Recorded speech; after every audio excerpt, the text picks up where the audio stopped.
Hey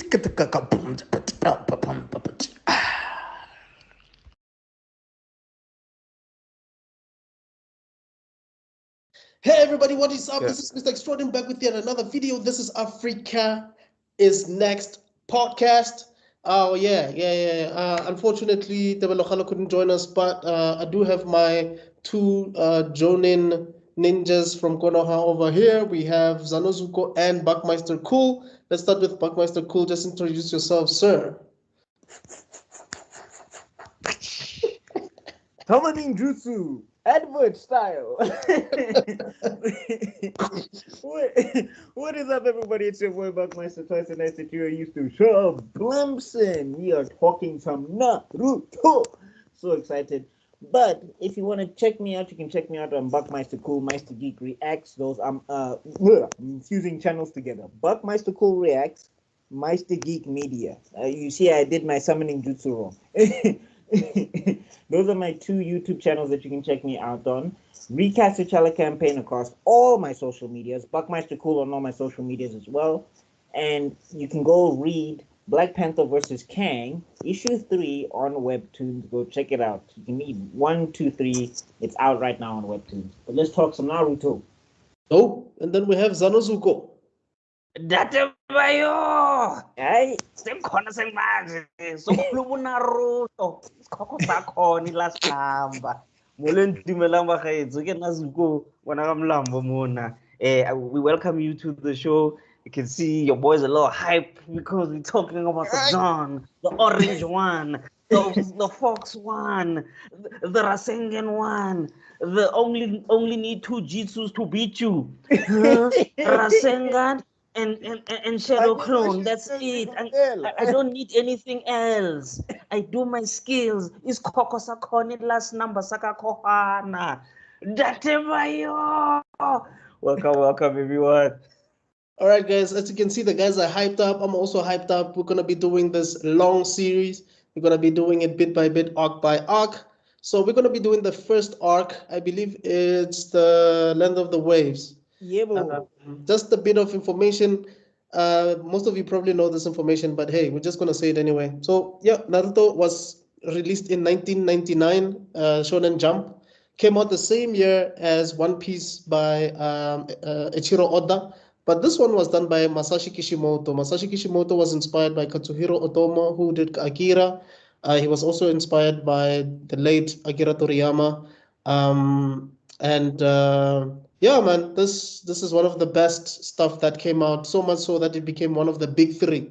The big three is Bleach, Naruto, and One Piece. So yeah, at one point I think it was outselling both of them. I think it was like the top of the big three, and then One Piece took over again.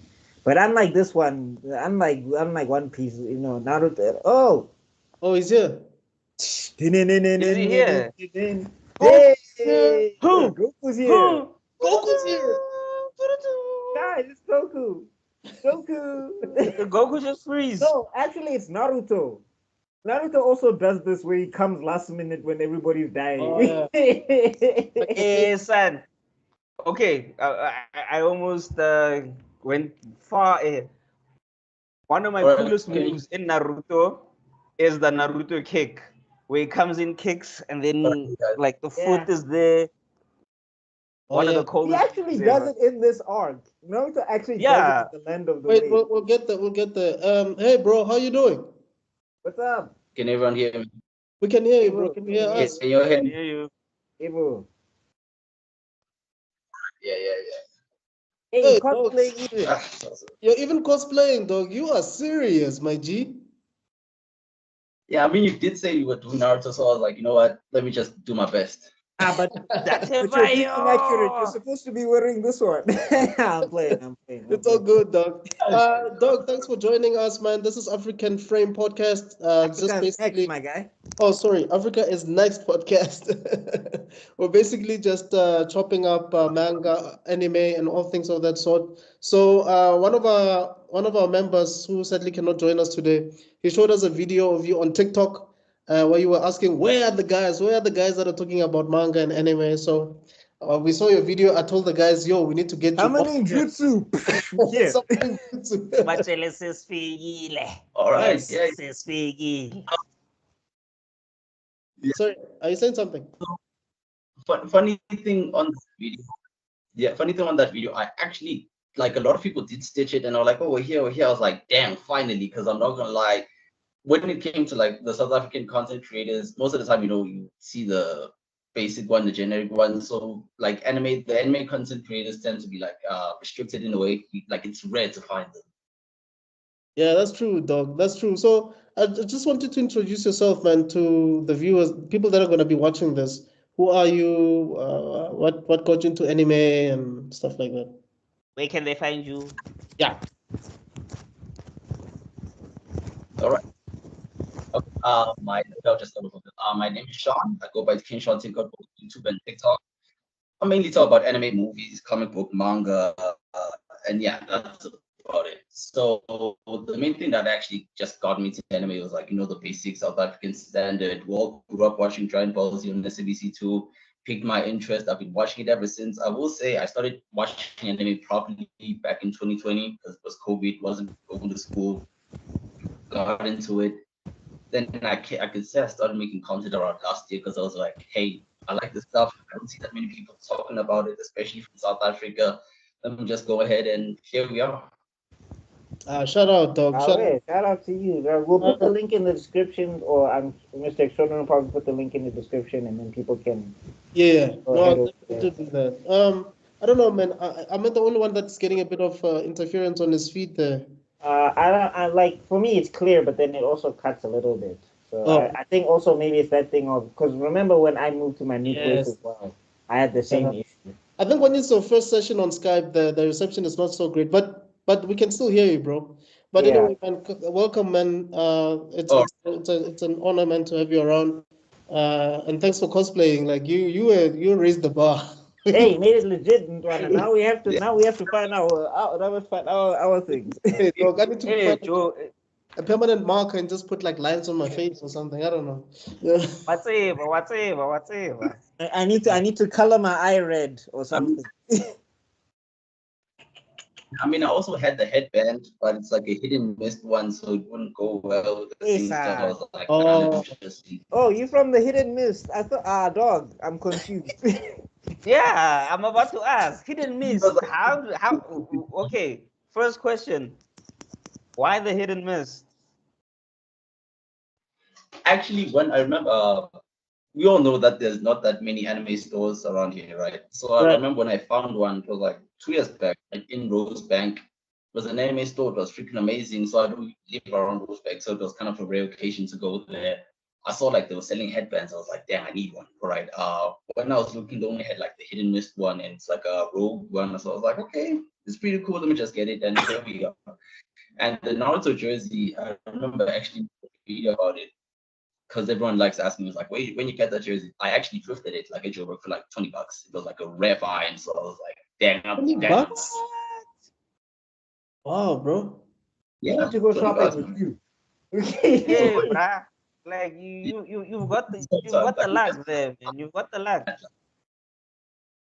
He Like hit that's the thing. a no, this guy hit a dojutsu on that seller. I'm telling you now. He was like, all right. So, oh my God, like, what were y'all talking about?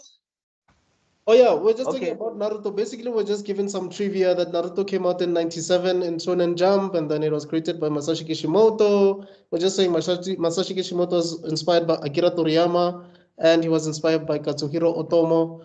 And then we're just mentioning that it came out the same year as One Piece, and Shonen Jump. And then we're just mentioning that Naruto is also part of the big three.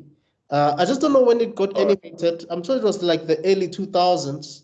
it was 2000. I Yeah, want to it's a, say 2002. I think Mm, somewhere. I know I yeah, caught it's it 2002. 2000. I think I caught it 2003, 2004, somewhere there. But I right. know there was a lot of episodes out when I started watching it. Yeah, Cause same here. I caught I caught it like mad late. I caught it like 2006. Mm. Yeah. I No, couldn't. 'cause yeah, because All for. for me, I was looking for like, because as I was watching Dragon Ball Z and all of that stuff, I was also looking for something else. Because you know, when you start with one anime, and you're like, what's like this, and then Right. somebody said Naruto. And Okay. that's when I started watching it. Mm. And funny thing for me, because like just like everyone else, I'm majority of South Africans, when I started watching anime on SABC2, I remember the first episode of Naruto I ever watched was like on a Saturday, still using cable TV, and I was just like scrolling through random channels, and I actually found them playing a weekly recap of all the episodes. So I was like, okay, damn, what's this? So I'm not gonna lie, when I first started watching Naruto, I was just like watching it when it did. So some episodes were all jumbled up and whatnot. I remember watching it. It was during the Sosora versus Kakuro fight in Shippuden.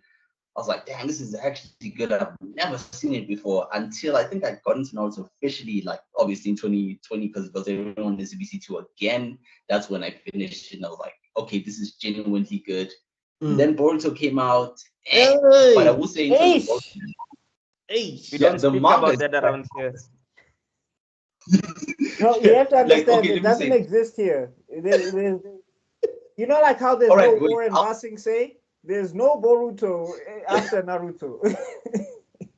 okay, I'll say this. I'll be the defender of Boruto. The anime, we don't talk about it, right? But the manga, like genuine, like I read the manga, right? Trust me, it is amazing. Like especially with what's happening with Two Blue Vortex, like it's really good. It's just the anime wasn't like true to the adaptation. That's why like Dog. But even in the true adaptation, they have Naruto losing his chakra and Sasuke losing to a kunai, and I'm like, and Metal Lee also is unlocking the first gate through anxiety. It's like, okay, I'm clearly not the target audience here. yeah, like I think like just like everyone else, we all know that Boruto wasn't needed, right? I feel like it was just a cash grab. That's why they winded up introducing Kaguya because Shonen Jump wanted to prolong the story, and like here we are. Yeah, yeah. No, I mean, hey, if you enjoy it, more power to you. But nah, I just see my favorite characters getting dog walked, and I'm like, ay.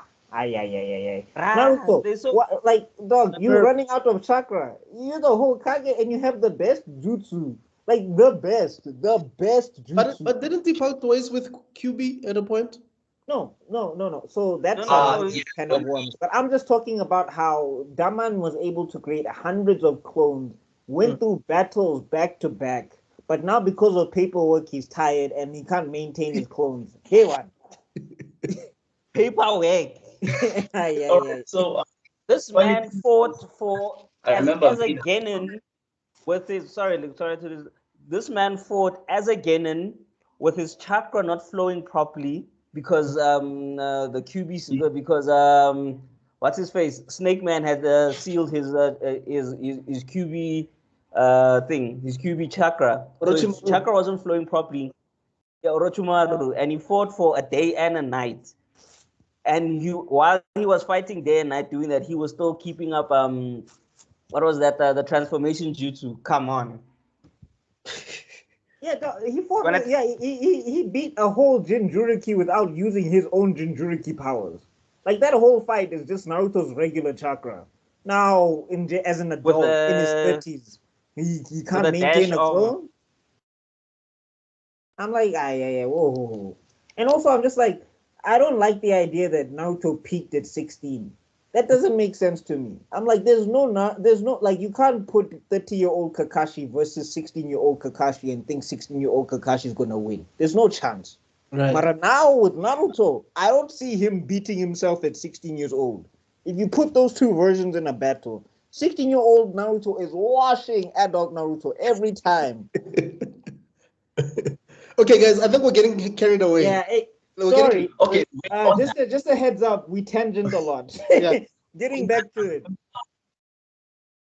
yeah.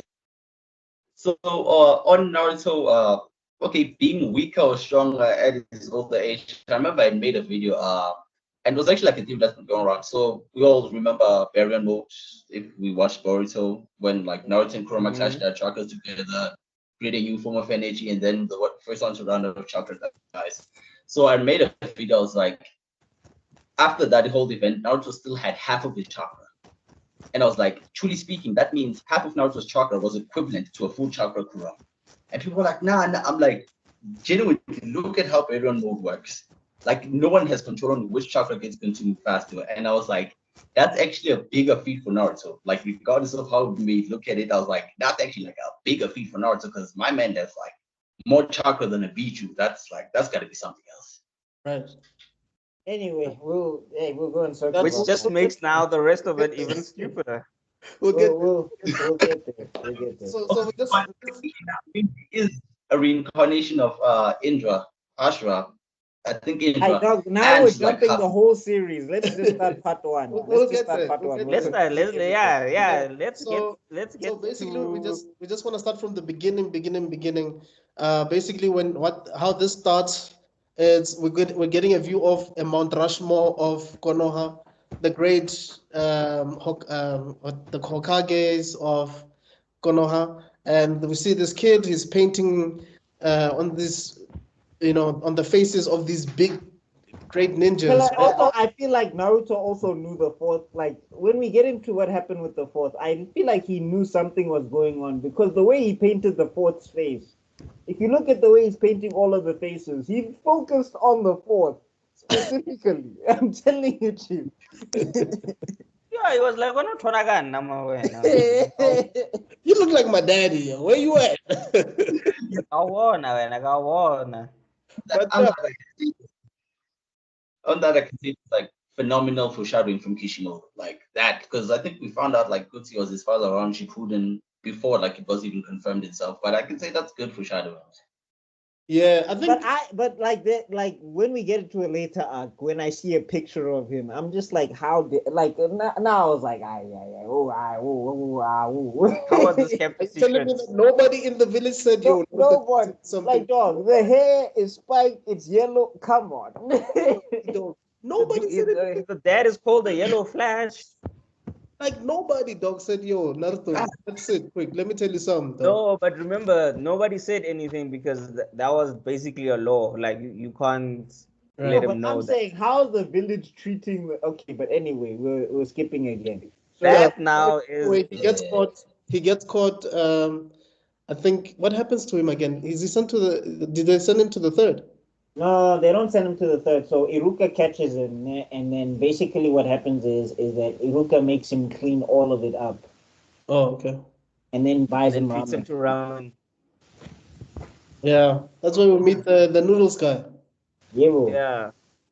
Shout out to the noodles guy, man. Oh, yeah. Save the village. That man is a hero. You see the noodles guy and the cabbages guy in Avatar: The Last Airbender. Those guys have been pushing business for years. Bro. Those guys are proper hustlers. No, but now I'm telling you now, that guy is a hero. Ichiraku Ramen, that guy is a hero. Without him, Naruto would have gone to the dark side, man. That ramen kept him good, man. Funny thing on the Ishiraku Roman guy, I saw like it wasn't even anything serious. It was like a weird fan theory that he's actually an Uchiha, seeing how he always has his eyes closed, and he was actually the same team as Minato. Like, genuinely, there's a picture, okay, between Minato and Jiraiya. Nah, it's not Jiraiya, it has to be Minato. Yeah, between like genuinely like he's in the show. And trust me, the argument was like solid. I genuinely believed it because it was that good of an argument. If he was an Uchiha dog, why was he not helping Sasuke? Like he should have been giving Sasuke ramen also. Like my guy. But I've never actually seen that guy's eyes though. His eyes are always closed. It's like Brock from Pokemon. Yeah, so it's like I mean, you know what? Maybe it was Hagoromo in disguise. Maybe Hagoromo was like, "Hey, let me see if I can take care of this nigga because I messed up in the previous life or something." I don't know. Yeah. Okay. So that's cool. Yeah. So he dance. They so basically we get introduced to Konoha. We get introduced to ninjas. We get introduced to some characters. Yeah, they did a lot of world building in that first episode. Like, yeah. I think I don't know if they introduced the school first or if they just showed us a backstory of him by the swing everybody just No, I mean they go through, like, what they do is they go through their attack with the fox of the village, and then after that we get the Yeah. opening to Naruto, and then we get the school, and then after the school, then we don't get an explanation on chakra until until Land of Waves. yes. After, but like, yeah, we do get, okay, they have magic, they can create clones, and we get to see the transformation jutsu. Right. Which Naruto is constantly failing. Yeah, because I think he was supposed to transform and then he does his whole sexy jutsu thing, right? Yeah. In school, in class. Hey, created a whole section there Legend. on the internet. And he was supposed to practice what? Kagebushin? No. Yeah, no, it was Kagebushin. Okay. And Wasn't then that the transformation jutsu? No, I think it was a No, yes, transformation. right. So remember, the that one is practice. The Henge transformation, or the transformation jutsu, was them practicing. Yes. And then the exam is where he was supposed to do the shadow clone, and he couldn't do it. Yeah. Okay, so wait. He hears about the forbidden scroll, right, or something like that. No. No, So remember, after what's this? He makes a clone, and Mitsuki tries to tell Iruka, like, yo, Iruka, I mean, I know it's not a perfect clone, but he made one. We can pass him. And Iruka's like, no, we can't pass him. He failed. Right. So Naruto is sulking, and then Mitsuki comes and consoles him by saying that him and Iruka are the same. Because Iruka grew up with no parents and all of that stuff, because he lost his parents to the fox, or whatever the case was. Right.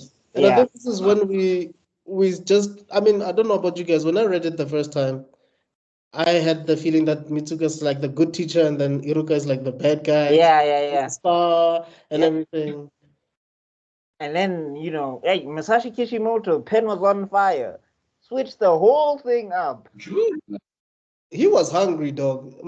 That dude needed to feed himself. He needed to pay Rent his was rent. due, Baba. Landlord was knocking on the door. It's like, no, I need to make this know- like a plot twist of note.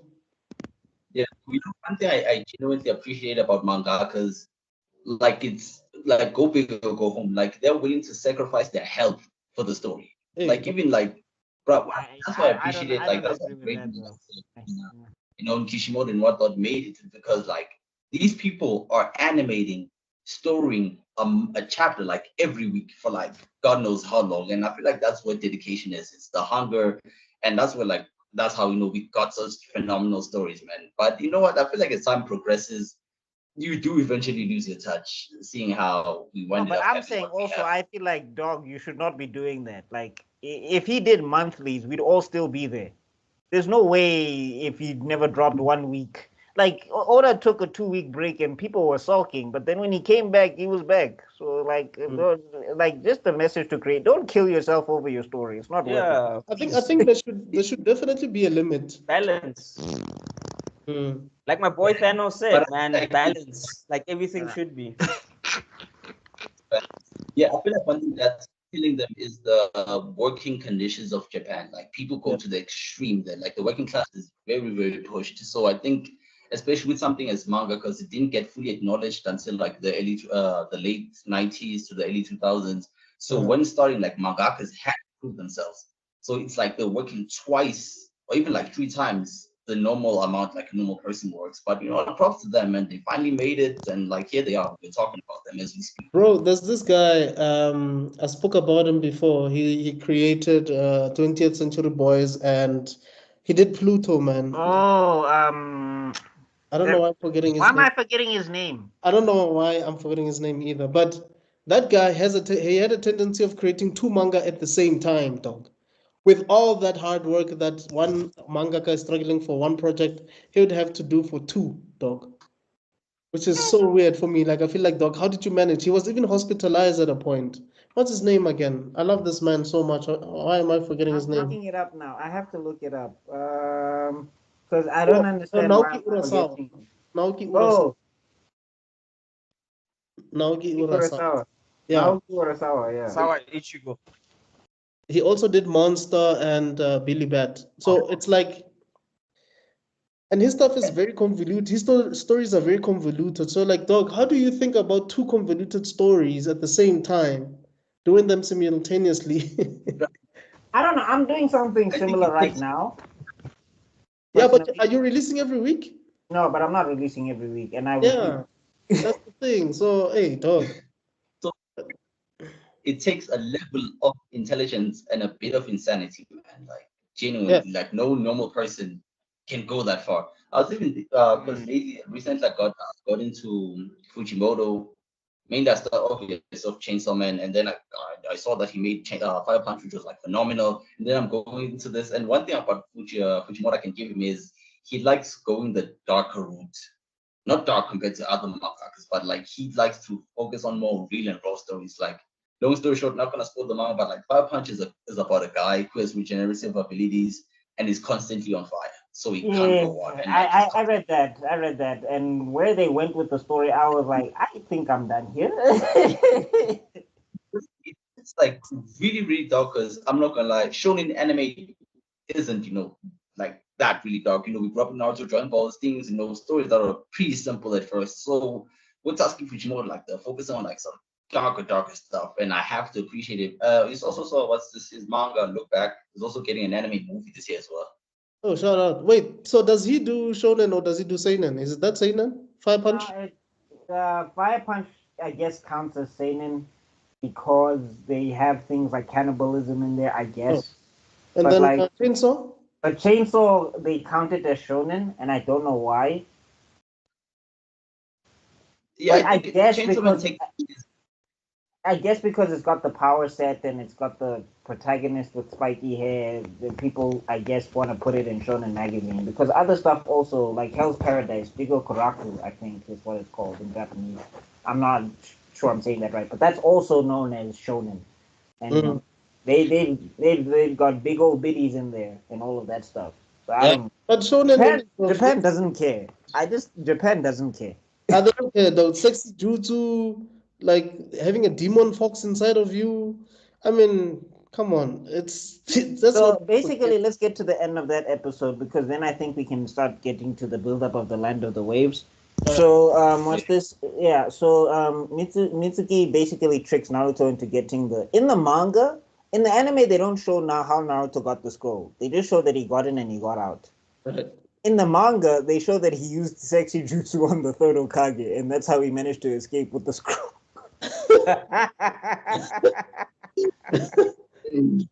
Exactly. That's a goated move. Like who can defeat that, bro? It's taking out Jonin. It's taking out interdimensional beings. Even Kaguya was like, whoa. Oh man. Oh my Yeah, God. Yeah, I think when he is, as he was about to give Mitsuki the scroll, I think Iruka comes through, right? No, so remember the whole village is like we have to kill him now, and like even the third is sitting there, and I'm just like, dog, I just saw you fall prey to the sexy jutsu. Like you can't have this serious face. Like come on, guy. Like I feel like the third just let him take it. Like the third knew, like I guess he was gonna like. That's the thing about the third Hokage. Like he's a weird Hokage. Like he's very hands off at times. Where he's He's just like like, "Ah, it'll Dumbledore. sort itself out." It's kind of like Dumbledore, though, from Harry Potter, if you think about it. We know he's I saw powerful, but it's like he's so passive about so many things. this other complaining on how like the third Hokage, like he's the worst Hokage and whatnot. Like truly speaking, the decisions he has made are very questionable. But they said he's the only Hokage that had the audacity to parade with that Hokage shirt. Like he was the one constantly walking around Konoha, and I was like, bruh, you are literally one of the most hated Hokages. Like how can you literally do this, man? Really? But I think he also- was a But fine he wasn't Hokage. I hated think in the village. He was hated by us. yeah. No, I'm saying I also, think he I was a think- fine Hokage. Like Yeah. he did all right, but Also- like, there is things where it's just like, hey, what? I think what people don't realize is that he came out of retirement. Like, Yeah, he yeah, had already also. done his job, and then the fourth then came in and got murked. So obviously he didn't choose a successor after the fourth. The fourth was supposed to choose someone, so he had to come out of retirement. So I'm sure he was passive because now he's an old man. You know what I mean? So Yeah. it's possible. No, I mean, like, yeah, he was tired, but I'm saying there's also things where he's done where it's like heroin. But I think overall he was Like not. at least send social services to make sure Naruto's eating, bro. Like, come on.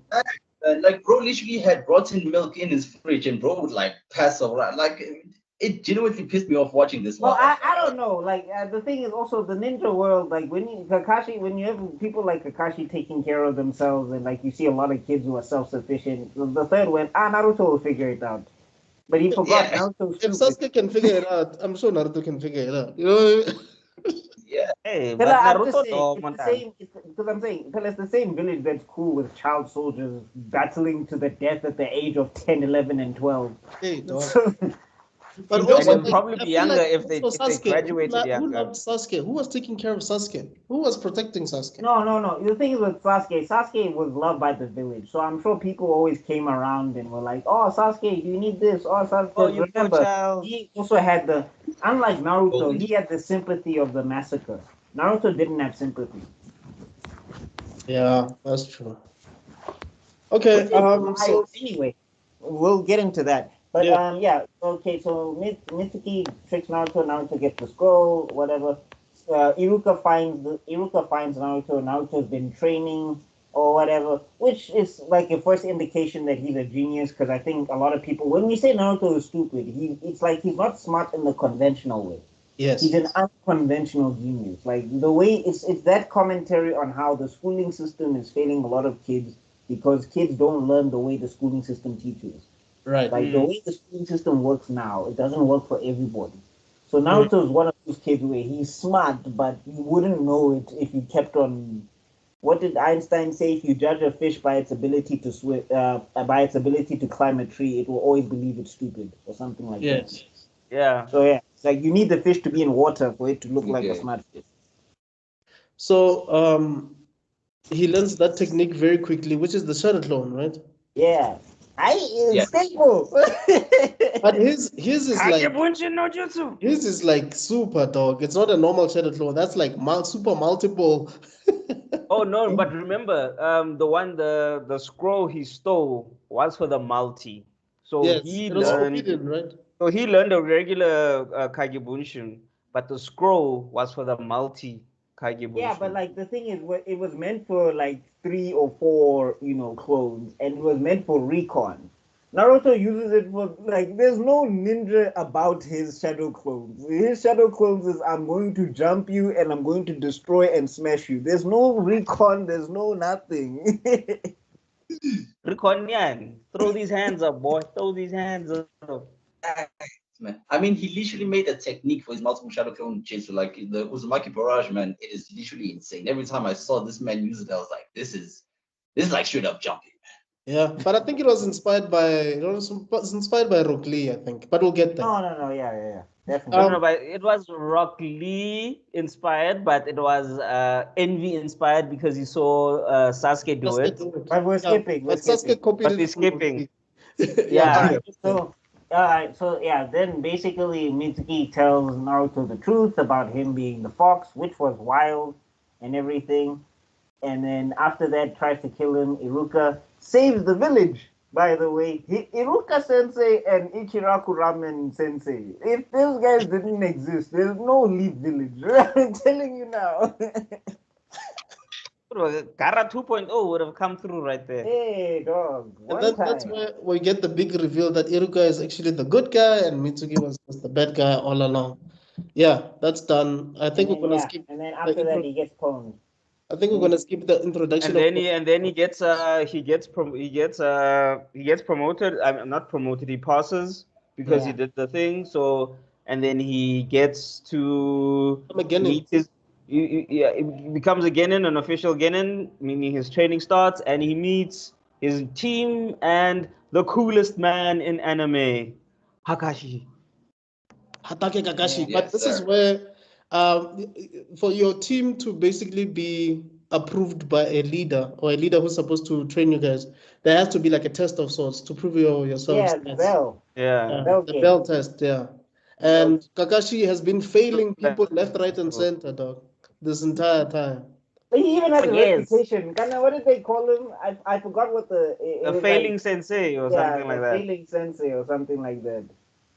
Yeah, I remember there's a panel when I used to read the manga. There's a panel where he says, he tells Iruka that they're no longer your students, they're mine now. I'm like, yo, yeah, man. Yeah. One man. King Sean, I know. And then basically, what 10, happens is basically they just oh, sorry, sorry guys. okay. King Sean, I know load shedding might hit you at 10. So, do you have any parting shots before this thing? Unless, well, we hope it doesn't hit you. But if it does, do you have any parting shots for the guests?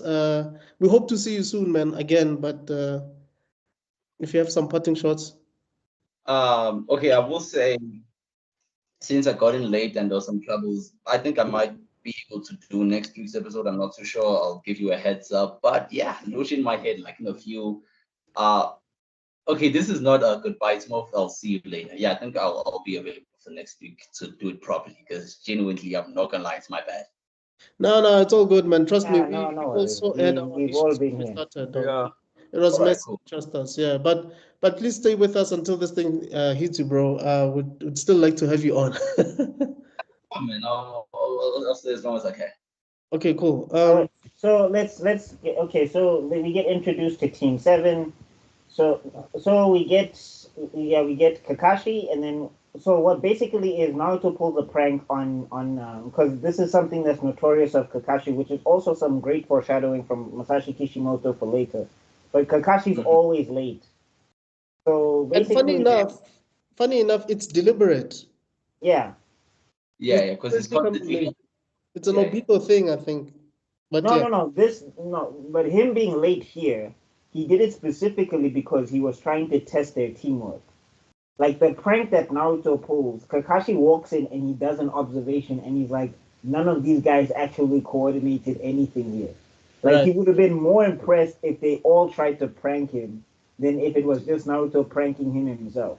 right. And he also allowed that prank to work on him anyway. It's not like he didn't detect it. He knew that Yeah, it was coming. yeah. Yeah. Um, so I think before they did the test, he wanted them to introduce themselves or something, right? Yeah. That's when we get introduced to Sasuke and one of the most infuriating female characters of all time. Oh my god, Sakura. Dude is all serious like this, dog. He's posed like but this. like during the Sasuke introduction, like bro literally delivered one of the coolest lines. It was like, I don't like a lot of things, I hate a lot of things, but there's one person I hate the most. And you're like, all right, who's this person? Like genuinely, You're what nine. was He even had different shading. Like he was shaded differently from everybody else. I was like, what's going on here? Everybody else has got regular shadows. This man has got cross hatching on his face. It's like, hey man. Extra shadow. Dog, you're 9 years old. What are you talking about, dog? You hate aura man on the screen? Yeah. And then we get Sakura. Oh, I have one dream. Oh, and you're just like, oh man. And then they start, they like Kishimoto used to have this thing of Sakura like having like inner thoughts, would see Yeah. her inner thoughts. Then Shandaru, he Sha. stopped that very quickly. Yeah. And someone says he wants to be the Hokage, and Kakashi's like, wow, these guys, everybody's just interested in themselves here. Like there's no teamwork whatsoever. And But actually, I that's like where also Kakashi gets a little peaked in Naruto because he says what we will see later. His best friend used to say all the time, "I want to be the Hokage." yeah, Mm. but Sorry, King anyway, Sean, did you want to say something? yeah, because it was like after that, right, when they did the bell test, like they went straight to it. Yes. Yes. Of that intro.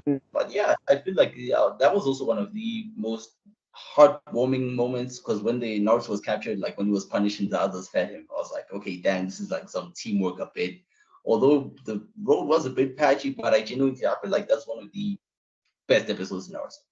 Like And genuinely more. I also love that line that Kakashi gives to Sasuke, where he's like the nail that sticks out gets hammered the hardest.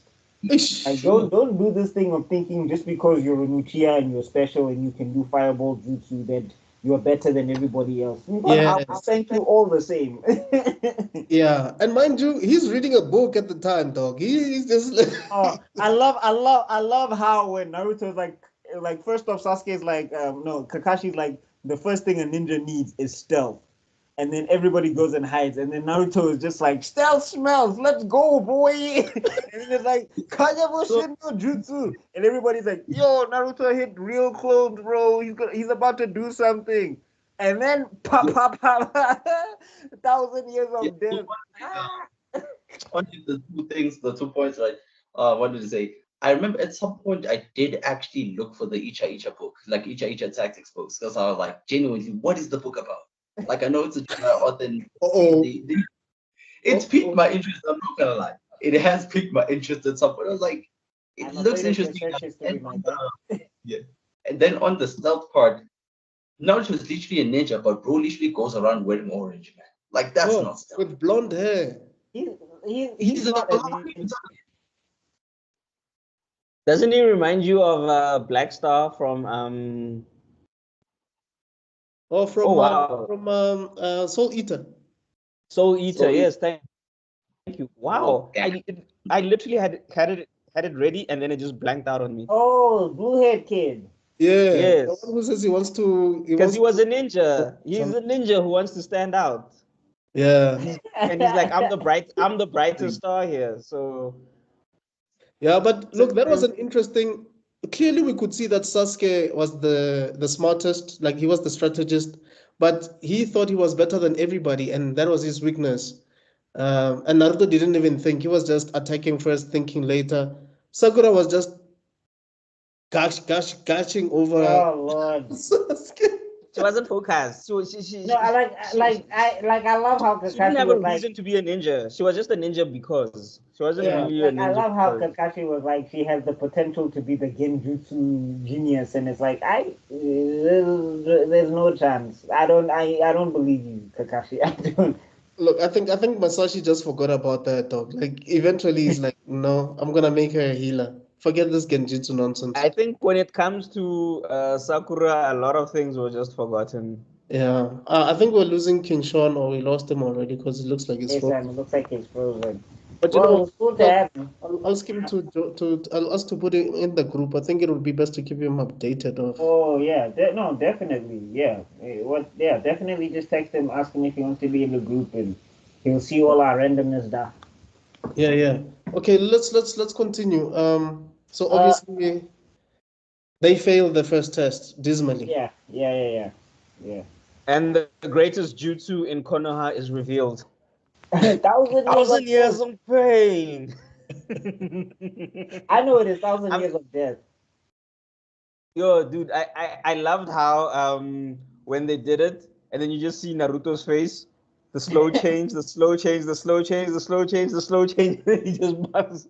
That was like, oh, that was top tier animation, man. Like, oh, that was so Uh, awesome. It yeah, like literally I just made you say, feel it. Kakashi was such a troll. Like, bro, he didn't even give Naruto the dignity of looking him in his eyes as he Oh, whipped his ass. He was just like, okay, all right. And then he's like, no, just to embarrass you some more. 1,000 years of death. but you know, And also, he had the book in his hand still. He was still reading the He book while was he did still this. reading. I wonder if Kishimoto had already known that Kakashi's leader was Naruto's dad. I wonder what was going through Kakashi's mind if Masashi already knew this. That I'm The training thing is though my is that leader's like kid. no, I think the thing is though is that like with Kakashi at the time, he always intended to look in on Naruto because remember he was on the security detail. We're skipping ahead, but Yeah. basically I think the thing is with Kakashi, he did want to pay attention to Naruto, but I think it's just that he knew Sasuke's type. If you get what I'm saying. So he was just like, if I don't watch this guy, the things he will be capable of, and we've seen it, it gets proven, but the things he'll be capable of will be too dangerous. Whereas this guy, I feel like, as long as we can keep him around, he'll figure himself out. So it's Because the just thing is, he was entrusted to take him care of both of these kids in a way. Like that yeah, was no, his but I'm saying like the thing is with Sasuke, I think it was simply because of the Uchiha legacy and because as we learn, he is a Sharingan warrior. Right. But with Naruto, I think it was that thing of also because he was one of the best Jonin and the missions and everything. Bro was busy, so he didn't get the chance. It's like Jiraiya. When everybody says, "Where is Jiraiya? Why is Jiraiya not taking care of Naruto?" It's like, dog, he's tracking like 16 shadow groups, and he's trying to protect the village from the outside. Exactly. Like he can't come back every time just for one kid. And I think that's why he even refused to be the Hokage. Like, yo, guys, there's a lot of other stuff that's happening outside. For me to be like sitting down every day, like signing papers and stuff. You know what I mean? Also, can we just ask, why is the Hokage signing so much paperwork? I don't even know CEOs who sign that much paperwork at I think paper it's because of companies. the Like, what the economics hell? of Konoha. If you remember, these ninja go on missions, right? These missions provide money. They get money. Okay, maybe I don't know if I'm going forward too far ahead. No. Remember, No, we're no, about but to talk about the Land of But Waves now. So that's basically no, Land but of Waves. and They also explain. the missions that they go on. So it is relevant. well, yes. But I Yeah. think let's just finish this bell thing quickly before we get there. Oh, right. So yeah, basically Right. they fail the bell test. Naruto gets trapped and thingies, and then he gets tied. He tries to cheat. I think Naruto tries to cheat Yes. because he wants to eat Yeah. because Kakashi told him not to eat food, and then he gets tied to the thing, and then basically the first one to break basically the rules of Kakashi that Kakashi set is Sasuke. Mm. Because Sasuke says that we need to feed him in order to make sure that at least two of us can get the bell. But Like, also, I think that And was but also we need to also get the energy so that he has energy to this thing. yeah. And then that goes then it shows us why Kakashi always failed people, because his test wasn't really so basically this is what Kakashi does, right? When you after all the thing, he leaves two plates of food, and there's three it's a three-man team. Mm. So he leaves two obentos, and then the third one somehow has been made a mistake or whatever, and he gets punished and he gets tied up. And Yeah. then these two, they get the food, the ones who did okay. Right. And then to pass the test, you need to work as a team. And this test is that if the team decides to feed the one who messed up so that they can attack Teamwork. Kakashi. Yeah. So it's basically teamwork, Yeah. but it's just that in terms of now food. And then Team Seven eventually discovers it because Sasuke feeds Naruto, and then Kakashi comes out and is like, "Congratulations, you guys pass." And they Mm. thought they yeah, were gonna fail because they were like, "Oh no, he was actually here. We thought he'd left." And he's like, "No, you guys pass." And that's why I'm saying, Kakashi and then failed the first. also like that we get like Masashi really in the beginning he was hitting a lot of foreshadowing, and Yeah. I think like Yeah. for the most part like there's some parts that fell off, yes, Yeah. but one of the reasons why this is my favorite anime is because he really did follow through on these things as well, Right. because we get Mm. foreshadowed with two things. We get to already see the development of Sasuke and Naruto's Yes. relationship, and we Yes. also get to see that what Kakashi says, it like rings through the entire, Yeah. The like entire it rings series. through Mm. the entire series. Yeah. And Everything. So it's also, like mm, it's very telling that Sasuke is the first one to be like, all right, let me feed Naruto. yes. But it also tells you a lot about Sasuke as a character because, I mean, we were seeing initially we were seeing him through the lens of Naruto. So, I mean, you wouldn't really like him that much because you're like, you're on Naruto's side. Like, what's with this guy? This cool guy, he Yeah. thinks he's cool, whatever. But once he That's does that, clear. Naruto, you realize, no, this guy is not the issue. Like, this guy has a good heart initially. It's just that he's on No, a different mission. But by two, they have problems. yeah, yeah.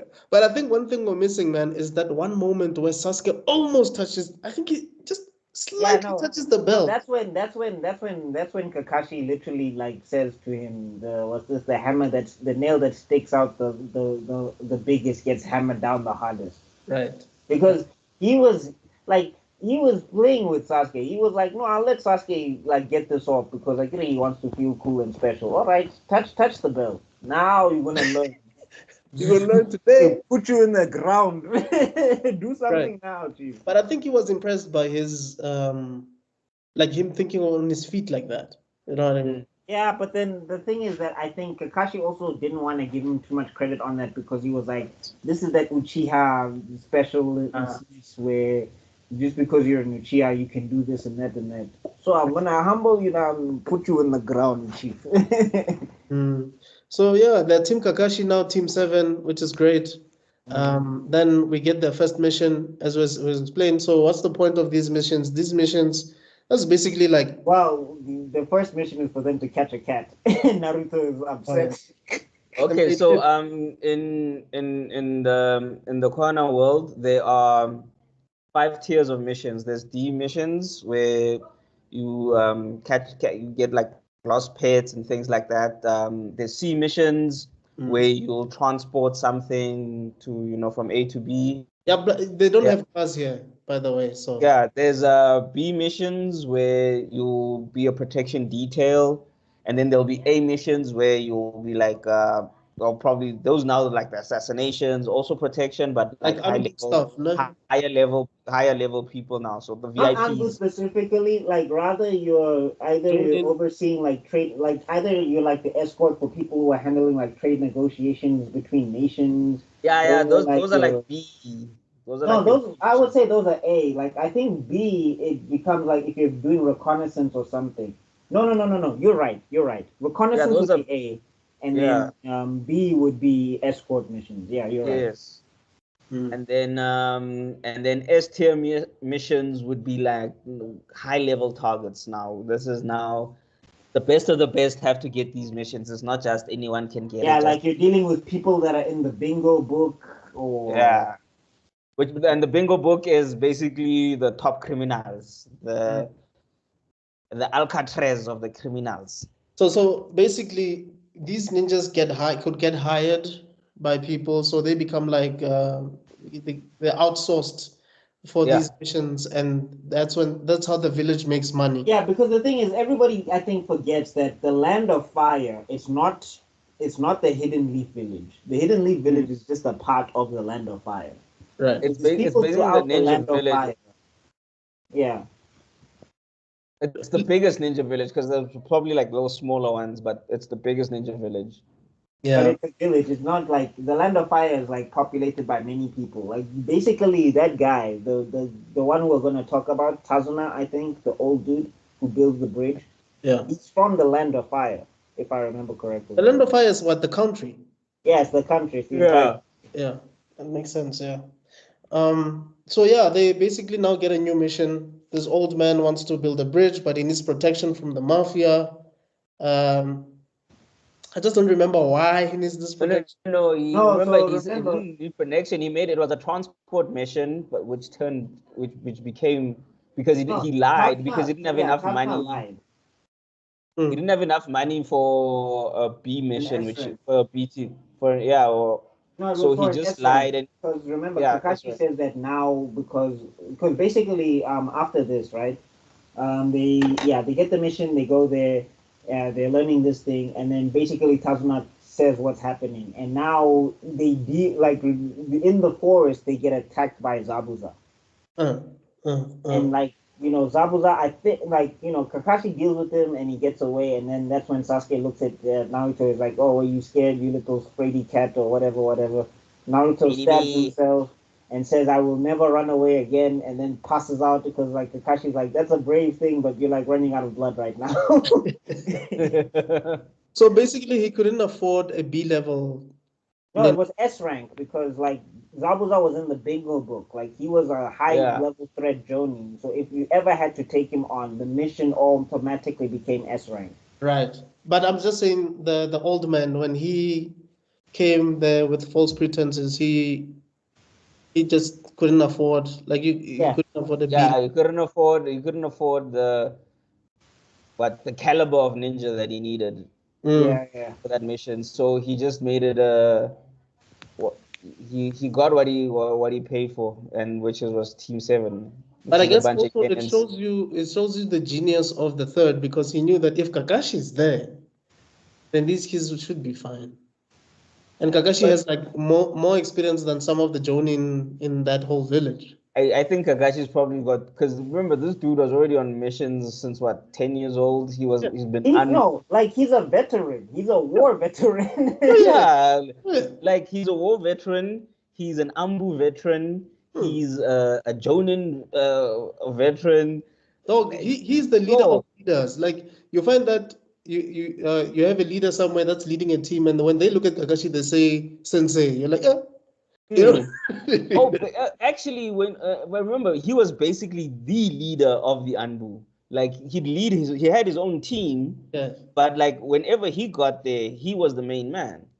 So Hey, even Yamamoto, like the wood guy, he basically calls Kakashi yes. senpai. Yeah, I was actually referring to him, but I just because I know it's far No, but ahead. I'm saying like even Asuma like sensei doesn't even like even Asuma sensei when he's like he's even like Kakashi and like he shows reverence to Kakashi and Yeah. everything. Like he's a whole sensei, but yeah, no, Kakashi was that dude, dog. So you can tell that the third was like, okay, fine. what's the Clearly, worldwide? where these guys might go, there might be higher level threats. So let me rather get Kakashi there. Because I mean, he could have asked another team to take care of this mission, but I think he specifically chose Team 7 because he knew the stakes about this mission, like the possible stakes, if that makes sense. No, I I think don't I think think no, so. I I think think what happened is that like I mean the third Naruto was is not an idiot. complaining about the D missions, and Yeah. then they gave him C mission. It wasn't really. There You was know, no it was foreshadowing that he could know that there was something deeper. I Not don't that remember like any yeah, foreshadowing. like I mean unless because I mean the third is a wise dude, so maybe he even saw through Tazuna, maybe. I don't know. because But at the the more same we talk time, about it, the more we talk about this, the more I see the parallels between this and Avatar: The Last Airbender. You know, when we were breaking it down, we started realizing that no, man, Uncle Iroh knew certain things all along. Like, if that makes sense, it's yeah, like, I mean it's not impossible. Like the third could have just Yeah, this guy is lying, but he looks desperate. We are the Hidden Leaf Village, and I'm sure Kakashi can handle it. Maybe. and remember, basically, Hidden Leave is basically the CIA. So they get information from everywhere. So they might have known, like, hey, man, where these guys are going, there's been an uprising that's been happening. right. So But also, it let's makes just you be, wonder. I think there was a video on YouTube that was explaining like the how this whole Hokage system is flawed, like how this leadership thing is flawed. Because, dog, are you telling me that you train all those years, get up all those ranks for paperwork? Shouldn't there be like department of something that handles yeah, things? Department No, I mean of that. there is departments, but the thing is also it needs Hokage approval. The Hokage don't read the Mm. papers; they just have to stamp the papers. The thing Yeah. is, papers never finish. Oh no, that makes sense. But but that still goes to my. There's just it's too much paper. Like I understand there's a lot of moving parts happening, but it's just too much paper, Yeah, No, but bruh. I'm Like saying like expecting that's like a why box. something like the Shadow Clone Jutsu is perfect because Yes. then you can just have four of you stamping the papers at the time and get out of there. But the Oh, thing is, it's not that they like Minato Sensei when he was Hokage, he was very particular. He read through the things. right. But usually by the time it gets to the Hokage, it just needs their approval. Like they Oh, have somebody like the assistant to be like, we've gone through all of this, we've seen what it is, we think it's it's all in fine. All order. we just need you to do is just to stamp the paper. well, But the problem it kind of sounds like what's happening in our country anyway. You know, where ministers like bring certain things forth and whatever, and then once this bill is signed off by the president, then it's law or something yeah, like that. that's the basic idea. Like they don't actually sit and read through those papers because like Tunade used to fall asleep in the office and nobody asked any questions. But anyway, we Who's gonna jumped. ask any questions of that crazy woman? The only one I think is that lady with the pig. And I forgot her name. Mifu. No, why did I want to say No, Mifune? That's the she was wrong in it. character. She was Shizune. in it. Shizune. Yeah. But anyway, yeah. So they go on Yeah. this mission. That pig worked harder than Tsunade. Tonton. I. Tonton put it work, guys. Like Tonton put it work, man. Tsunade was sleeping, drinking sake in the office, bro. Yeah. Anyway. So yeah, they go on Yeah. So they the go on. mission. They I go on the think this mission. is when we get exposed to Kagashi's dogs. I think because he uses them for tracking. No, not here. No, wait. Maybe it's here. Maybe it's because how I remember it is that they encounter Zabuza the first time in Right. the forest, Yes. and like I think Kakashi like bodies two random ninja or whatever. Yeah, And because he sends them before time, and then he did like a what's that clone thing? Is it transformation jutsu? I Where think where it's sort of like Kagebushin, but it's not really Kagebushin. And then they sliced him up, only to find out that it's not real. It's not the real Kakashi. oh no, substitution. Substitution jutsu. Sorry, yes. I think he Yeah. Yeah, did a substitution, and then that's when he bodied those two guys. yeah. Were they And working for? Were they working for Zabuza? Those guys? yeah, they were. They were. I think Kakashi killed them. Yeah, yeah. But Hey man, them ninjas don't play, man. what did Zabuza want from them again? No, he wanted to kill the bridge guy. Remember, Zabuza was hired by Gato, so Yeah, we'll get to it. But he was hired by Gato, the thug dude, to yeah. make sure this bridge never gets constructed ever. And Why did he want Zabuza the? took Why did he no want? because remember when Tazuna was telling them on the boat. So after that whole thing, and basically Kakashi's just like, "You lied to us. What's Like Mm, this up? is not a C rank mission. What's going on?" right. Tazuna breaks it down to tell him that the like they're controlling the fishing ports Mm-hmm. because basically once the bridge is built and they have access to the land, Gato Yeah. can't exploit them anymore for their Oh, money okay. because he was like the connect between the land and the sea. So Ah, basically, Gato was like exploiting the entire town to make sure they keep paying him. Also, that okay. so that he can give them the fish or whatever. Yeah, he can give them basically what they need from the mainland or whatever because they were a fishing town. So they were like like he basically turned that whole island into a prison. Oh, okay. And a factory. Yeah. Yeah, because the old man, I think he was just doing this sort of his like his will or some goodwill or something. It's No, not no, like no. Like basically, because he lived there and he had his whole family there. He was like, "I'm building this bridge because we need it. Otherwise, we're not gonna survive." Like yes. when they went through the town, you can see people were starving because Hey, Gato was not even giving people like the things that they needed to survive on the island. yeah, yeah. Yeah, I was So also wasn't giving them the full quota. So you say you sell a fish, you're supposed to get 10 rand. He'd give you like 5 rand. Sometimes he won't give you type of yeah, vibes. yeah. Yeah, no, that's messed up. And then I think we also get introduced to okay, maybe I'm skipping because we meet Zabuza before we meet his sidekick. Haku. Yes, we meet Zabuza before we meet You Haku meet Oh, because, and then Zabuza also attempts first, and then while they like Naruto and them are like helping with the bridge, something happened, and then he meets Haku, and then he looks like, and then he thinks he's talking to a girl. because I think this is where Kakashi does that whole copy thing where he's mimicking exactly what Zabuza. oh yeah, yeah. So basically, what happens first is that what's this? We get the like so we get the battle by the bridge Right. where we see Zabuza. He uses the hidden mist thing and all of that stuff, and he basically in the fight he manages to trap what's his face? He manages to trap Kakashi. Kakashi. Right. So then Naruto, like, unconventional genius style. So basically, he tries to attack Zabuza with a dog pile or whatever. Zabuza sends him flying, but then he transforms himself into a shuriken, Oh yeah. right? And then he has his shadow clone throw that transformed shuriken of himself to Sasuke.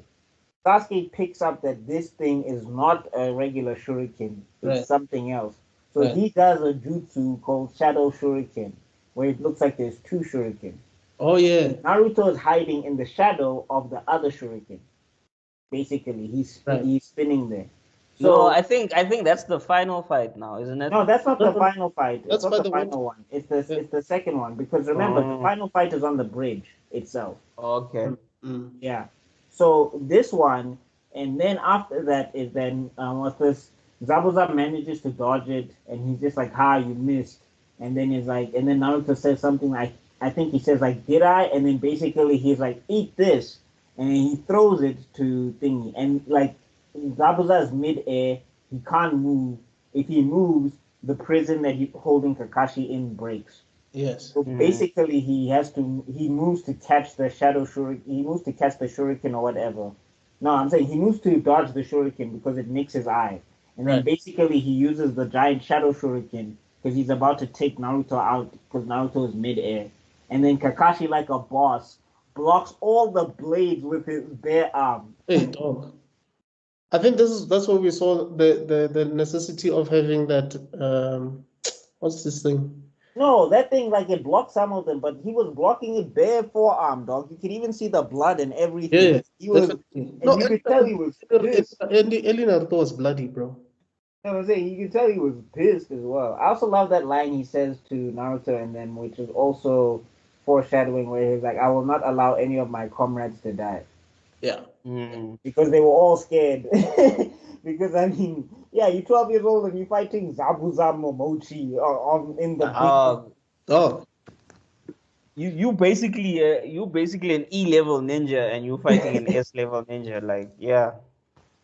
Yeah, but this is where I think we see his Sharingan because like his thing was down, I think. Yeah, no, he like that's the thing. He takes it off, and then that's when we see Sasuke, and he's like, what?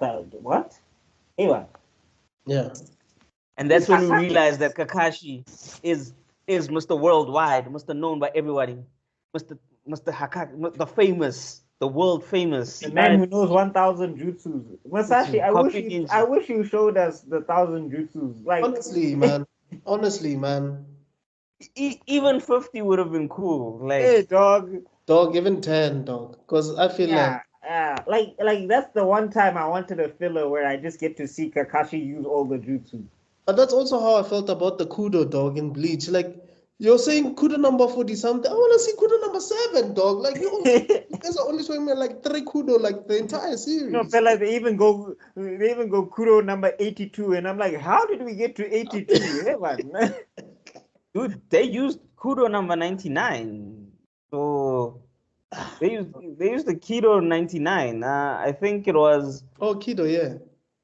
It's Kido, yeah, Kido. Sorry, they used Kido 99. I think it was the Kido captain when he used it against Aizen during the Vizard arc. Oh, yeah. Because I remember the 6ix9ine dude likes using the one with the like the Yeah. But anyway, Kishimoto, you should have showed us more stuff, man. I'm just saying, like we get to see some stuff. We get to see a fireball. We get to see the water vortex. But I'm just saying, come on, like there's got to be more in there. 10, dog, at least. Mr. Worldwide. But anyway. But yeah, no, and then Zabuza is like, oh, Kakashi Hatake of the Sharingan Eye. You're also in our bingo book. Because that was also some world building where they're showing that every nation has bingo books for specific ninja. Yeah. And like Kakashi was one of those guys where it's run on site. Like you're not supposed to fight this guy. Yeah, don't even bother, Chief. Yeah. But what happened though? How did Zabuza escape? No, so basically what happens is that after Kakashi breaks free, he starts playing mind games with Zabuza. Right. And then that's where we get one of the dopest, longest hand sequences. I can't even remember all of it, but we just see the This is literally all you see. This is all you see. No. That's all you this see. one, no. This one they drew slowly. Like this one, I think this is the sequence that made Masashi Kishimoto give up on hand signs. Because when he illustrated it, it was Ich ni sanji din furi to hini tori water style, water vortex jutsu. And the thing is, like, basically, like Kakashi was just matching Zabuza like every move to the point where Zabuza even thought that Kakashi was reading his mind. Yeah, I'll be back just now. Yeah. So then, and then that's where Zabuza figures out it's actually not that he copies your jutsu, is that he actually basically kind of makes you do a jutsu that he knows. Yeah. So well, so you end up doing that jutsu thinking, yeah. So so then after that, basically Kakashi defeats Zabuza, and before Kakashi can move in to do the killing blow, that's when Haku comes in with the mask and the needle. And he hits him in the pressure points or whatever, and like he has that mask thing, and Kakashi's like, and then Kakashi means that he's basically he's like their version, he's the hit and miss version of the Anbu Black Ops, and because Zabuza is a rogue ninja, we have to pick him up and take his body or whatever, because the ninja's body carries lots of secrets and all of that stuff. And then basically Naruto gets like super pissy because he's just like, he looks like he's my age. We almost died to this guy, and it took everything we had to even just put him down. But he comes in three needles, and now Zabuza's down. That doesn't make any sense. Yeah, no, that was. But Naruto was forever pissed about everything because everyone was stronger than him. Everything was cooler than he could do. So he was just forever annoyed and except pissed off. Sakura. Except Sakura. I'm sorry. All she did was stand there. Ish, you know, and I think Sakura is when you realize even with Tsunade, the only time you really get to see her shine is and even then she still takes an L is in the fight against Madara. That's the only time you really get to see. She rocked Orochimaru. Oh no. Oh yeah. And then she got the whole blood thingy, whatever. Got scared of the blood. Yeah, I forgot. Yo, she was beating. No, but I mean, even after that, when she decides to stand up, there's a whole thing where her hand stops shaking, and he is uppercut like you do uppercut. But okay, anyway. so that's like two. But like if you see a lot of the female characters, or just some of the characters, I think he had a lot of characters. But I think some. Okay, let me put it this way. Sakura is basically a main character, but she never really got to shine as a main character. As side characters, Tsunade shining here and there is fine. Tamari shining here and there is fine. Tenten shining here and there is fine. Tenten never shine. Let's not do that. Hey, dog. She was using the ninja tools. When she was using the ninja tools, come on, don't hate on Tenten. Most of the filler she was shining. In the ninja war, when she was using the ninja tools, okay, we're skipping. But yeah, I get what you're saying. I think the problem is with Sakura. I don't know. Like somebody said, Masashi Kishimoto created Sakura because there was a girl that he hated that did him dirty. I don't know. Or like he could just never get a handle on her character. Wow. There's a lot of theories. But I think he was also advised to. But remember, like the other thing is, right? Sakura only becomes annoying like with those things in retrospect. At the time, I didn't really have an issue with it because I was like, yeah, Naruto's got weird things going on. Apparently, he's a demon fox. Sasuke is an Uchiha, so he's already got hex things happening or whatever. So her just standing there, I don't mind. It's the stuff that she does later where that's what gets to me. That's why it's easy to kick her when she's down, type of thing. No, but here's the thing. Also, honestly, I never had a problem with Sakura in Ninja Scroll. I had a problem with her in Shippuden because there she was still a kid discovering herself. Right. Because if you, like I said, for me, Naruto wanted to be a ninja because he wanted to be Hokage. Sasuke wanted to be a ninja because he wanted to kill someone. Sakura became a ninja because Sasuke is hot. Sasuke is hot. I don't think that's the reason she wanted to be a ninja, because it's not like she went to the school already knowing Sasuke. I think no, they do Sasuke from as children. Oh, from kindergarten, yeah. Yeah, from kindergarten they were crushing on Sakura, on Sasuke. But I think there was I don't think she had a real. Yeah, she didn't have a reason. She didn't have a reason like I want to be the first ninja in the family. I want to be powerful enough to keep my family out of poverty. The very best. The very best. No, I never was. Like she had like I think that's why she always felt meandering because she never had a goal. And then when she finally found a goal, becoming a medical ninja, it kind of then she was just kind of off screen a lot. But she was inspired by. And then I don't even think the goal was the issue.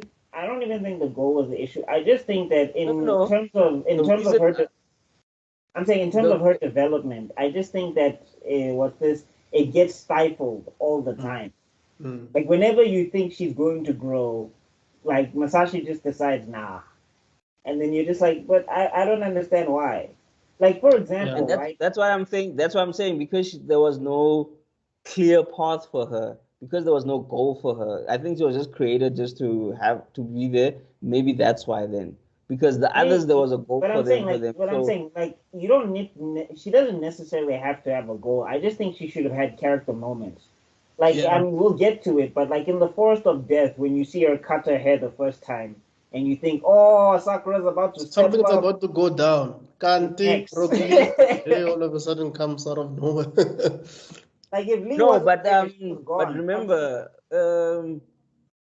she's still weak, but she's now putting. I'm not just gonna rely on these guys. I'm gonna Yeah. put up a fight. So Yeah. that's character development. And then afterwards, she now also starts trying. But then it just kind of ends up nowhere. You I get think what she I'm saying? became I think she became more Because relevant when Tsunade came in and tried to take yeah, her wing. she, But I think she has these Makota's right. catalysts, and then they just end. Like, Hmm.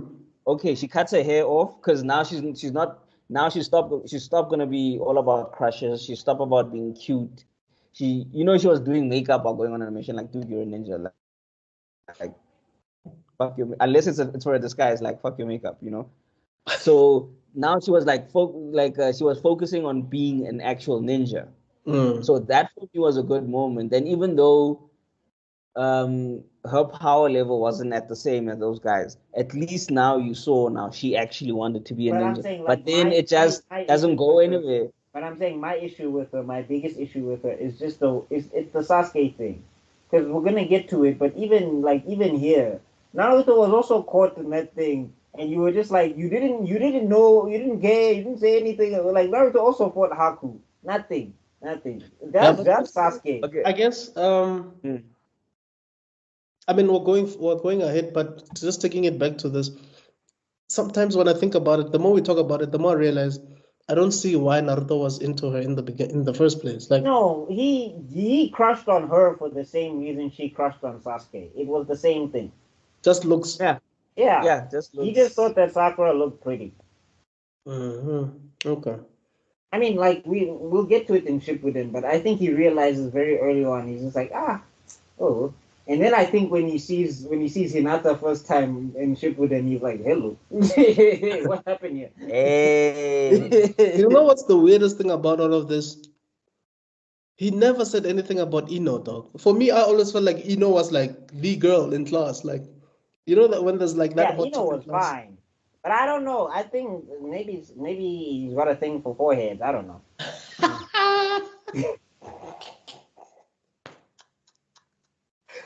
Don't you dare talk about him. Oh, I think he just doesn't have a thing with ladies with blonde hair because he calls Tsunade Granny Tsunade. You know what I mean? And Like, I was like, how you calling somebody that fine granny? Like, you know what I mean? when I saw Tsunade, I was like, No, but remember, Giara told him the real age. Mm. So he saw like this young lady, and then he found out her yeah, real but I'm just age. saying, if So I was 12 and I saw Tsunade Sama, I would be in awe. There's Yep. no way I'd be calling her Bachan. No, same here, bro. But anyway, where were we? Anyway. Vortex, the water vortex, right? Yeah. Water vortex. Then thingy comes Aku in. comes Aku through. comes through, simulates death for Zabuza, and then basically we learn that the Sharingan takes a lot of stamina, so they have to carry Kakashi to this place. Right. We get some backstory on what's his name. I swore I had it now somewhere. The old man. Yeah, we get to learn about Gato and the old man and all of that stuff, and Tazuna, and basically there's a guy that he steps in to be, because then there's another kid. His name is Inari.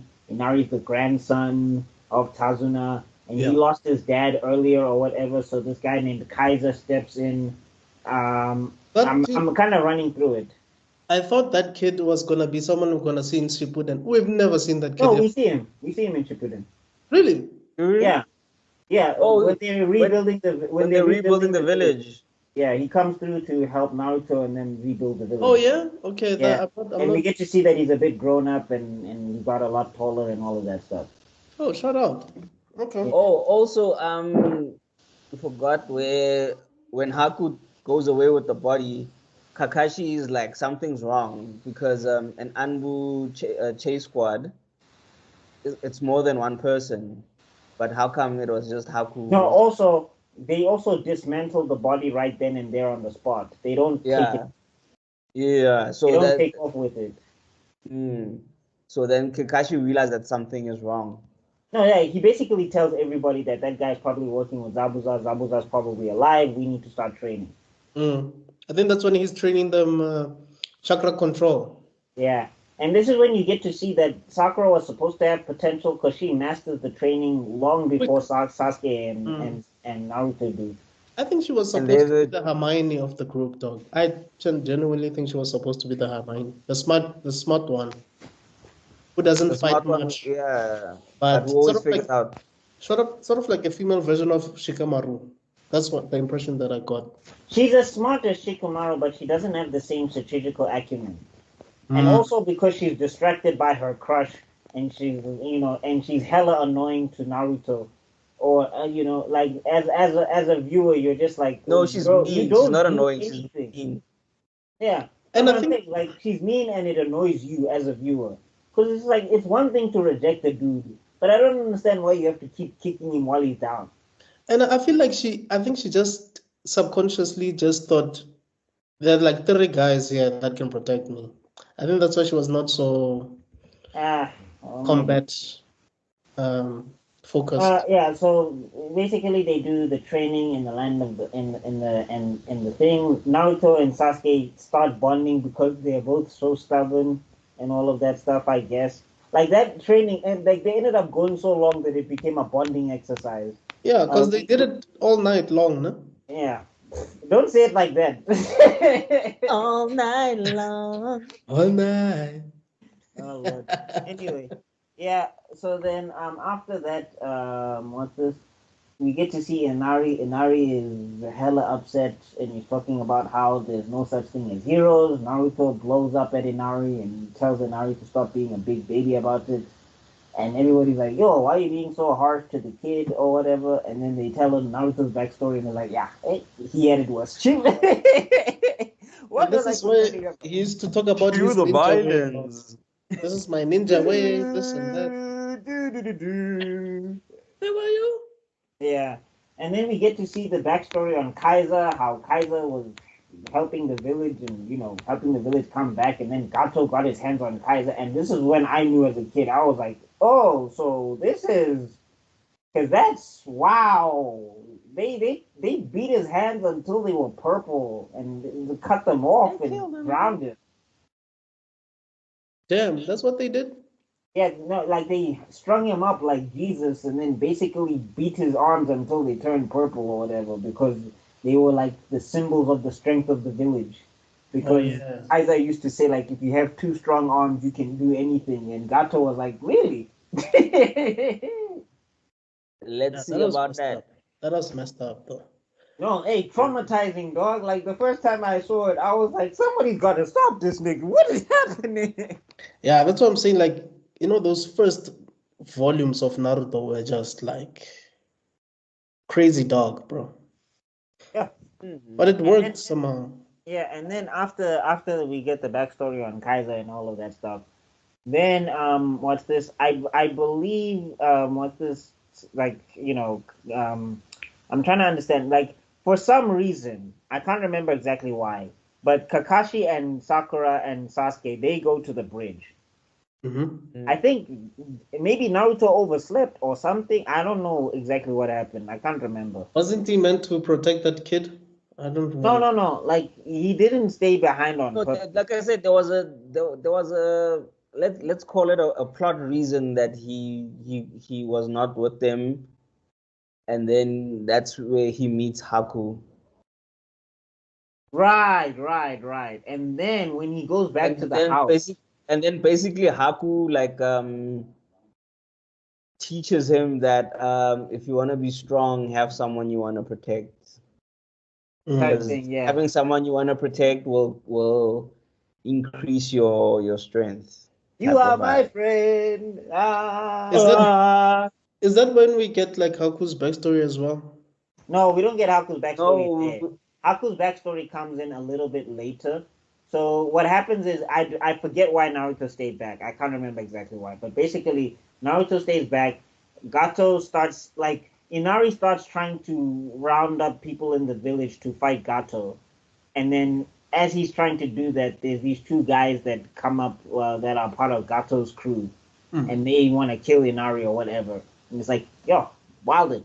And then Naruto, that's when we get the whole thing. A hero always shows up late because he basically after his with the talk kick. with after his talk with Haku or whatever, he figures out that there's people trying to attack the village, and he goes back and he helps Inari. And then after he helps Inari, then he's like, okay, I gotta go help my team or whatever. And then Inari's like, all right, cool. And then Inari keeps trying to round people up in the village or whatever to go and fight Gato on the bridge. So we get to the bridge fight, and then that's when we get Sasuke versus Haku. And basically, Sasuke, using the training, Sasuke is matching Haku's speed. Yes. I just want to say something quickly before we continue.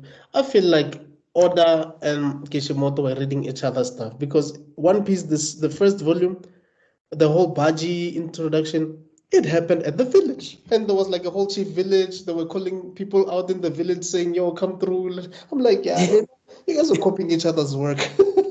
I don't know who copied whose work. Who's who in the zoo? Yeah. Dog, I mean, maybe they were in the same apartment complex. Hey, maybe the same rent was due. You don't know. Yeah, so straight up. But yeah, And then that's where we get introduced to Sasuke's Sharingan. yes. Because Haku hits him with the ice prison and all Yes. of that stuff, and then Sasuke is basically like, I can see, and all of that stuff, and then he's doing that again. Sakura Manji formation, just stand next to Tazuna. I'll protect him. With a kunai in her hand. Yeah. And I think that's when Kakashi releases the dogs, or am I rushing? No. So what happens is that now Zabuza had figured out how Kakashi's Sharingan works. Right. And he was like, as long as I don't look at you, you don't have any effect on me. So what we're going to do is we're basically going to hit you with this hidden mist jutsu, and then I'm just going to attack you from the mist. Right? Then while Kakashi is busy fighting thingy, that's when Naruto comes in and does the knucklehead thing where like he was supposed to attack from the outside, but he basically snuck inside into the trap. And then Sasuke's like, what are you doing here? It's like, I came here to rescue you. It's like, dude, that's not what you were supposed to do. I love Naruto. Like, That's the coolest dumbass. He's the coolest dumbass ever, man. He's like, you idiot, you're supposed to attack it from the outside or something. And then while they're busy fighting, while they're busy fighting in there, that's when Zabuza gives the backstory of Haku. So basically, I mean, we don't get the whole backstory. We get the rest of it after that fight. But basically, what Zabuza says is that in the hidden mist, to pass as a ninja, you get one final test outside of the bell test. And that's where you have to kill your teammates. Fish. Messed up, dog. And that's where they were called the mist, hidden blood. The blood mist village. That's where it's got the name of the bloody mist village, because they were basically just insane, man. Like, yeah, it's like you train with this guy, you eat together, you shower together, everything is cool, and now you have to kill each other. Yo. Oh, and by the way, they get from the first day you get ninja training in the mist. You have this guy with you. So me and Buckmeister go to we register and we are buddies. And for us now to pass, one of us has to die. That's so messed up, dog. Exactly. And remember, you go through everything. You go through the trial, the training, the exams, everything. And then when you're done, when you think you've passed, you're like, oh, by the way, kill each other. Winner becomes a ninja. You guys didn't read the fine print when you signed these papers, did Yeah, you? dog. And that's why, By the like, way, Zabuza there's was more. laughing when Sakura and Sasuke and Sakura and Kakashi were just like, yeah, no, they can take care of themselves. They're teammates. And he's like, dog, I trained a killer. How cool is going to catch bodies? You Yeah. say you're doing this kitty ninja, what? We're Hey, playing. serious. We're not playing here, chief. Some Play. Popeye I see the papa anymore. There's no games here. Yeah. Yeah. And then basically Sasuke doing something that I think people miss with this series. Because Sasuke and Naruto were friends. Yes, they argued a lot. Yes, but they were friends. 100%. Even Sasuke, when he was doing that whole "Are you scared, scaredy cat," yada yada yada, he still saved Naruto's life from It's them. just banter, man. It was just banter there. Yeah. Like the fact that he again jumped, like he randomly throws his body in front of Naruto because he knows Naruto cannot dodge these senbon or whatever, Yes. and basically sacrifices himself to protect his comrade. And you want to say that, oh, Naruto and Sasuke weren't friends? Why was Naruto chasing? Like, we'll get to it, but I'm just saying this is the first instance. I don't know if we're running out of time back because I know you're supposed to the 11. No, So- no. I mean, we can keep going. Like, we're Sure. almost done anyway. We're almost Okay. We're almost done, yeah. All right. Because remember, this is the final fight now. So Yeah. So then, Sasuke, yeah. Sasuke jumps in front of the needles. Haku has this awesome bloodline thing where Oh, she makes Keke Genkai, yeah. Keke Genka, where she freezes. She's like basically an ice user. He. People will come at Sorry. Ish. Yeah. I don't know what Masashi was doing with that in the first place. You know, anime has a lot of those. Yeah. Yeah, but I'm just saying for the sake of this story, like, what was the point? Like, I don't get it. I don't know. I think it was to show, like, you know, how ninjas can be deceptive because Haku looks so cute and innocent. Kanti, he's this He's murderer. like the deadliest, one of the deadliest ninja at the time in that universe. Yeah. Fair enough.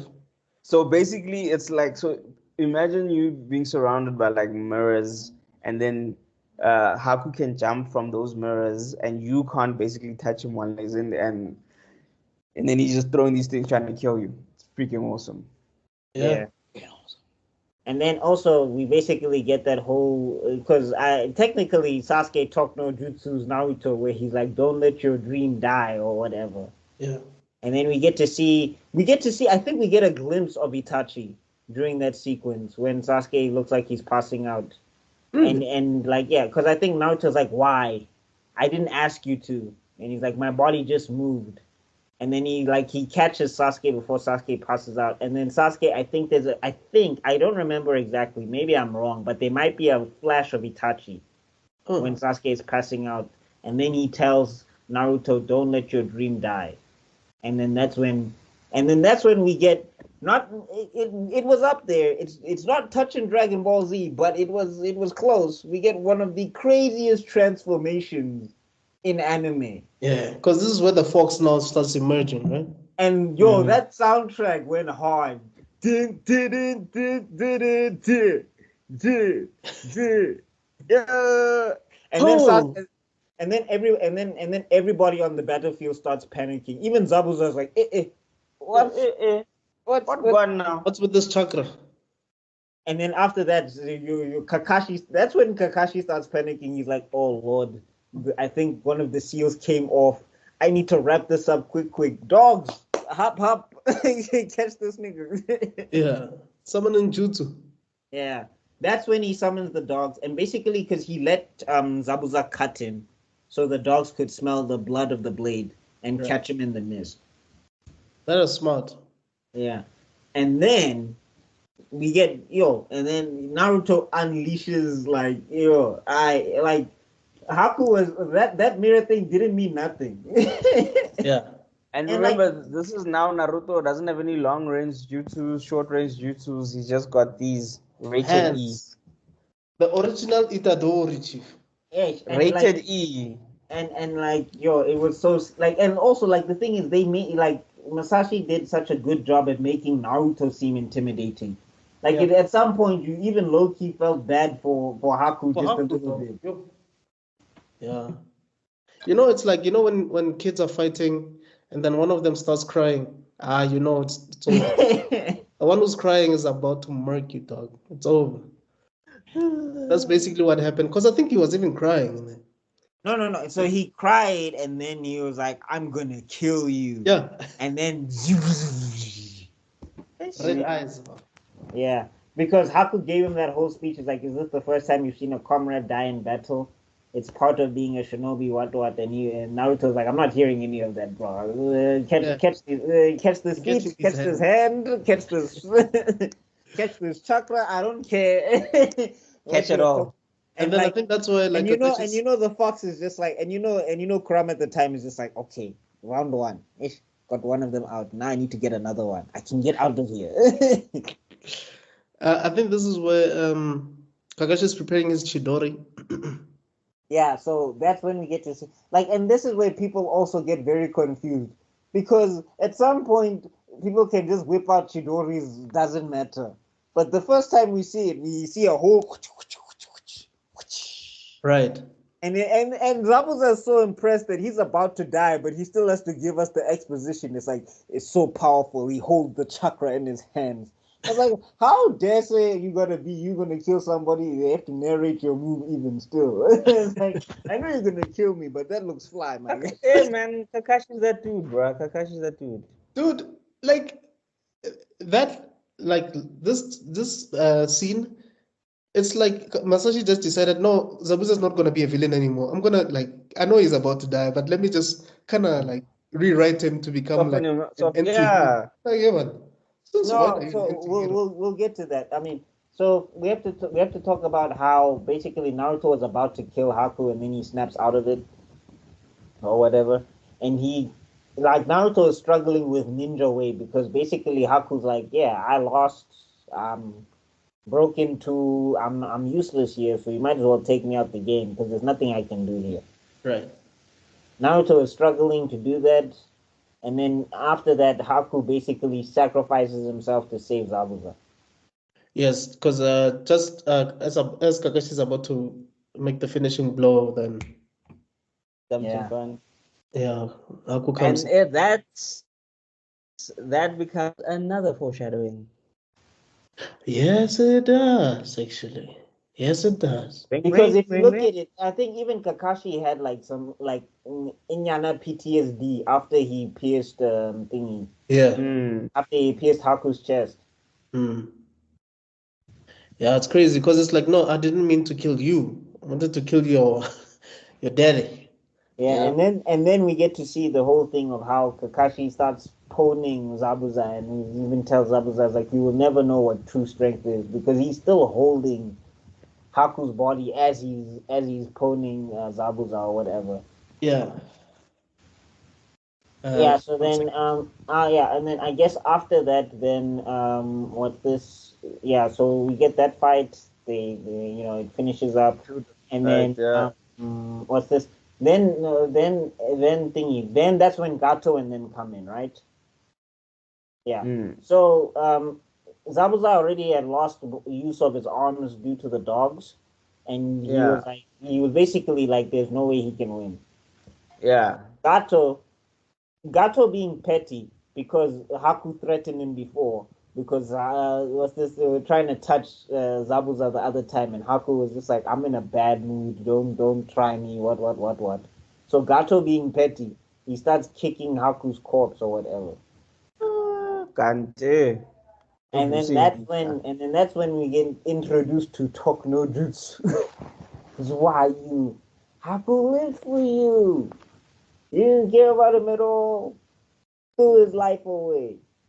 And all for your dream. He never had a dream of his own, but he didn't care. And like, that's when Zabuza like started running to Gato, no?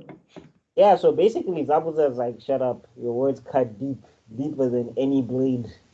Yeah. And that's when he goes old. Haku was human, and he felt emotions, and now damn him, I feel them too, or whatever. Like, this always stuck out in my mind, and I think I'll be 80 and I'll be able to quote this scene, because the thing is, Masashi already, he did like 4 things in this particular scene, in this particular dialogue. So he set up how Naruto interacts with the ninja world.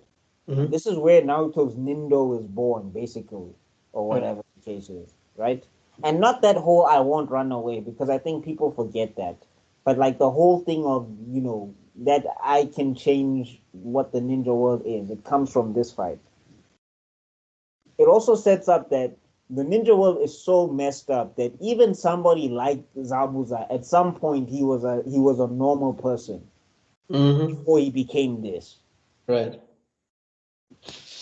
It also shows that like bonds and relationships are important because like Haku was important to Zabuza. Like Zabuza couldn't hide it. He couldn't Yeah. pretend. Yeah. Like he Yeah. tried to, but he couldn't hide it. Yeah.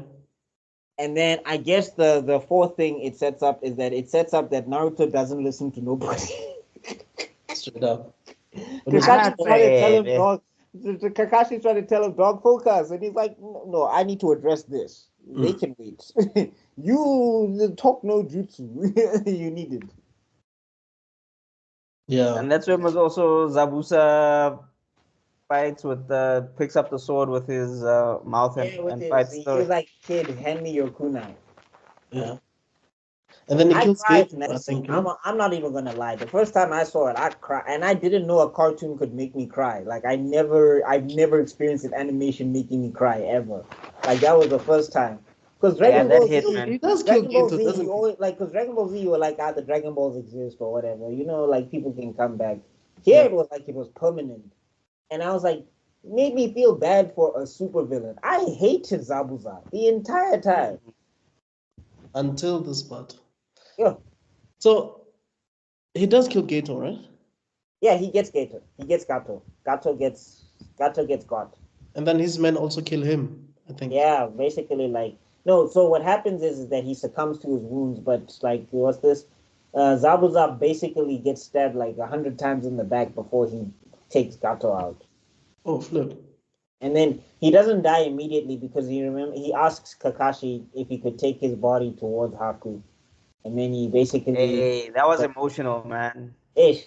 Then he gives that whole speech about I wish I could go where you were going or whatever. Because basically he tells Gato like where we're going, there's all sorts of demons and things, and I'm sure I'll fit in perfectly or whatever. Oh yeah, yeah. Still trying to die in a badass way. Like, Yeah. yo, dog is fine. Like, but yeah, man, guys, this is for me. There's so much, man, that we spoke about already in this. What, 2, 3 volumes? And Yeah. I just wanted to know, what would you rate? What are your ratings for Wait, this? we gotta talk about the last scene. I think we gotta talk about the Kakashi burying Haku and Zabuza, which Right. was a huge sign of respect because, like, Kakashi saw that there was a person in there. Like he didn't see a person before. Yeah, but also just making his team members realize that look, as a shinobi, you still have certain things you need to do as a shinobi, regardless of the differences that you might have with someone else. No, but then also like this is where we get shown that the ninja world sucks. Like he was like, it's the Yeah. same in the Leaf. Like Yeah. we're no different from what they were doing here. We have missions. We're supposed to go out there and die, and that's what it is. And then That's what it Naruto's is. like, sounds whack. Time for my Nindo way. Right, Changing the ninja world. I don't give a damn about this. right.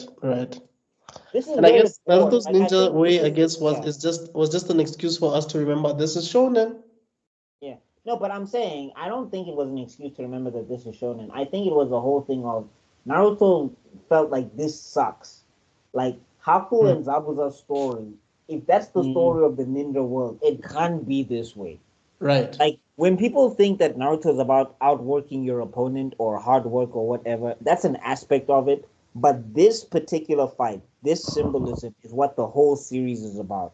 It's about how you overcome the cycle of hatred in order to Yes. change the world into something better. Just applying a different philosophy, having a different Because he perspective. turned somebody like Zabuza, who was cold hearted, didn't care, into a crying mess at the end of it because Zabuza had something he cared about that got killed right in front of him and he couldn't do anything about it. Right. That's what Talk no this juice is series is about. powerful, man. It's not about the hard work, and because I know everybody looks at Naruto failed Rock Lee or whatever, and we'll get to that. But like, this is what the series is about. It's Yeah. not, like, the fighting and everything is dressed around this whole concept of how you're supposed to deal with the cycle of hatred. That's it. It's not about hard work is an aspect, but that's just a part of Naruto. It's not what the theme of Naruto is. That's true. Mm. That's true. Okay, so your ratings, gents? This one has So got to be an 8 out of 10. no, we forgot the final part. Inari Oh. comes through with the villagers, and they stand Oh, up yeah, for yeah, yeah. themselves because they were inspired by the great hero Naruto. So Inaki finally starts believing in heroes, Imagine though, like after all, and then they name the bridge the Great Naruto Bridge. having pins on my flipping body, y'all are just gonna give this guy props. Like yo, like I was frozen in ice. I was.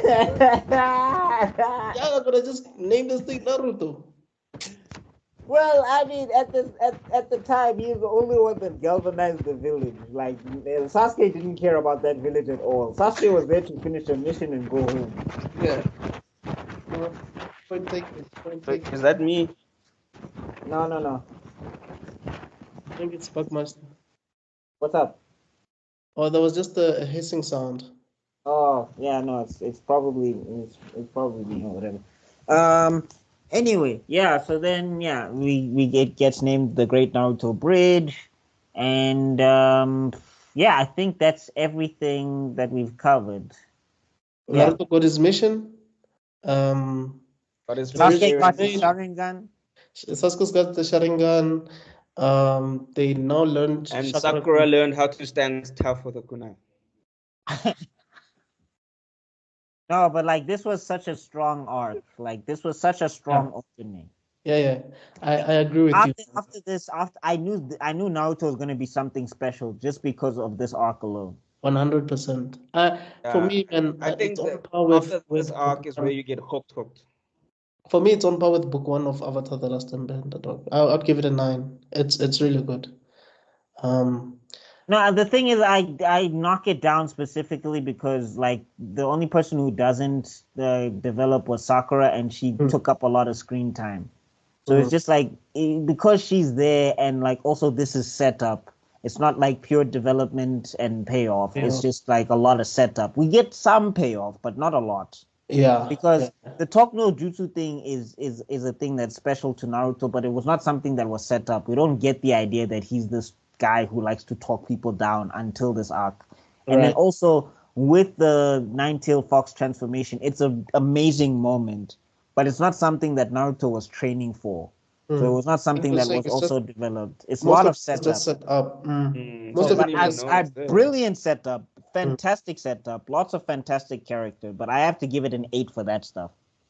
No, that's a fair assessment.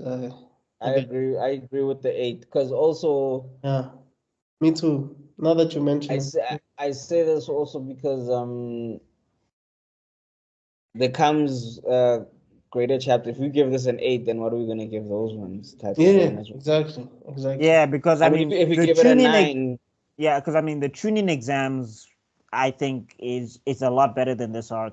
I mean, again, this arc is amazing. It's a great arc, but I think the tuning exams, the Sasuke retrieval, like the attack on Konoha, there's a lot of stuff going on. Crash. Yeah, you're right. Okay. Yeah. Is there anything you guys want to say before we shut it down? No, it's my favorite anime of all time. I can rewatch this thing again and again and again, and I might do that tomorrow. I don't know. I swear, if I had the time, I would. Hopefully next week I will have the time because work is gonna calm down a little bit. So until then. You are my friend. All right, guys. Same here. I think I just want to say I might maybe watch the recaps or maybe read the manga again. I think there's a lot of stuff that I can pick up as a writer and as an artist myself. But like the guy said, Dadabayo, man. Thanks, guys, for checking us out. Believe it. Please let us know what you guys think about this arc. Who's your favorite character? Who do you think could have been developed more? Do you guys agree with our rating? Do let us know all these things in the comments below. And thanks for King, I think it's King Sean, Yeah. for joining us. We hope he's going to join us next week. And shout out to Tebello, man. He couldn't join us, but hopefully he will join us next week. Yeah, so for myself, Mr. Extraordin, Zanuzu Kumlambo, and Backmeister Cool, thank you guys. We'll see you next week. Cheers. Let's continue. Okay, so I just don't remember how this arc starts. Can someone refresh my memory? This one. So yeah, they come back and then basically we get introduced to Kankuro. I think like there's some filler stuff happening, but then Kankuro is messing with Konohamaru and his crew and whatever. So Naruto steps in, gets embarrassed, and then Sasuke does his Sasuke thing and throws a rock or whatever. And then, yeah. It was Yeah. too cool. yeah, and then he basically does the whole get lost, crushes the rock, and it, like flows in the wind, and everybody's like, "Oh my God, Sasuke!" And But you know what the weirdest thing about all of this is? Konohamaru has always seen Naruto as the cool one. Like he calls him sensei. no, like at that moment, he was like, "Why aren't you flexing like this, man? What's happening, Chief? You're falling apart, my guy." Yeah. And then after that, then Gara comes in. He makes Kankuro back off, and then that's when we get introduced to Gara. And like Sasuke's like, "I didn't even see this guy. He's hella scary. What's happening?" and all of that stuff.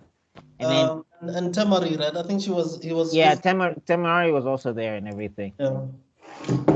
That one also is Like she's a I'm not gonna front. The first time I saw Gara, my goosebumps had goosebumps. I was just like, what is going on here?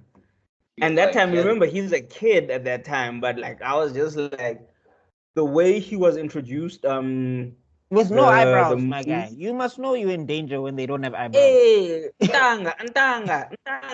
Because you know, if you go to ShopRite and you don't see eyebrows, you know, like, hey,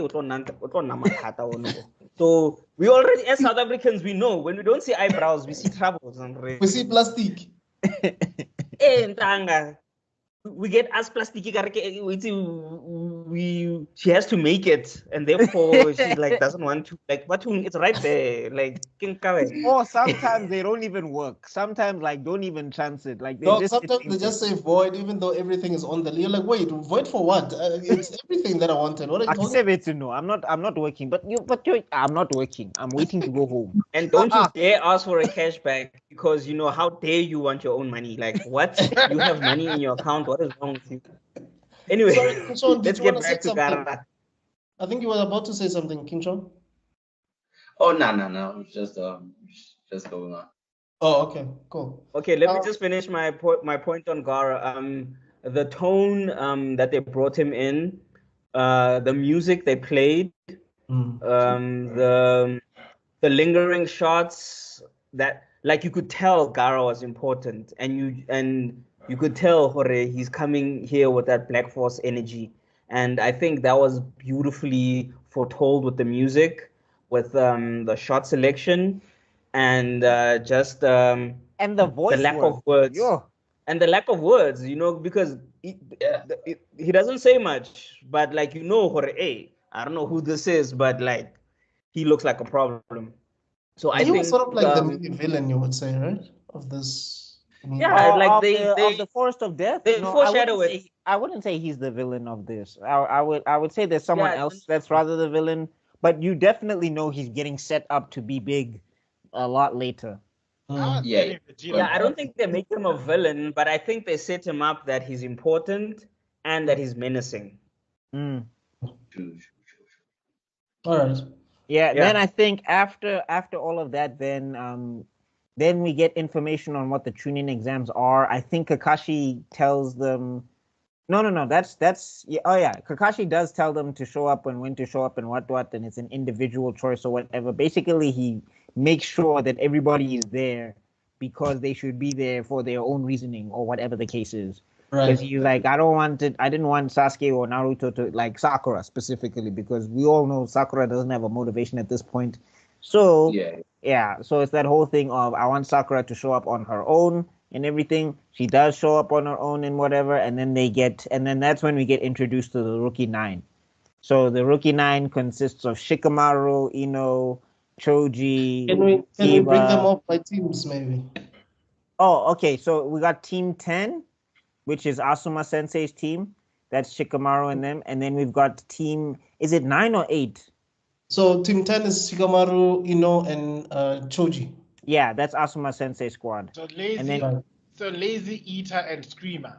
Oh my God. and then we've got I don't know what was Kurenai's team again? It was Team 9. So 7, 9, 10. I wonder who's squad 8 is Guy. Squad 8 is Guy. Okay, there we go. Yeah. So 9 is Kurenai, which I still think The beautiful green beast of the leaf. Dude, she's one of the most beautiful women there. Let's be honest. But anyway, First, she was one side. People thought that she was an Uchiha at some point because she has red eyes. Well, she had red eyes. Yeah. She had red eyes, so she had the audacity. Pardon? What did you say, King John? That's the next one. That's the next one. Relax. No, that's the next one actually. But yeah, she had this spin. Like the home that she was like a master of Genjutsu kind of vouched for her. Oh yeah. I feel like Masashi wanted to make her an Uchiha and then changed his mind. I think so too. Yeah. I think he just got her pregnant and forgot about her. Like, but anyway. No, I'm saying at this point in the story, I think he did, like with the way he designed it, I think he wanted her to be an Uchiha and changed his mind last minute. But anyway. So she leads Hinata, Kiba, and Shino. Yeah. Aburame, Shino Aburame. And then when you think about it, is she an appropriate leader for such a gang? Because you've got an insect user, a dog user, and you've got a dojutsu user. You mean the tracking team? Yeah, I don't know. Because remember, she's a genjutsu specialist. So for her to be leading a tracking team, it doesn't make sense. I don't know. I don't know. What's Asuma's specialty? Yeah, a proper team. Asuma's just a ninja. Asuma's just a ninja. And Asuma's speciality is assault. He's an assault specialist. Asuma's an assault but I'm saying like do you think he should have been the leader? And don't forget, he used to be a bodyguard for the daimyo. Yeah, but I'm saying like also his squad doesn't fit like his personality. You get what I'm saying? Yeah, it's also like doesn't. Asuma's squad, like Shikamaru, straight strategist, his specialty is like long range or mid range combat. Right. Like the only one who's like proficient in close range and not really proficient, it's more like they're an impact fighter is Choji. He's more like a defender. He's an in and out kind of guy. Right. He's not a. I think that team is very well balanced because you have a close range fighter, you have a mid range fighter, and you have a long range fighter, which is Ino, who will be behind thingy and do the whole confusing of the enemy thing. So I think that's a good balanced team. When you look at but Team I'm saying 7, like if we look at Asuma, it's all assault. Can I just when you look at Team 7, Team Kakashi, they literally all assault. And Sakura becomes also an assault, and a medic, but basically they become assault. They're all assault type ninjas. There's like no balance in that team. Would have worked properly with Team Kurenai, as remember she has amazing chakra control. And Kakashi didn't utilize that her power to the best, and she would have been fantastic with genjutsu and stuff. True. Mm. And I wanted to add. Sorry, King Sean, what did you say? I'm saying Sakura should have been with Kurenai Sensei. Like it would have worked to her advantage, as she was fantastic with chakra control. But Kakashi only focused on Sasuke. Let's be honest, the other guys, he didn't train them at all. Sakura would have been better that side. I just wanted to add, I think the only reason that Team 7 even exists is because Sasuke was top of the class and they had to pin him with the bottom of the class performer. And just to balance things out. So Mm? from an academic sense, that's why Team 7 exists. Facts. Okay, makes sense. I can't defend the other classes. Yeah, I mean, again, like when we do look at Team Seven, well, one, they're all rounders mostly. Like the thing is like if we look at Team Seven, especially between Sasuke and Naruto, because Sakura only really develops combat wise in Shippuden. But Yeah. if we look at like what Naruto and Sasuke are capable of, they're capable of fighting long range and close range. Because Yeah. Sasuke has got multiple types of jutsu that can hit you long range, and he's also good with long range weaponry. Whereas with Naruto, the clones by default, he can stay behind and they can charge forward, making him long range. Okay. Also, he's Yeah. also got the summoning jutsu as well, which he eventually develops. Like they become all rounders, basically. So they don't need to have a balance of a squad because they are squads unto themselves. Okay, let's talk about Team 8 quickly. Oh, okay. Then we've got here he is, Mr. Fate. Mr. Fate can't be changed. Rock Fate Stay Night. No, we got Neji Hyuga, and then we got Tenten. You know when people say characters are useless. I wanted to say that the most useless one. Yeah, but here's the thing. Can I just say, in Tenten's defense, right? Kishimoto said that he didn't know what to do with her, right? There's a lot of people he didn't know what to do. Like even in the manga. And do you know what the crazy part about Tenten is? She's literally the only ninja because she uses weapons and stuff. Everyone else is basically Harry Potter. They're just Harry Potter with Kung Fu. Everyone else is Harry Potter with Kung Fu. And then there's Tenten with actual ninja tools. Like Tenten and Rock Lee are literally the only ninjas. The rest of them is just Harry Potter with Kung Fu. That's why in the manga, she's the only one. Her battle with Temari is off screen, dog. Even in the manga, because Kishimoto was like, I don't know what to do. True. So I feel like Tenten But then and he most went of and gave Ino and Sakura a whole battle. Sorry. Please repeat that, King Tro. Oh, sorry. like Go ahead, King Tro. versus Sakura was like pretty bad, man. I'll be honest, one of the worst anime fights ever. But mainly the Tenten and like the others, most of the side characters in Naruto mainly fell victim to Kishimoto's lack of writing side characters. Like, let's be honest, Kishimoto isn't that well at writing side characters, and most of the time he would have a character do one thing and then like you just leave them hanging. It's the same with Rock Lee, Tenten. Like if Tenten was removed from the story, it wouldn't make that much of a difference because like she barely does anything. No, I think he's great. I think he's great at setting up side characters. He's terrible at follow through. Because remember, a lot of side characters in this, like Shino's introduction was cold. The way he beat that Sound Ninja, that was like, yo, what is this guy gonna do? Shino is one of the most underrated characters ever. Has he ever lost a fight? No, he did. He lost to Kankuro. I just want to add. No, he didn't lose. He didn't lose. It was a tie because he did. Was it a tie? No, he got. I guess. But that's the next arc. I guess we can call it a loss because he did defeat him, but he was poisoned, and was only saved by his dad. We'll talk. We'll get there when we get there. But I'm saying, go ahead. Your defense for Tenten just practically confirms how useless he actually is. Because he said Masashi Kishimoto didn't know what to do with her. And now you're using So I'm basically saying it's not like she was deliberately useless, kind of like Sakura. I'm just saying that like he honestly did not know what to do with her, how to use her. We'll get to like Sakura because actually when I was rewatching it, I was like, Masashi almost gave her something and then decided to change his mind last minute. I don't know why, but anyway. In respect, I think that's what makes it so annoying because you saw something was about to happen and then nothing, and then I feel like Kishimoto was making a lot of edits during his like writing period. Like you write something and it's like, and then he's too far in to actually retcon it, so he like has to change a lot of things. As said with Kuronai, she was probably like an Uchiha. Then he literally went to the animators, was like, nah, I changed my mind. So I think he kind of faces that problem most of the time. Or maybe the editors had something to do with it. It's also true. They did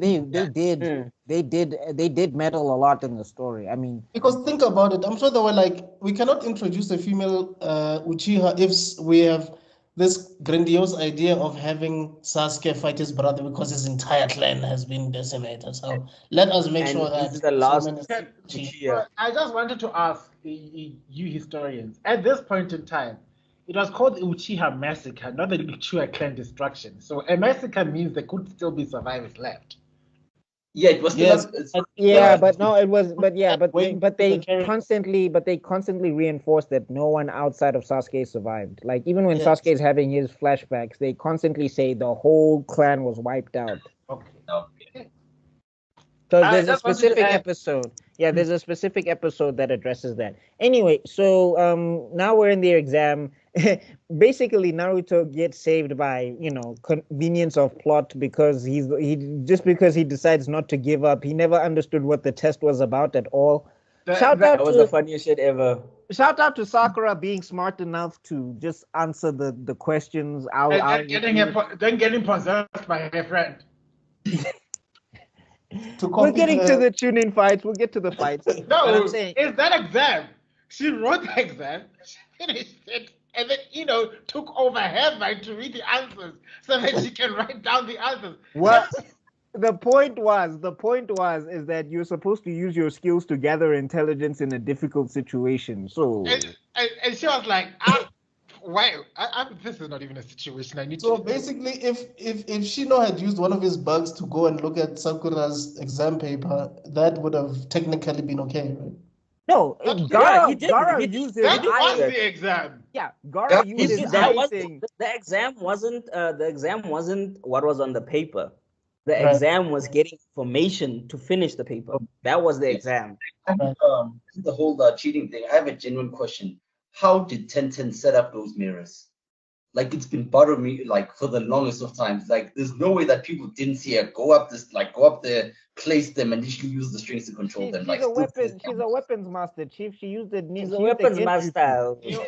But wait, in a room full of ninjas, dog? I am telling you, her father told No, her. but remember also the examiners knew they could see because they are Jonin. However, they wanted to see if you didn't make it obvious. Right. The point wasn't that they were Jonins, and these kids are, remember, these are kids, They're not and even they Genins are yet. Genins. Yeah, they're Genins. That's why they're taking the tuning exam. Oh, So yeah. the main thing is someone. Remember, when you pass the academy, you automatically become a Genin, and then to become a Chunin, you take the tuning exam. So they are Genin, but they don't really have war experience. These Jonins have war experience, so they know how to spot traps and things like that. And remember, a lot of the times they even saw like, oh, that one is really doing well with his mirrors. That one's doing well with his hidden eye. That one's doing well with his insights. Yeah, Pella, They like saw Gara's eye. They saw that. Gara's eye was obvious. They saw the things, but they wanted to see if they could utilize them. Right.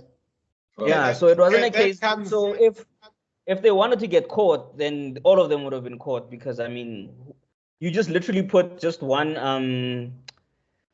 what's Hinata's clan again? Hyuga. You just put one Hyuga in there, and then they're all fucked. It's literally like that. You don't even need to do anything crazy. And then enter one kid who just says, "No, I'm not giving up, even though I have no idea how to pass this exam." He wrote That's nothing, the right? way. Or he No. only answered question 10. I No, think he only answered he question did- 10, and that's how he passed. No, he didn't answer anything. His paper Yeah, was just- empty. Ibiki passed it. No. Oh yeah, question 10 is the final question. Yeah.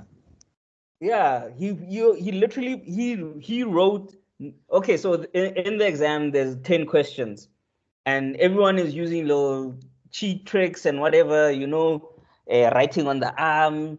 We shubile mo letseleng, on tsa pampiri wa bala, all that thing. Naruto wrote nothing. He knew nothing. They asked him 1 + 1. He was like, yo, go diragala iko no more. They asked him if you turn left, where have you turned? He was like, what is going? He knew nothing. And then so there were 9 questions, and then they were like, there's a 10th question, and if you take this question, And if you fail it, you fail the whole exam. But if you don't take this question, whatever. So they made it into like a dilemma type of thing.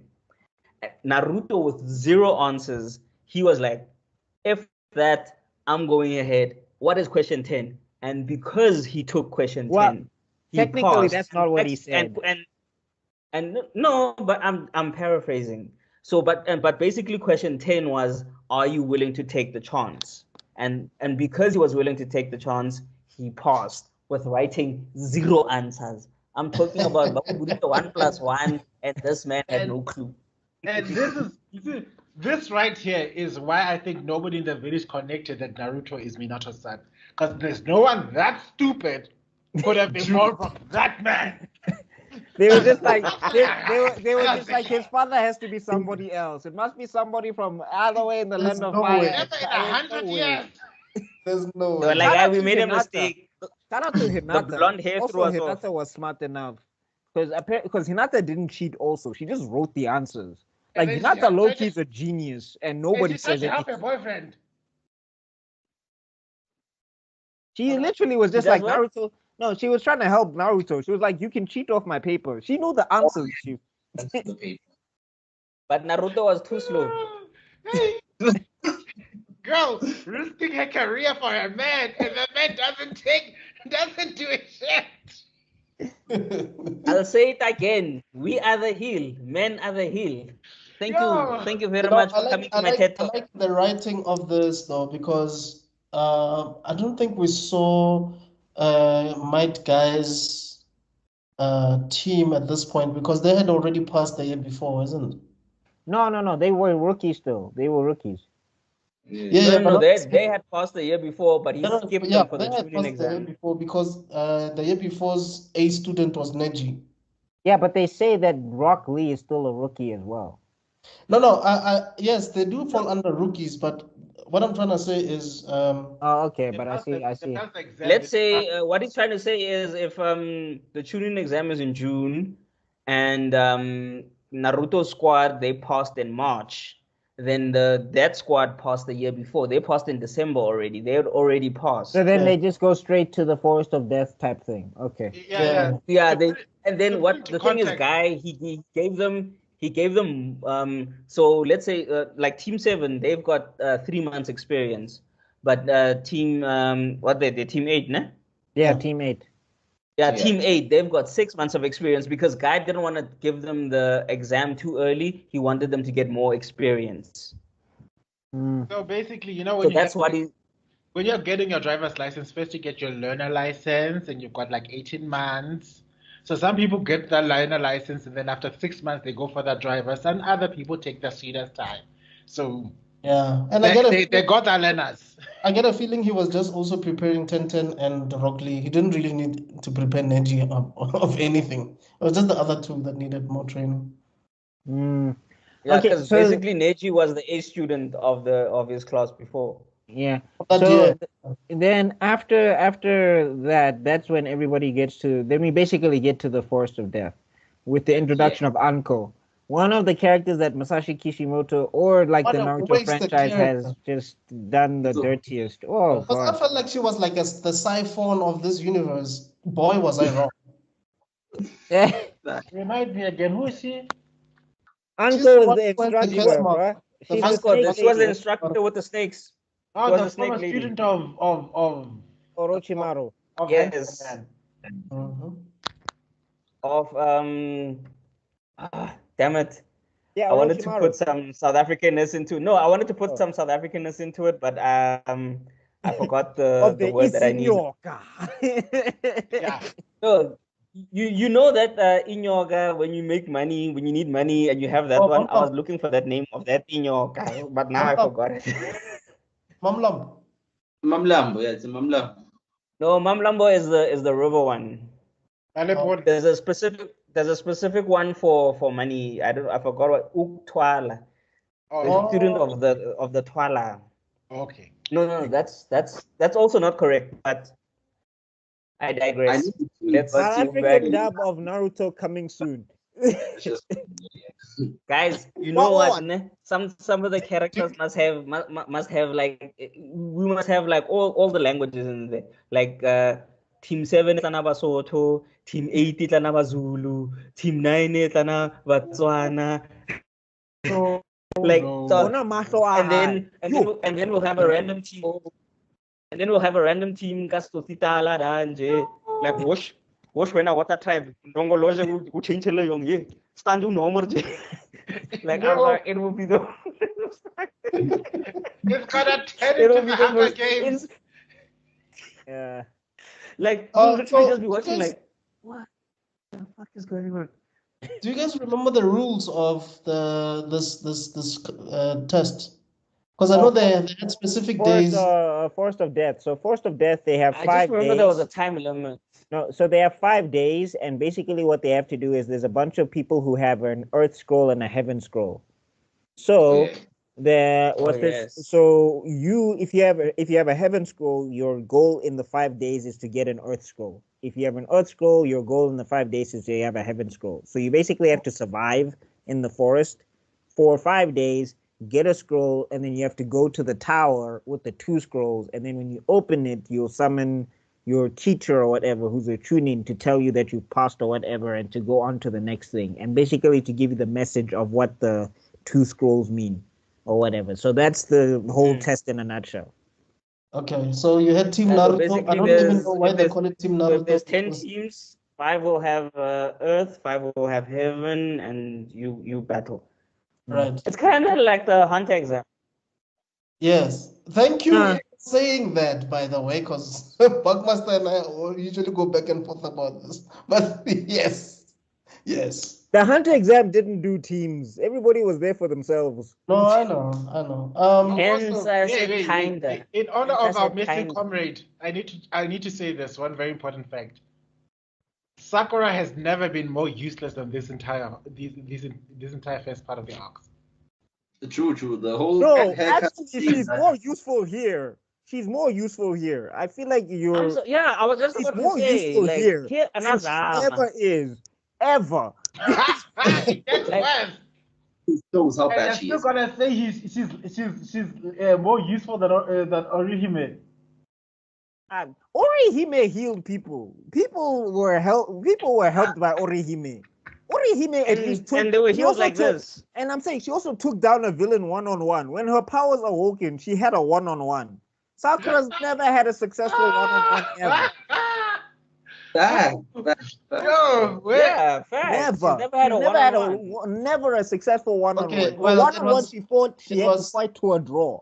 It was Sasori, but she was held by Elder Chiyo, but we're going way too fast. Exactly. Too So Anyway. not a one-on-one. But not a one-on-one. When But she fought anyway, Shin, Naruto and Sasuke had to come and save her from Shin. So in Boruto, We have to admit that that was one of the best fights in Boruto. Like she did actually hold her own.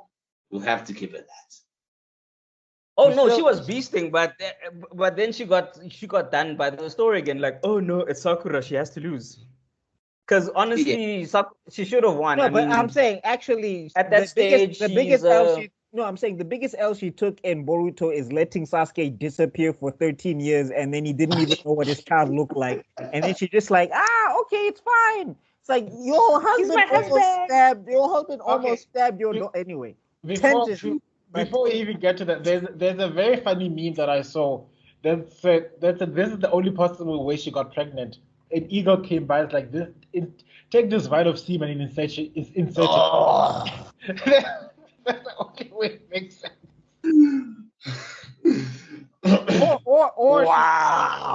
Or Sasuke drank something, like she was like, here, take this. And like, otherwise I don't know. Or But she anyway. just asked Ino to basically do what she does best and Sasuke for like a day. And then the rest is history. This is weird. Trust me. This is Okay. Come back. Anyway, You're gonna stay our guest. please let's come back. Let's go. Yeah. This is the wrong podcast. This is Africa's next. This is not Netgasm. Let's behave. anyway. And then, so this is where we get introduced to Kabuto, correct? Yeah, but in this Kabuto arc. comes in with his ninja info cards, which I still don't understand how those things work. I'm confused. I don't know if you watched Pokemon that week and decided to add some stuff that doesn't make sense, and then No, I'm saying I get the cards. I get what they're for. They're important in giving exposition. I just don't understand how they work. It's like if he can hide the chakra, and then when he puts the chakra, then the chakra opens the thing, and the cards have all of this information. I'm like, how is he hiding it? I don't understand. Like it I can't be think again it's jutsu. It can't be no, again. no, Jutsu. no. It's not. It's probably a seal, some type of seal, and it gets activated with chakra. Yeah, So I guess. But isn't Kabuto in this arc? Isn't he Tompa, another hunter? my man, my man, my man. Why am I not remembering Tompa? Remember the Tompa, liar? he was the one who was liar. Like this he was guy the who one kept giving the lying to people the guys. juice. Giving the juice that was making them sick, and he knew because he was the what was his nickname was like the rookie killer or something like that. I'm blanking. So he was he was basically he was basically the last member of the main characters because they had to become a team at a point. Oh, the big fat nose guy. Yeah. Oh, okay. Yes. And remember, because he taken the hunter exam he took the hunter exam every year for one purpose only, to torture rookies. So, but because of that, he inadvertently had knowledge. Yeah, well, I mean, then Kabuto can't be him because Kabuto wasn't taking this exam to get at rookies. He was doing But it he was because no. But Buck, you trying to make it like for like. We're not Bar saying for it's bar. like for like. Yeah, it's not bar for bar. We're saying it's similar. well, I'm We're not just saying saying like people for like. say it's bar for bar. That's where I have an issue. No. No, it's Don't not say bar for bar because the There's characters, similarity.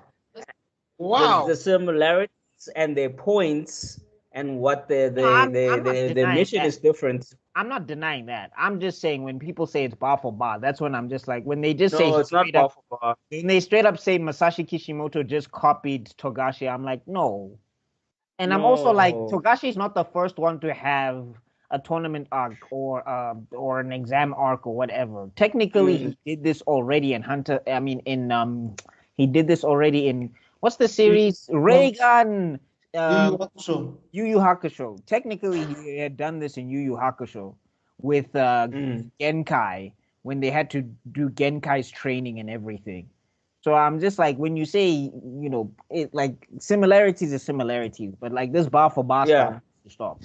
Yeah, that would be No, weird. it's not bar for bar because How and interesting. remember the reason also How very Kabuto was interesting. there How is was it just to collect interesting? information on No, all the nations. that somebody can say no, we can add nuance in comparing one person's artwork to another, but when I compare somebody else's, Come on. Somebody- The Michael Bay thing will never be a thing. Let it go. Let I it will go. never Giraso. let it go. It's Giraso, not even Giraso, Shaba, similar Shaba, Shaba, because Shaba, Shaba. Please watch Frozen tonight. Please watch Frozen tonight. Please. I'm saying for the very fact we can remember characters' names automatically makes those two incomparable. You remember none of the Transformers. None. If I gave you a quiz on Transformers, you would fail. Okay, King Shantik, just to give you context. So basically, Tebalo says that Tite Kubo and Tite Kubo is similar to Michael Bay because He's the Michael Bay of mangaka. Full stop. I can see where you're getting it from. I feel like if you could make a valid argument, I could actually buy it. But I'm saying I'll make a counter one. Oh do no, you he's got remember a any? he's, Do you he's got remember an any of argument. the Transformers? Do you remember any of the Transformers? Do you remember any of the Stan Ritters? Okay. I mean, I do remember like most of the Transformers. Like, I'm genuinely like a big fan of that franchise.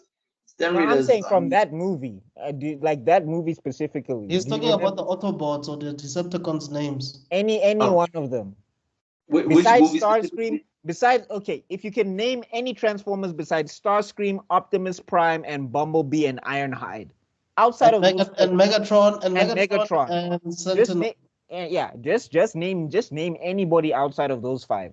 The Fallen. No, he said No, the individual name, not the group name. No, that's his name. No, he's not called the Fallen. They all called the Fallen. No, They all call the Fallen. no, the one who betrayed them, the one who wanted to destroy the pyramid, he was called the Fallen. The other Okay, was the fine, great. Okay, next one. I asking you or him? Because I'm asking. No, you're asking it's the group. You're asking I'm King asking Oh, everyone. okay. I mean, Shockwave. Shockwave, Soundwave, Okay, sharp. just remember the waves. Sideswipe, yeah. Okay. Okay. Berserker. Okay, wait. I have Onslaught. Okay. Most of these are like what Decepticons. Yeah. Let me see what else.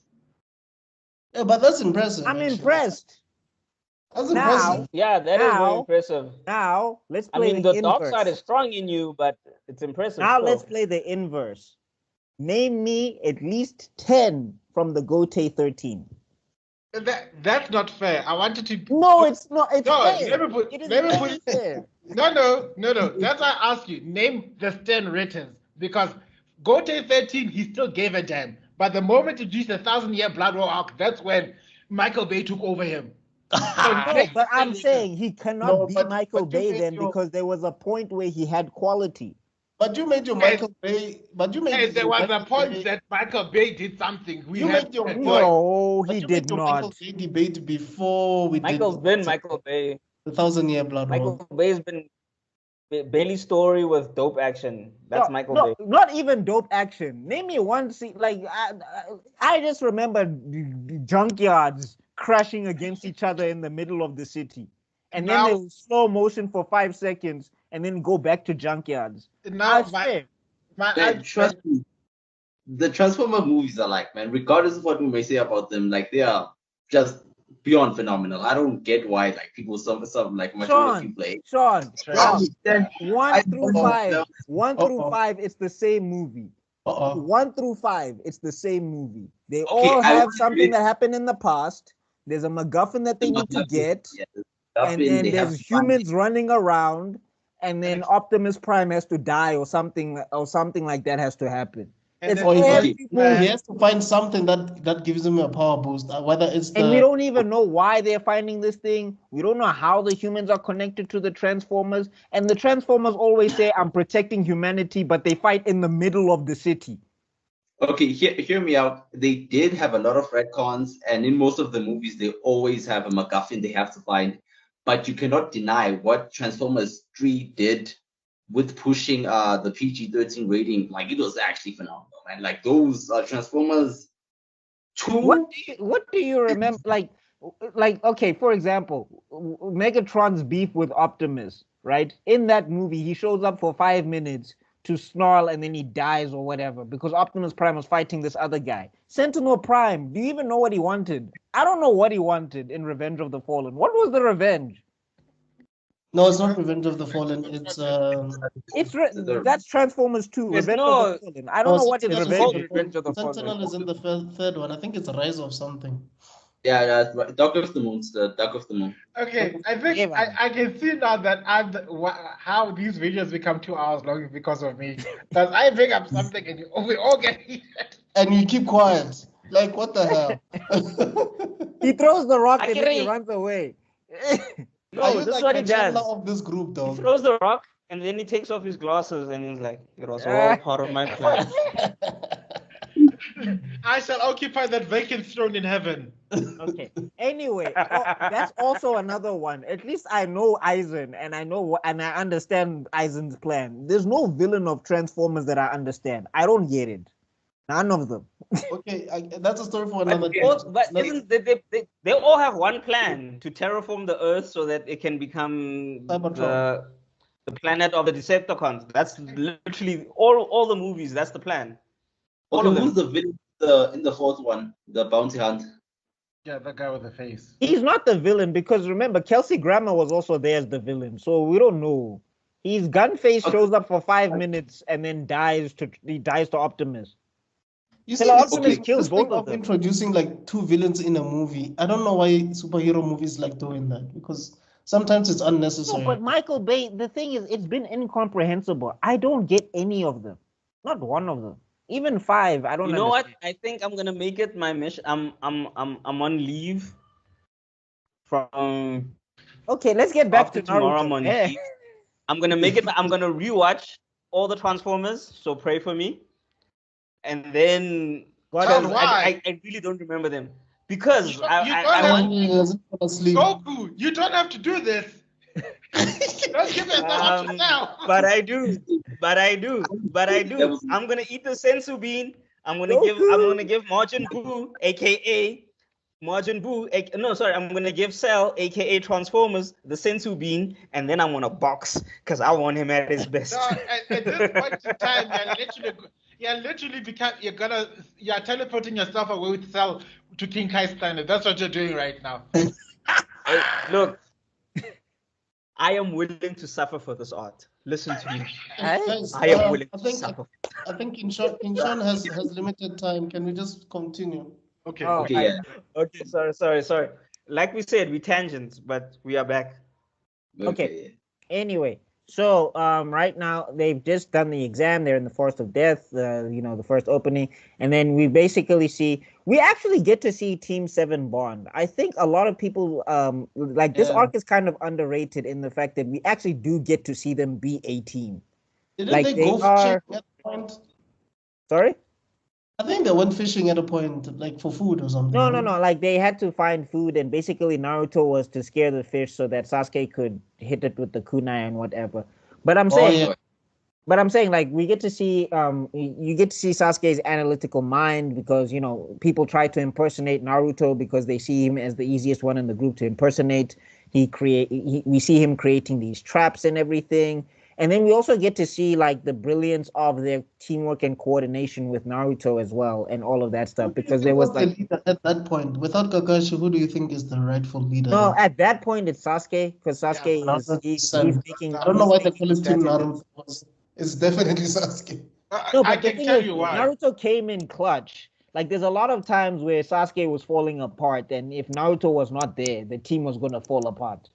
No, Okay, let's but see what the no, at this point, the reason why they call him Team Naruto is for everybody to underestimate the team, because Naruto is by far the most wild card of them all. So Oh. everybody will be given a perception of, okay, well, we'll deal with Team Naruto last. Let's take out the other teams.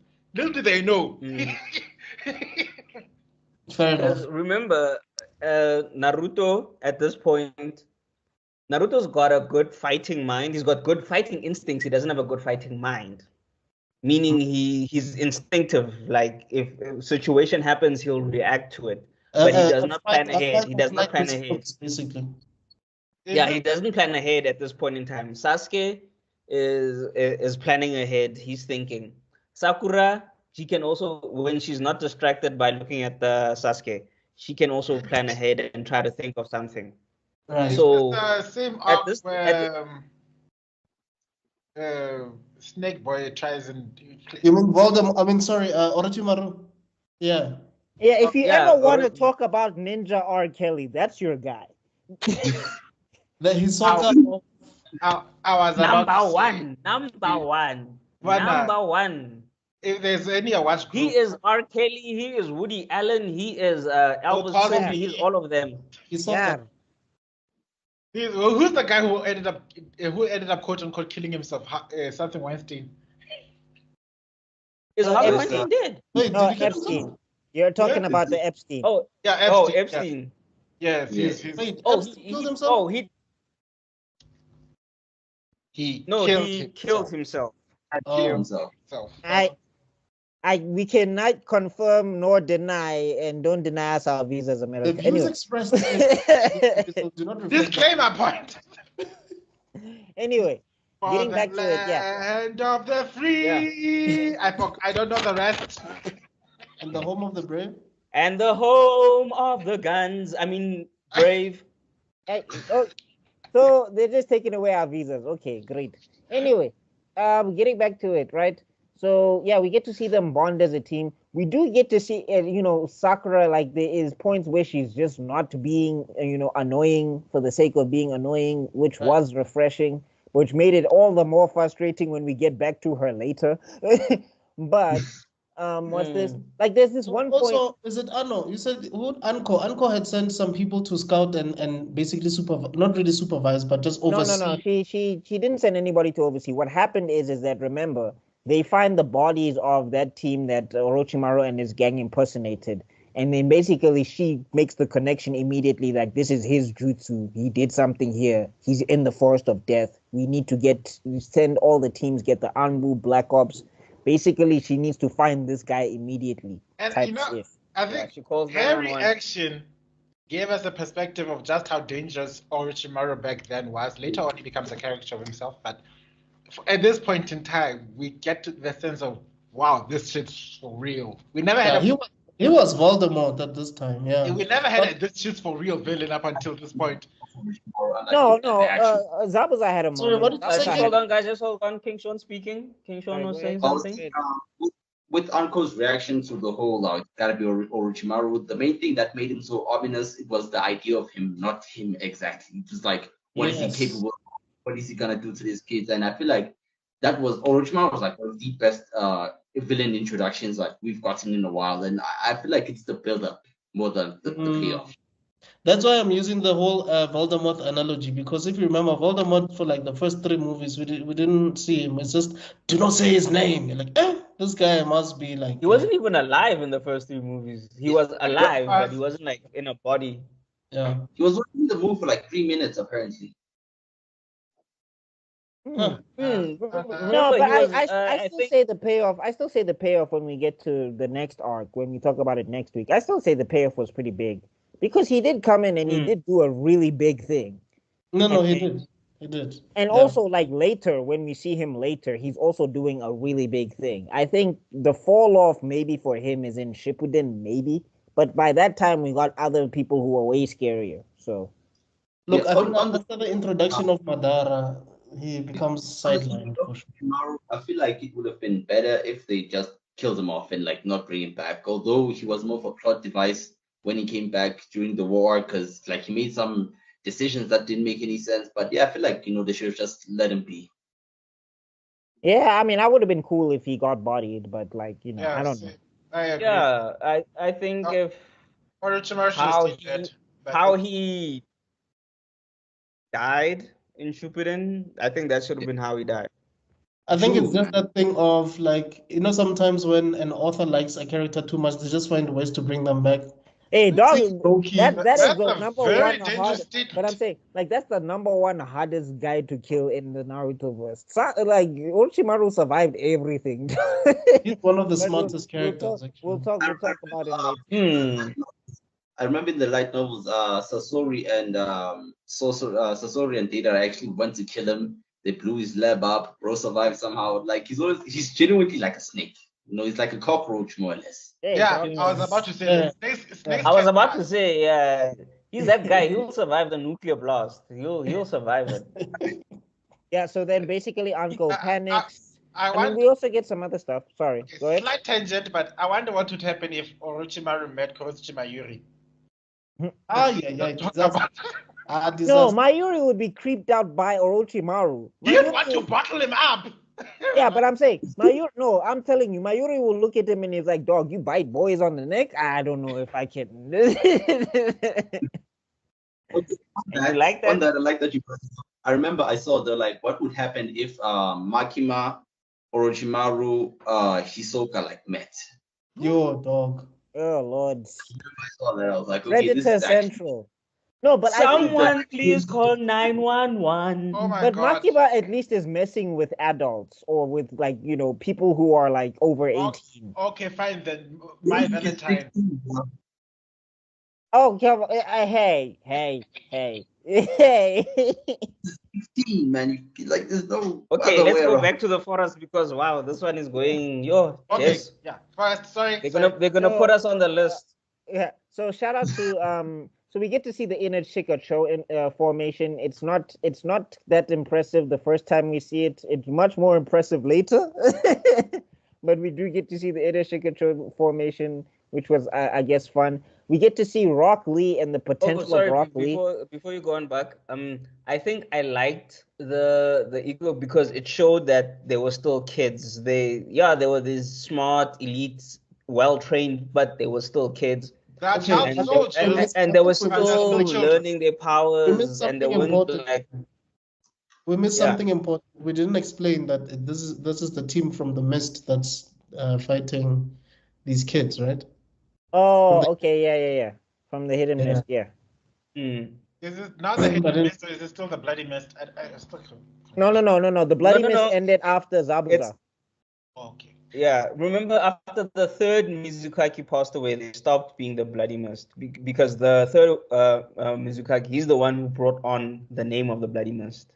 Right. Yeah, he was under Genjutsu by Obito at the time. Spoilers.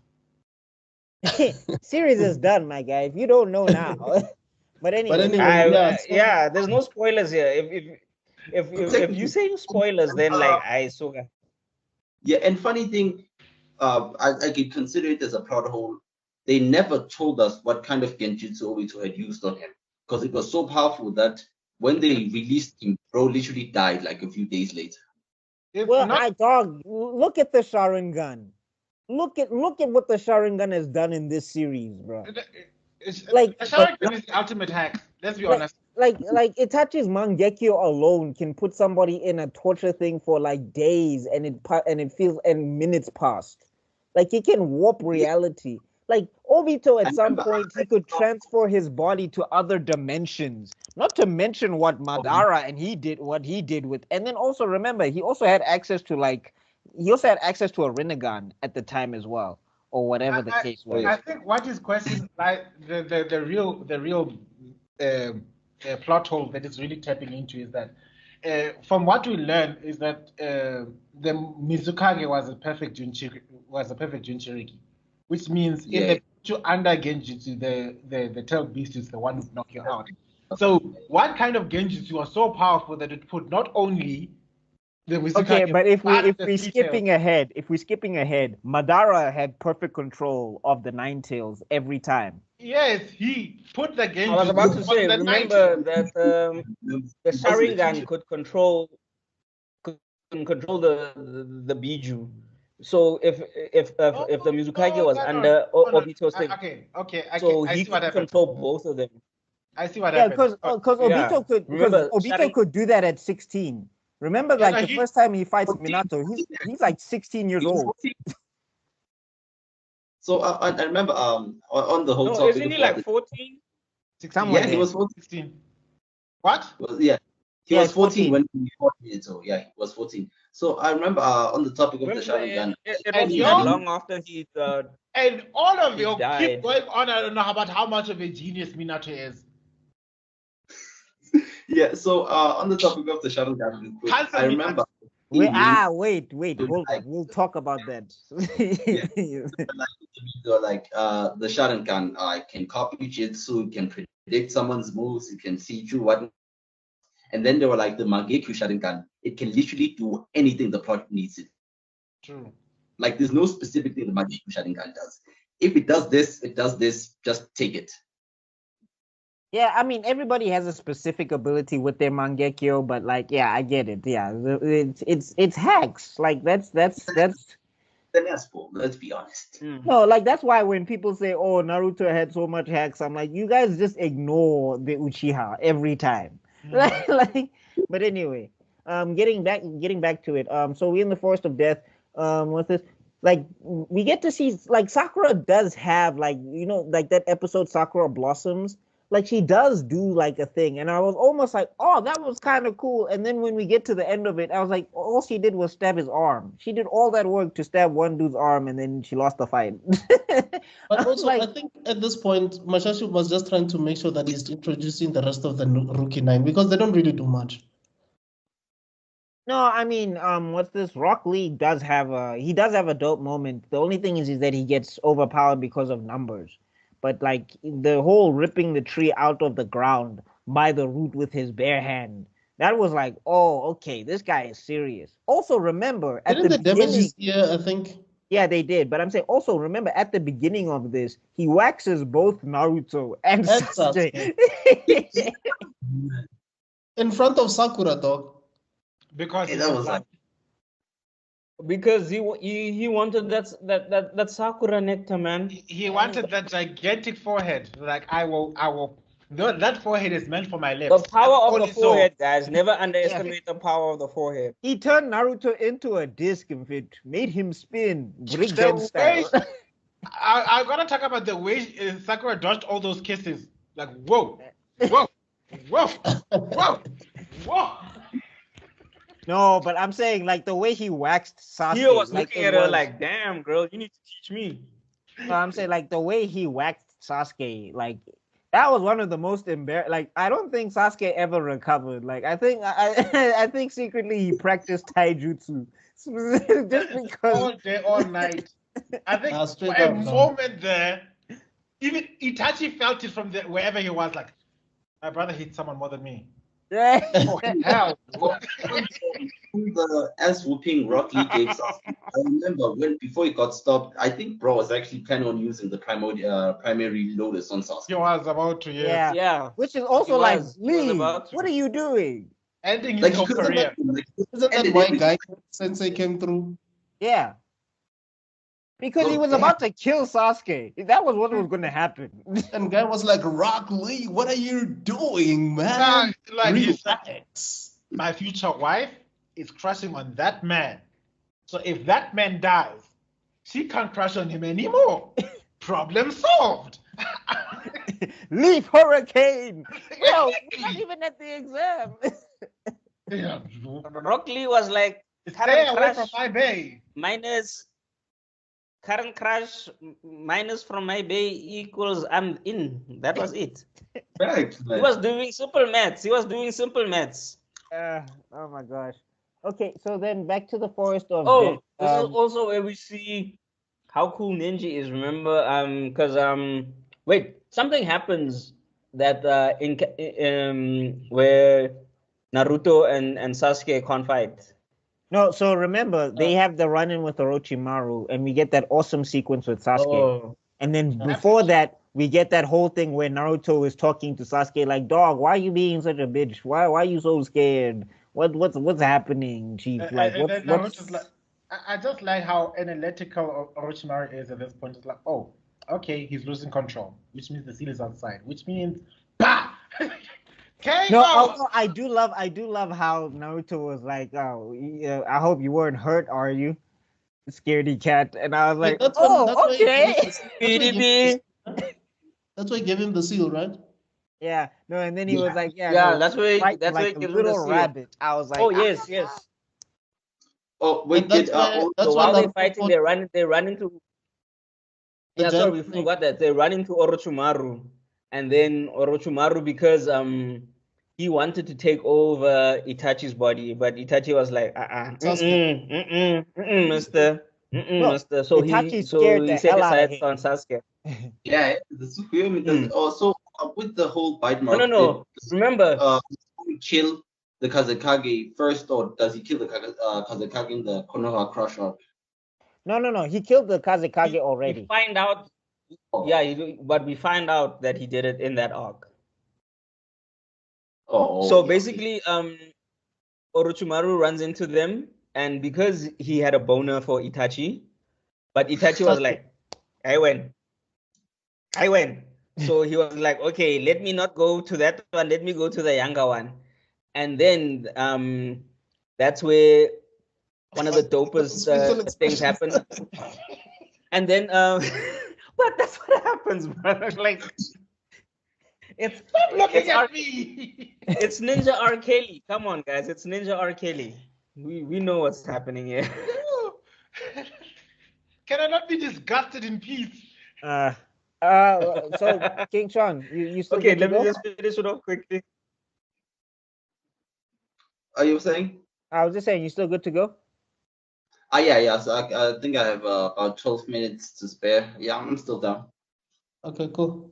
Okay, let's just quickly finish this off. So in the fight with Orochimaru, Just again to show the stupidity of Naruto, he doesn't realize the situation they're in. He doesn't realize, like, hold up, this homie is not on our level, and that's why he calls Sasuke scaredy cat, because his realization of what's happening isn't there. But Sasuke, because he's so smart, he's like, hold up, this homie is not on the level that he's supposed to be. All of us are on level 1. This homie's on like on level 3. Something's not right here.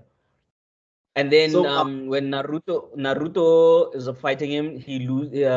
So basically, at this point in time, the Nine Tails chakra is free going out, and Naruto doesn't have any control over it.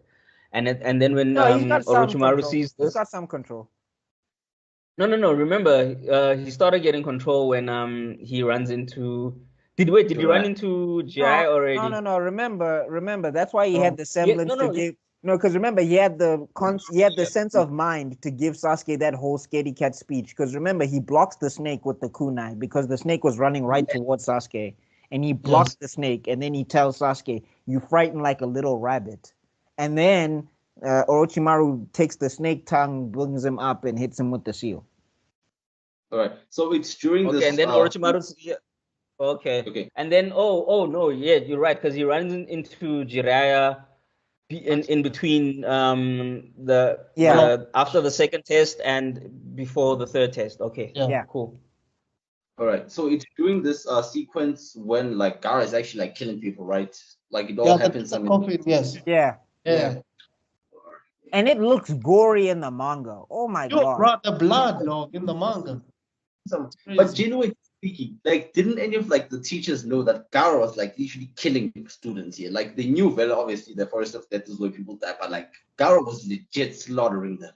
Now they knew. Like they said, you sign the consent form, chief. If you don't make it, it's your business. Yeah. Remember, this isn't if you are in danger, press X and you will escape. It's not a drill. It's not a drill. There's no way you can tell me that everybody in a position of authority wouldn't know him. That's the son of the Kazakh. There's no way. If you try to apprehend him, it's war. I still don't get how Temari and Konkuro are related to Gaara. I don't see why they're siblings. I don't get it. Remember, he's the youngest. So it goes Konkuro, it goes Tamara, and then it goes Gaara. Now, remember. Same mother? Huh? Same mother. The same father. Same mother, same father. Yeah. But why is he the Kazakage? No, remember, like the thing is because with Gaara, right? Remember, they wanted to make Kankuro like a Jinchuriki. It didn't stick. And then they couldn't go with Tamari. And then the only one who was successful was Gaara. Why couldn't they go with Tamari? I'm saying, remember, like when it came to vessels and things like that, you have to have a specific type of chakra thing going on. And they weren't inheriting the things that you needed to become a vessel. Whereas Gaara was he was the test, because remember Kazekage was having children so that he could find a vessel for for Sukaku. They don't look alike though. They're not. So basically you needed to have O blood to be the thing, and they had like B blood and A blood and all that. Yeah. No, I mean Kankuro, if you look at his hair, it does look like Gaara's, but Gaara's the only one who inherited the red hair. Yeah. The Sand siblings only like share a father, if I'm not mistaken. Pardon? The Sand siblings only share the same They father. share a mother. They share a mother, I think. I don't remember specifically, but I do remember that they were born in succession. So I think they share a father. I don't remember them saying that he had like multiple wives or anything like that. I don't remember anything like that. As to my best recollection. I mean, if we want to look at it, Sakura's parents, none of them have pink hair, but she has pink hair. Oh yeah. Then somebody has a very interesting conversation that they need to have. Hello, I got a DNA test. Anyway, so you are not the father. All right, Ninja Mori. Oh god. Okay. Anyway, back to it. Oh, right. Actually an Uzumaki. Sorry, say again? Like I remember I saw this fan theory. It was actually pretty compelling that Gaara is also an Uzumaki. He can't be. Could be. I mean, obviously, like, it doesn't add up, but I was like, the main argument was like only Uzumaki people like have red hair in Naruto, and then like some things, but obviously it doesn't add up. But I was like, it could actually be an interesting take. Yeah, I get the interest, but like, yeah, it doesn't matter. Anyway, getting back to it. So, basically, so we passed the Forest of Death. We get to see the curse mark and what Orochimaru did to Sasuke. I also gotta know the fact that that girl, Snake Girl, literally almost decided to kill herself with Orochimaru. Yeah, I mean, well, we get to see why she attempted to do that, because what he does in the next arc, like, and also like we say ninja, like Orochimaru was a ninja for real. Bro was in like 3 levels of secret identity. And I just also want to know, you're commenting about the foreshadowing that Kishimoto flavored throughout the whole series. What I also wanted to show you is that the suicide seal, the cobra, the only other time you see it is when Madara throws a meteor into the into the planet, and that is also a suicidal attack. Hey. Yeah. So, foreshadowing. So then basically Kabuto helps them, and then that's where we actually get to see the team bond and Naruto like grow in terms of bonding, because we have a clone versus clone situation.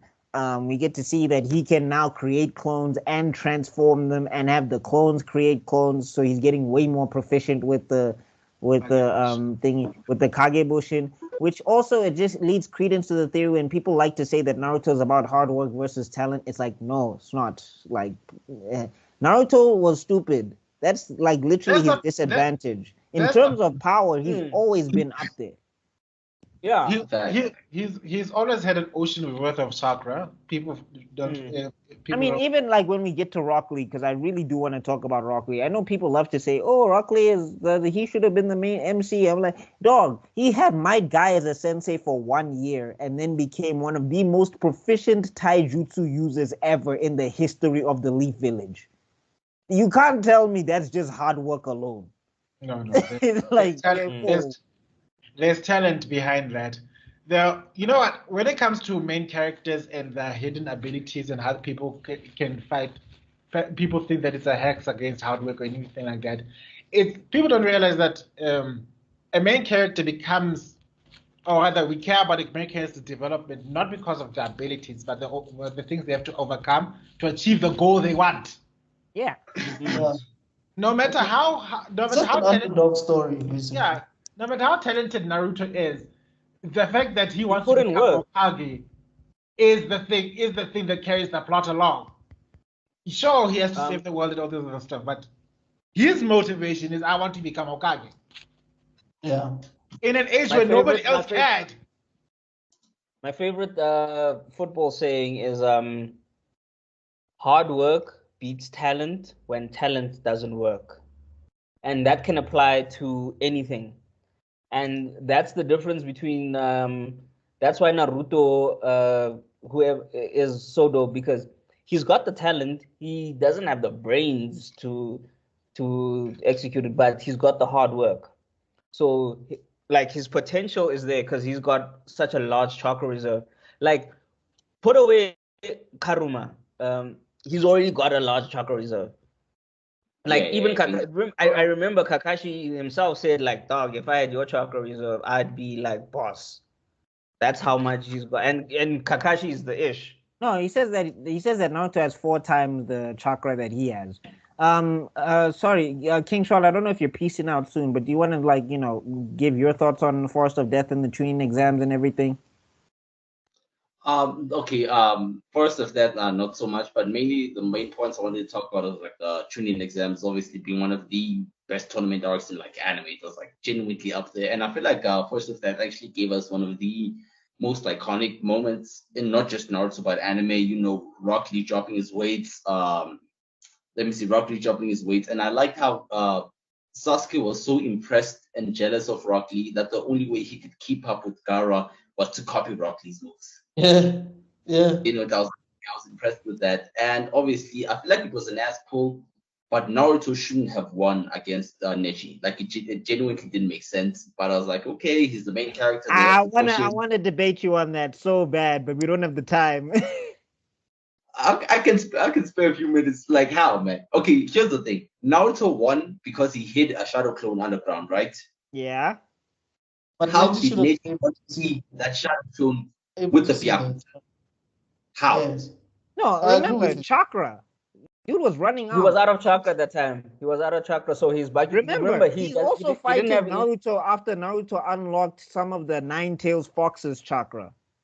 Like, and also and Neji then he also did has a the blind spot. Neji also has and then he did has a blind spot like that can be taken advantage of.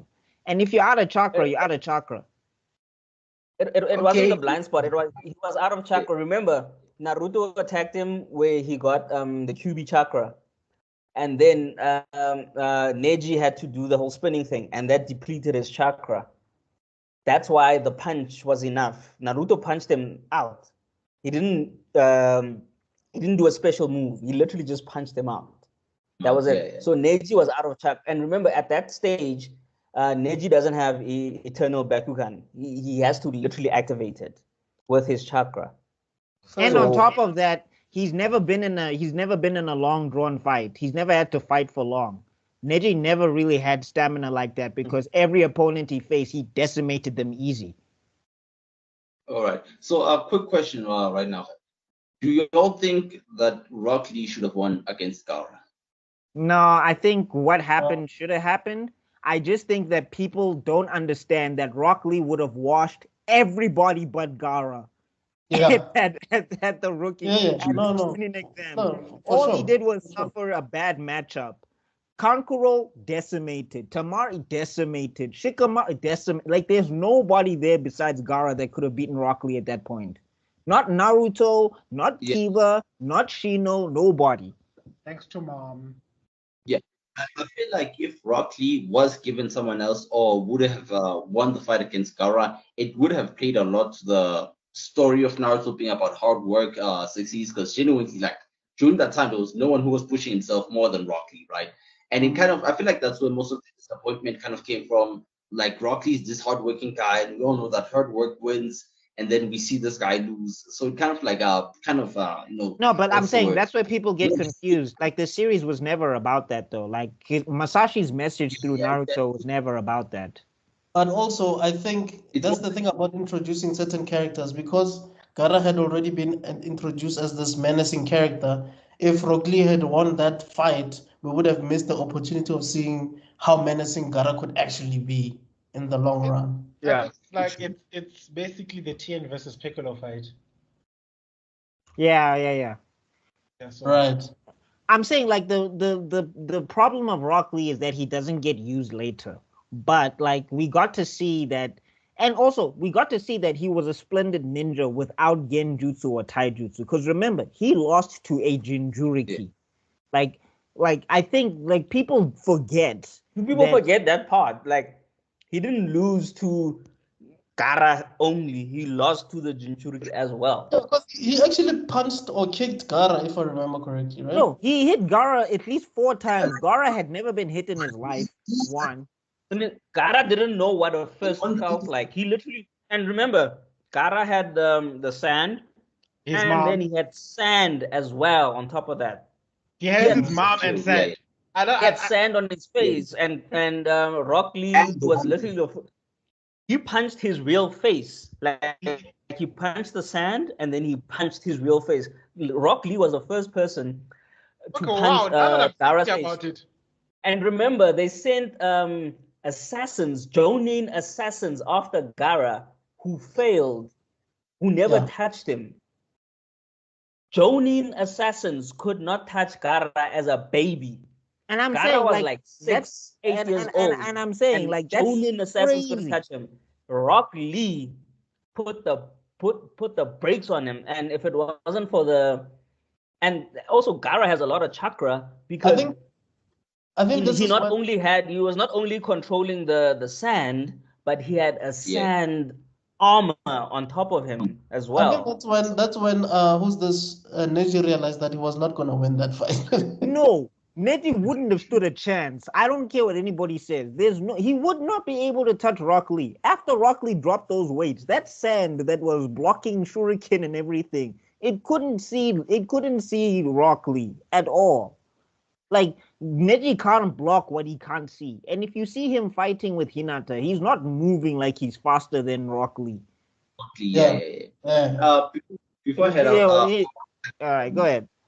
Bring up a point. It's off topic a bit, but in terms of like the whole ranking system in Naruto, like genuinely, have you noticed that it's always the lower class individuals that are like the strong, as you just pointed out that like Jonin couldn't even kill Gaara, but like Rock Lee was able to actually go one-on-one with him.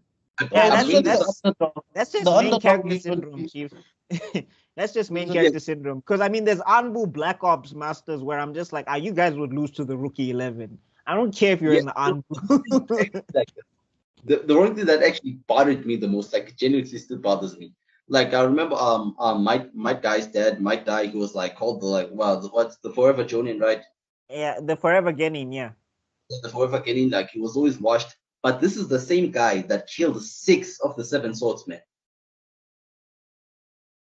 Well, the thing is that, like, remember, with the way that they've structured the system and everything, it's not simply about power. Because remember, even at the end of the Chunin exams, and we're skipping, but even at the end of the Chunin exams, the only one who becomes a Chunin is Shikamaru.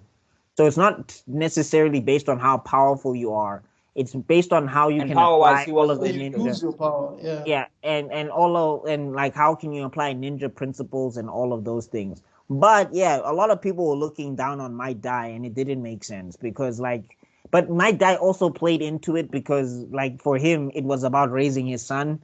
It wasn't about trying to be like a high level Jonin or whatever, because he was like, I can already do this. Like I can already wash all of these guys. They're not important. Dang. But yeah, guys, I think time is up. I have to do something real quickly. But hopefully I'll have some time later on down the line to actually join you again. Really appreciate the conversation. We all know there's not that many anime fans to actually talk to. Like I'm genuinely like happy to actually find some people to have a conversation with, because if you have to start a conversation like this with a normal person, they'll genuinely think that something's wrong with you. Like trust me, I've experienced all of this stuff. No jutsu. Ntwana, what are you doing? So it's actually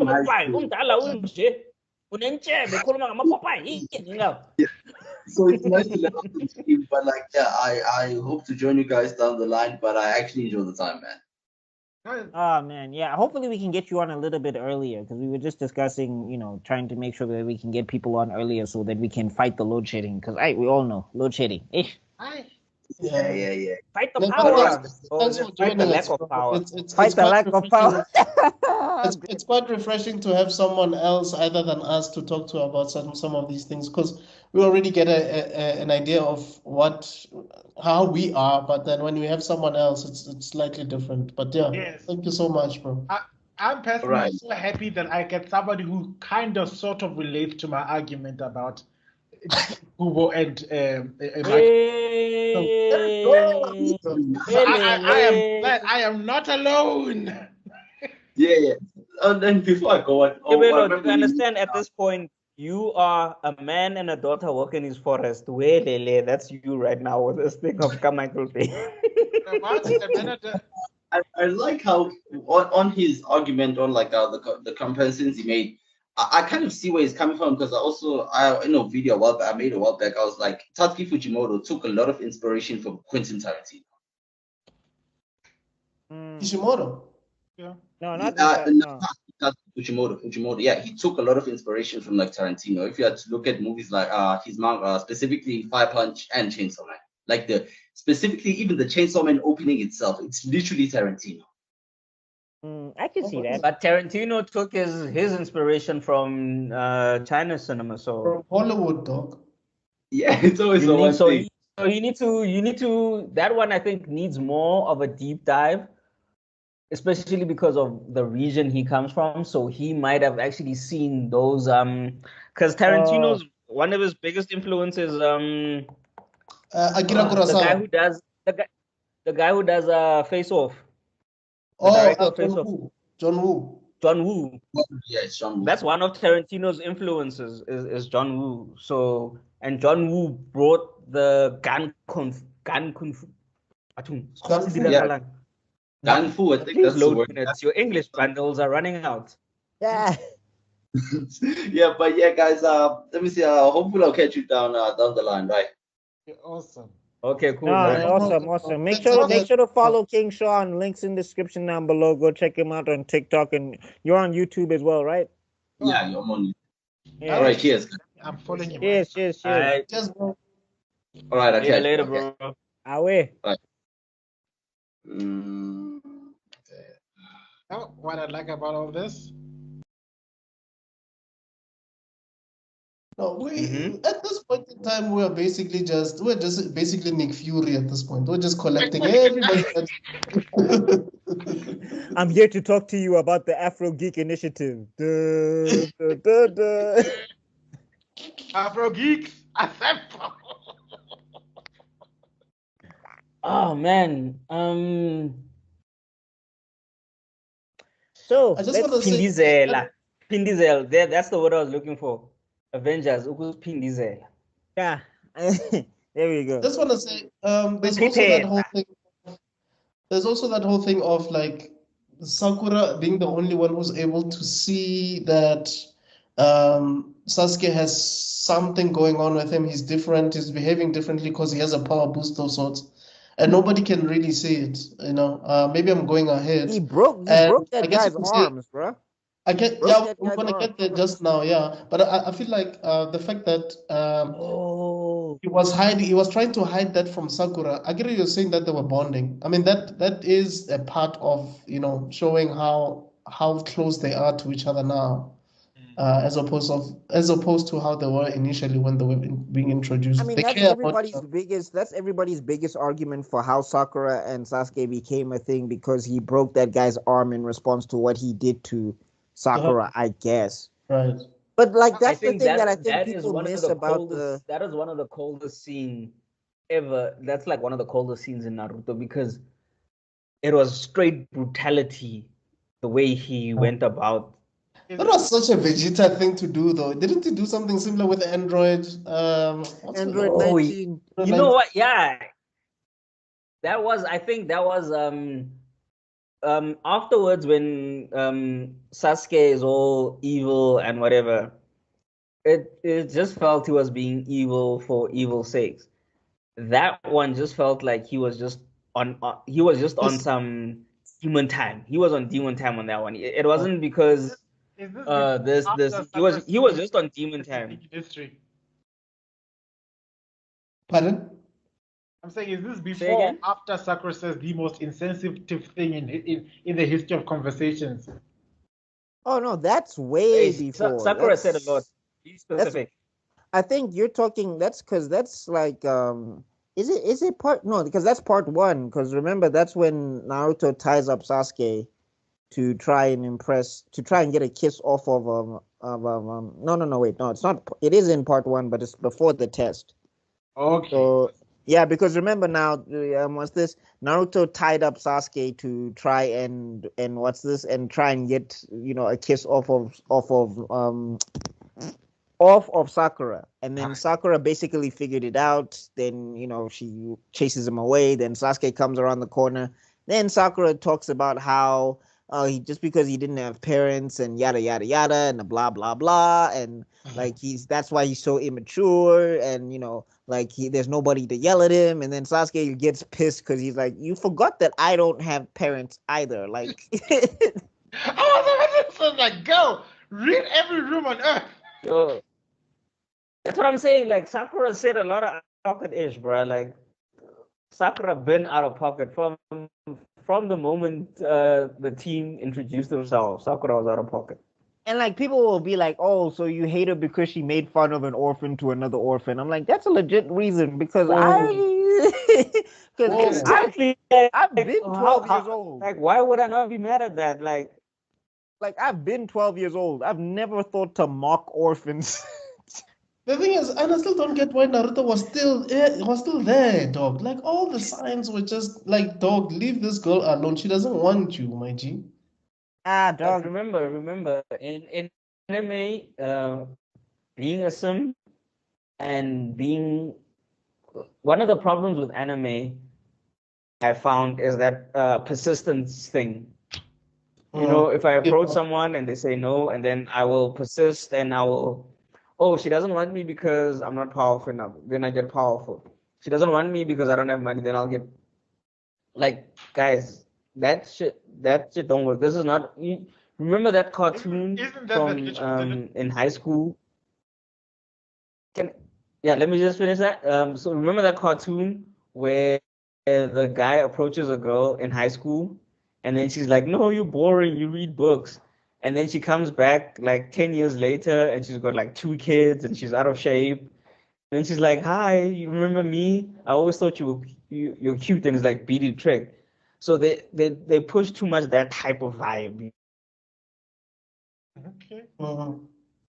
I was Yeah. about to say, I lost my train of thought now. Well, anyway, my opinion on that whole stuff is that like we've seen it in real life. It's not too far fetched. We've seen guys chase girls, and like the more they say no, and it's like, dog, I'm telling you now, this mountain you're trying to climb is not worth it. Like it's fine. But as a 12-year-old kid, you don't know the difference. Like you don't know. You always think that no, they tell me if I can keep doing it and whatever and whatever. And thank God, like he ended up with Hinata, because thank God.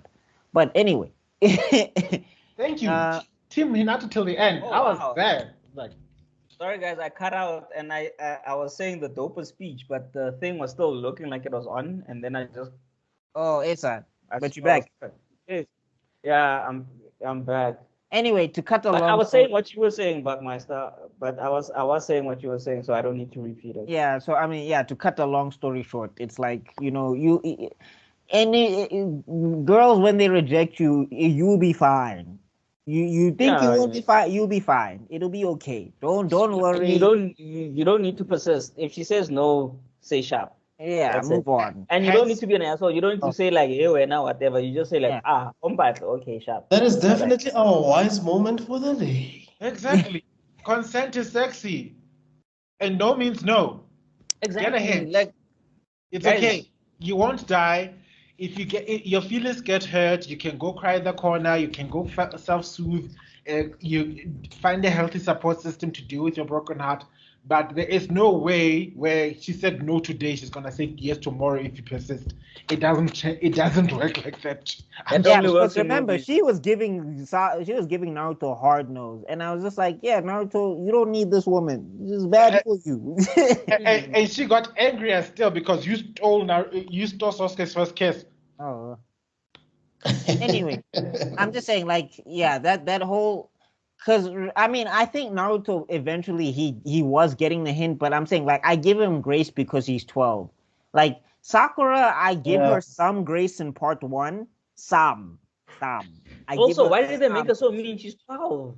Also, like, No, but like the thing is, remember, everybody in the village you're supposed to treat Naruto this way. Like Right. that was the thing. It was okay. village wide that Only two people were people. supposed to. Only 2 people cared. No, even Iruka. Iruka, it took Naruto almost getting assassinated for him to see outside of himself that I haven't been here for this kid. No, I was talking You see, about Shikamaru you is see the that only one to shuriken? give a damn. Yeah, Shikamaru and Choji, I mean, they're yeah, the only they ones did, but who like played I'm with him. saying, in the sense that they didn't hang with Naruto all the time, and their parents also said you're not supposed to hang with this kid. Like Yeah. it was a village-wide rule that no one was supposed to associate with Naruto. So even the little respite he got, it was never enough. Now comes Another Sakura. black mark on the third Okage because, like, what the fuck? No. bro? In No, this that's case, not the third Hokage. That's Danzo. yeah, That was I was Danzo's fault.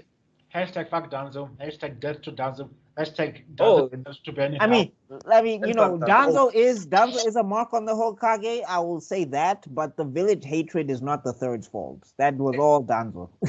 May Danzo get raped with a 50-foot long dildo. Oh, No, a that's shuriken. barbed, a barbed dildo, 50-foot. Okay. barbed dildo Can we get out of your infinite Tsukiyomi of torture Yeah, here? Let's No, get- but Buckmeister, remember, like turn around, see the shuriken that Sasuke is holding. Oh, Naruto Lord. had to take that before a senior Jonin took him seriously. Before Uruka took him seriously, he had to take that in the back. Before he was like, hold up, this kid is not actually such an asshole. A kid. Yeah, no, I'm just saying, like, yeah. So it's So, fun, Danzo. nah. On site. On site. On site. On site. Okay, so where we Kuchiyose now? no Jutsu. If I see him, that's the first thing I'm summoning. Like, Kuchiyose, giant dildo no Jutsu. Koi. You Fuck just him said up. this. That's You just a said fact. this is. You just said that this is not Nerdgasm. Oh my god. Anyway, getting back We to apologize. We have let our anger get the best of us. Myself and Tibello have calmed down now, and we will be back to regular scheduled programming. So anyway, yeah. So we're at the tuning exams now. There's two moments that we should touch on. I think. You know, we've talked about the Rock Lee fight and all of that stuff. Amazing animation and like, yeah, that was. I wanted Rock Lee to win, but after I saw, like, you must know when you used your best move and the episode is not over, you must know you're not winning. Oh, we're talking about the prelims. Yeah, the prelims. Yeah, we're at the prelims. We already had the prelims, but we haven't done the Naruto. Oh wait, we did the Naruto fight where he's fighting the mist guys. Yeah, the yeah, water we guy. covered. Yeah, we covered that. We covered that. Yeah. We covered everything. Because Sasuke basically like shut the whole thing down by breaking off that guy's arms. No. So that was two different fights. That's two different fights. So That's the one with the Kabuto, where Sasuke fight. Kabuto was there. Yeah, the Sasuke fight, the one where he broke the guy's arms, that's the Hidden Sound village. That's Orochimaru's Yes. village. Yes. So yeah, that's where that happens, and Sakura does her substitution to stab a guy's arm, and then it doesn't work. Yes, that's where you were, right? No. We remember we jumped all over the place. we Thing we is, were doing the we fly are not right. linear. This is Yeah. the problem is we're not linear. So We need Rob. You see Rob and his I script. wonder why. I wonder who's responsible for all this chaos. Can the person responsible please speak up? You're already speaking up. I don't understand. Like, it's like I it's was like actually Eminem trying to be standing up linear. and saying, "Will the I real would. Slim Shady please stand up?" Like, dog, you're already standing. Will the real Slim Shady please stand up? You're standing. Raubon. Yeah. Why now the dragon? Anyway, so yeah. So basically, we're at the tuning. We need to talk about like two. I think let's say three moments. I think. I mean, the Kiba Naruto fight. I enjoyed it the first time, but I can't find myself watching it again because it's just Naruto getting hit and then he gets up and Naruto getting hit and then he gets up. It was like it was the Uzumaki barrage was cool. Huh? And also, when you Was think the one with about the it, Say again. yes, it is. It's that one with the flatulence. Oh yes, yeah. AKA Pinya. Yeah, I mean, it was funny. I laughed the first time I saw it because I was like, "That's how he's Of going to course win you the laughed. fight." You were like 12, bro. You had to laugh. I was like, "No way." I laughed and I was like 20 or something. I was like, "No way." He won like Krillin did with that other guy. No, but remember, Krillin does it intentionally. Naruto did it by accident. Dude, Naruto does a lot of things. Like Naruto, that's why Kakashi calls him the #1 surprising ninja. Because the thing is, bar a few moments, a lot of his great ideas are actually accidents. If you think about it, even when he summons the Toad King. And okay, there we go. Okay, there we go. Yeah, so a lot of the things with Naruto, they were like accidental awesomeness. Like even when he summons the Toad King, he hadn't mastered that jutsu, but he just accidentally did it. And even after he had used up a lot of the now we're skipping. We're skipping. Remember, No, he'd used his chakra and he'd used the fox's chakra, so he was very low. And remember, for him, the first time he summoned that the Toad King, he had used the Fox chakra, and he No, was running low. Yeah, because he was thrown off a cliff, wasn't he? Yeah. But that's the next arc. So I'm saying, that's what I'm saying. Yeah. So getting back to that, like when you think about it, in like at that time it was awesome, but when you think about it, like, did it really have happened? But let's go back to the 3 moments that Buckmaster was talking about. So yeah, we get the Uzumaki barrage, which basically was aping off of the Lion's barrage, which was aping off of the Hidden Lotus. No, the leaf. Yeah, Hidden Lotus. Yeah, Hidden Lotus. I know Rock Lee needs to start he needs to start getting his lawyers on the case because people were biting his moves. So basically, all the best moves are like Rock Lee inspired. True. Yeah. So and then what's this? Then like we need to talk Hinata versus Neji. We did Gara, so we did Rock Lee and Gara. So but that Hinata versus Neji, that was one of the most emotional fights I'd ever seen. Yeah. Like that one was rough. Woo. Shout out to Naruto, telling Hinata to stand up for herself because I did like that. Like the thing is with Masashi, ne? Like when he says he can't write relationships, he can't focus on them. I think that's the difference. He can do great setup, but then he doesn't do follow through. I mean, he followed through with those 2 characters like in some major ways where you're just like Hinata should have been in Sakura's place, honestly. Like Hinata should have been like the main heroine because like she actually does things. Like she actually develops. Yeah. Things about her change. It's also the contrast. You're on mute, Mr. Extraordin. You're on mute. Oh yeah, mute. Okay, while he's busy muted. I was saying you just see the contrast in characterizations about what one is willing to do for the ones they love. Sakura stayed being a damsel when Sasuke left, and it haunted her most of her life. When foreshadowing, when Naruto was pinned down by pain, no hope in hell for winning, guess who came to the rescue? I mean that we see it here, like because this is foreshadowing for that. Because like when Naruto tells her, like you can't just let this guy talk to you, however. Like it doesn't matter if you win or you lose. You have to do something. Yeah. Like like winning, like Naruto's way of the ninja. When you break it down, it wasn't about winning. It was getting up and trying to get your goal. Yeah. That was his thing. It wasn't necessarily about winning. Yes, he wanted to win. Yes, he wanted this. Hey. Yeah, no, with your presence when we were closing the video. Chief. The power is back, so yeah, that's what the time is back. Guys, I just realized we kind of skipped a few things. No, I think we Gara passed the hidden forest, right. The death forest in the fastest time with never mind an injury. He didn't have dust on him. Yeah. Funny enough, it's hilarious when you literally think he's made out of sand and he didn't have dust on him. You read my thought right there. Yeah. Good one. He didn't have dust.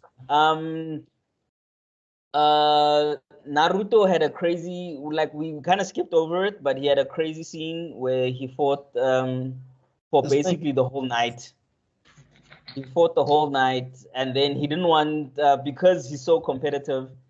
When Sasuke told him to rest and they'll take care of everything, he was like, nah. Oh, that was the clone versus clone. Yeah, that was the clone. Yeah, that was the clone. Like I think we skipped that part. Like we talked about it.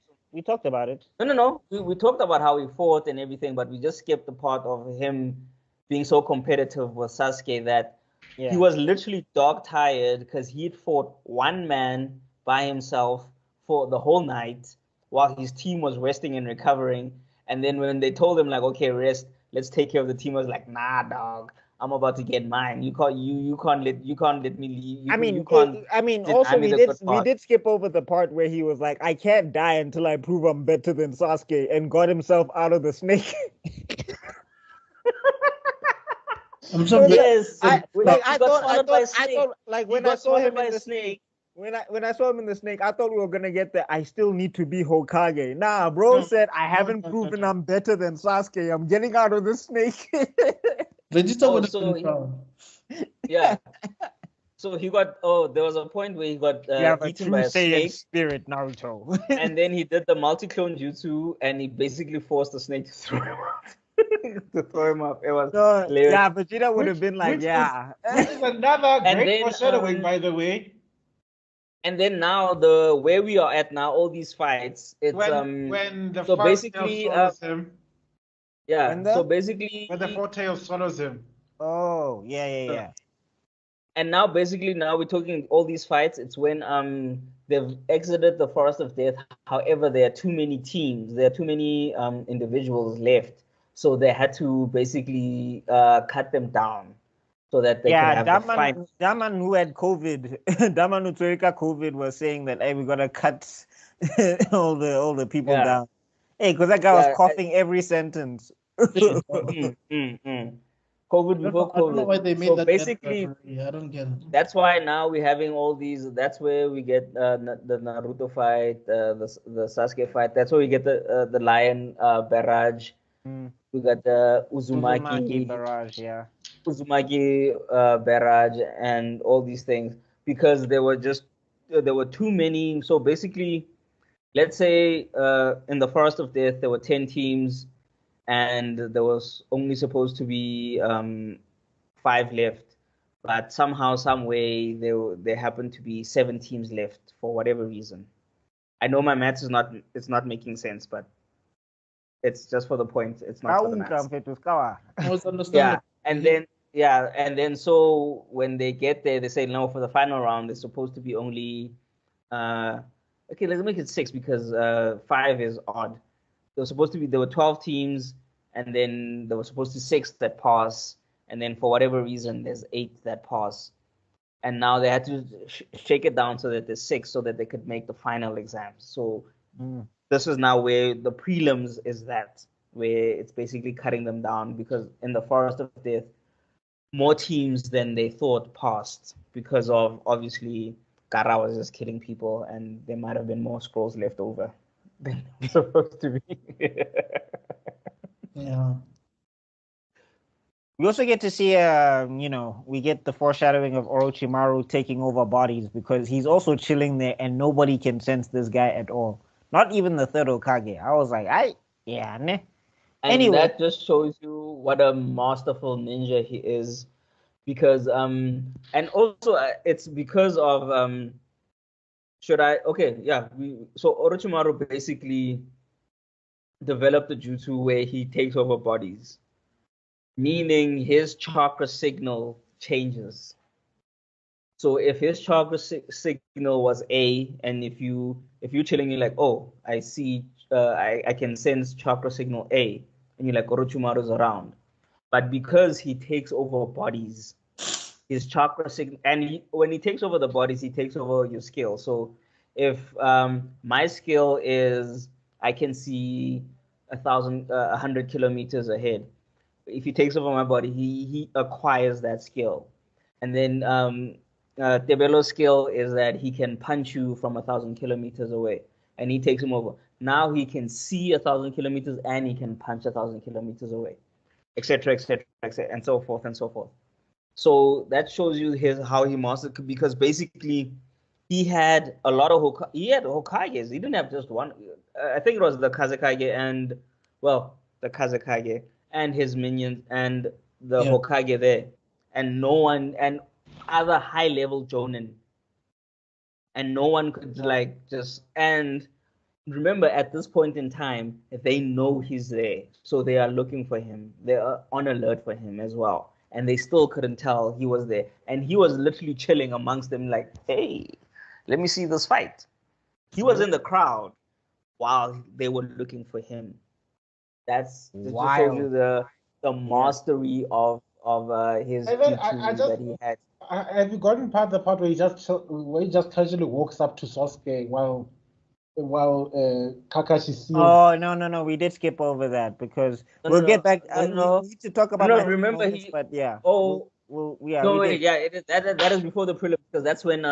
Kakashi It's not. It's does not before the so- prelims. It's after. Because remember, Sasuke has his fight with that sound ninja guy, or yeah, with that guy with the Yeah, the sound. glasses. He does the Yeah, there's a lion's sound. barrage or whatever. Because remember, he's been fighting that whole thing. He basically has the will to overpower the curse mark. So after the fight, what's this? Kakashi comes in and he does the curse sealing thing, or whatever, to say that it's based on your will. If you doubt yourself, this thing will take over again and the seal will break.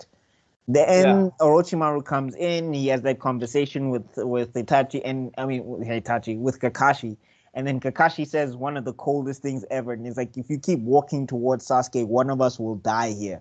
And I was like, yo. And then and I think Orochimaru is like, wow, little Kakashi sure has grown up.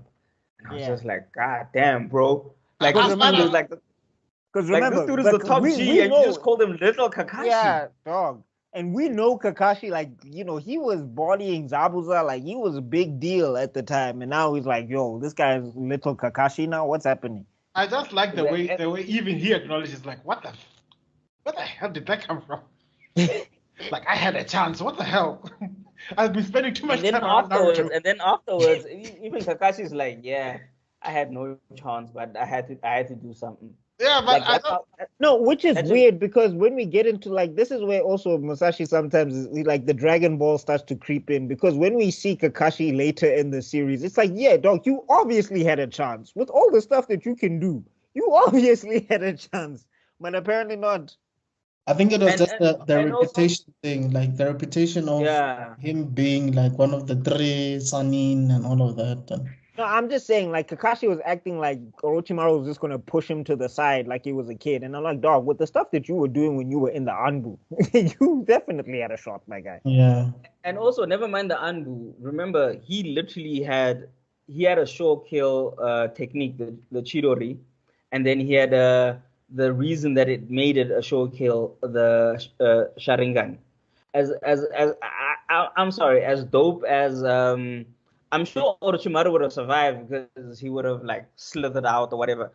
But I think at that point in time, Kakashi would have took him out, but Orochimaru would have done his little snake jutsu survival. how many by moves all did means Kakashi know at this point? How many jutsu No, did he knew thousands, and also he had the Kamui. exactly? He was. Yeah, he didn't have the Yeah, Kamui. No, he no, did. he didn't have the Kamui. No, remember, No, he didn't. the thing is, when he uses the Kamui in Shippuden, it says that he's been developing this thing forever. The problem is that it takes too much chakra. That's why he doesn't do it. Yeah. Oh, Okay. wow. This whole time? But This yeah, whole but time? remember, guys, actually when you think about it, guys, like Kakashi and Minato are just two hicks. Like Kakashi is literally using a bloodline jutsu. How do you use a bloodline jutsu when you don't have the bloodline? No, and he's also using it. remember, he's still fighting people that have their regular stamina while this thing chows his stamina. Yeah. Yeah. So remember, Kakashi, as he's looking there by Tebelo, is already weak. He's not at his full power because the Sharingan has been chowing his power. He's not at full. Kakashi has never fought at full power. Let's remember this. He's never fought at full power because the Sharingan is forever chowing his chakra. So he's never fought at full power. Two, he has average chakra reserves. He's regular, and his chakra reserve is regular. Naruto has 4 times the chakra reserves that Kakashi has. Oh, no, we'll get back to the where this Okay, goes let on me the calm hinges. down because I'm about to go all Hey, Kakashi. no, Kakashi's the man. I love Kakashi. But anyway, getting back to it with we got to talk about the 3 moments, and then I think we can wrap up, because then after that, that's when the next arc starts, basically. So yeah, Hinata versus Neji, that's where we were, and I was just like, that was one of the most brutal fights that I've seen in Naruto, because like when you get to see all the marks on Hinata's body, you are just like, Neji was perfectly fine with killing her. Oh, indeed, he was ready. He didn't care about the consequences. No, because the other thing is that's when Naruto, because I mean Naruto does call him out on it later, but it's just like, yeah, you and this destiny nonsense. I don't think you believe it, because if you did, I don't know why you would attempt to kill one of the heads of the branch. And remember, at this time, Hinata had just been basically disposed as the future leader of the Hyuga by her little sister. So her confidence was also low, and she'd always had a confidence problem. But now, when her little sister basically overtook her, the confidence was at rock bottom. And then Naruto comes I through still clutch. maintain that she's stronger than Hanabi, because the things that she was able to develop in the war, I was like, Hanabi was not doing any of that. Mm-hmm. No, but remember, it's also the thing is the problem with Hinata was never skill; it was confidence. Yeah. And also, she was, those people who were strong but don't want to hurt people. So she was one of those people. So she could never fight at her full potential because she never really wanted to hurt anyone. She was a Gohan, basically. Yeah, like that's why I was kind of pissed that she became a housewife, but I also understood. Then when I thought about it, I understood it, because that was her personality wasn't fighting. Her personality wasn't. But at the same time, I don't think she would ever, like, it's that argument that I have with Gohan where I don't know why she would be out of shape.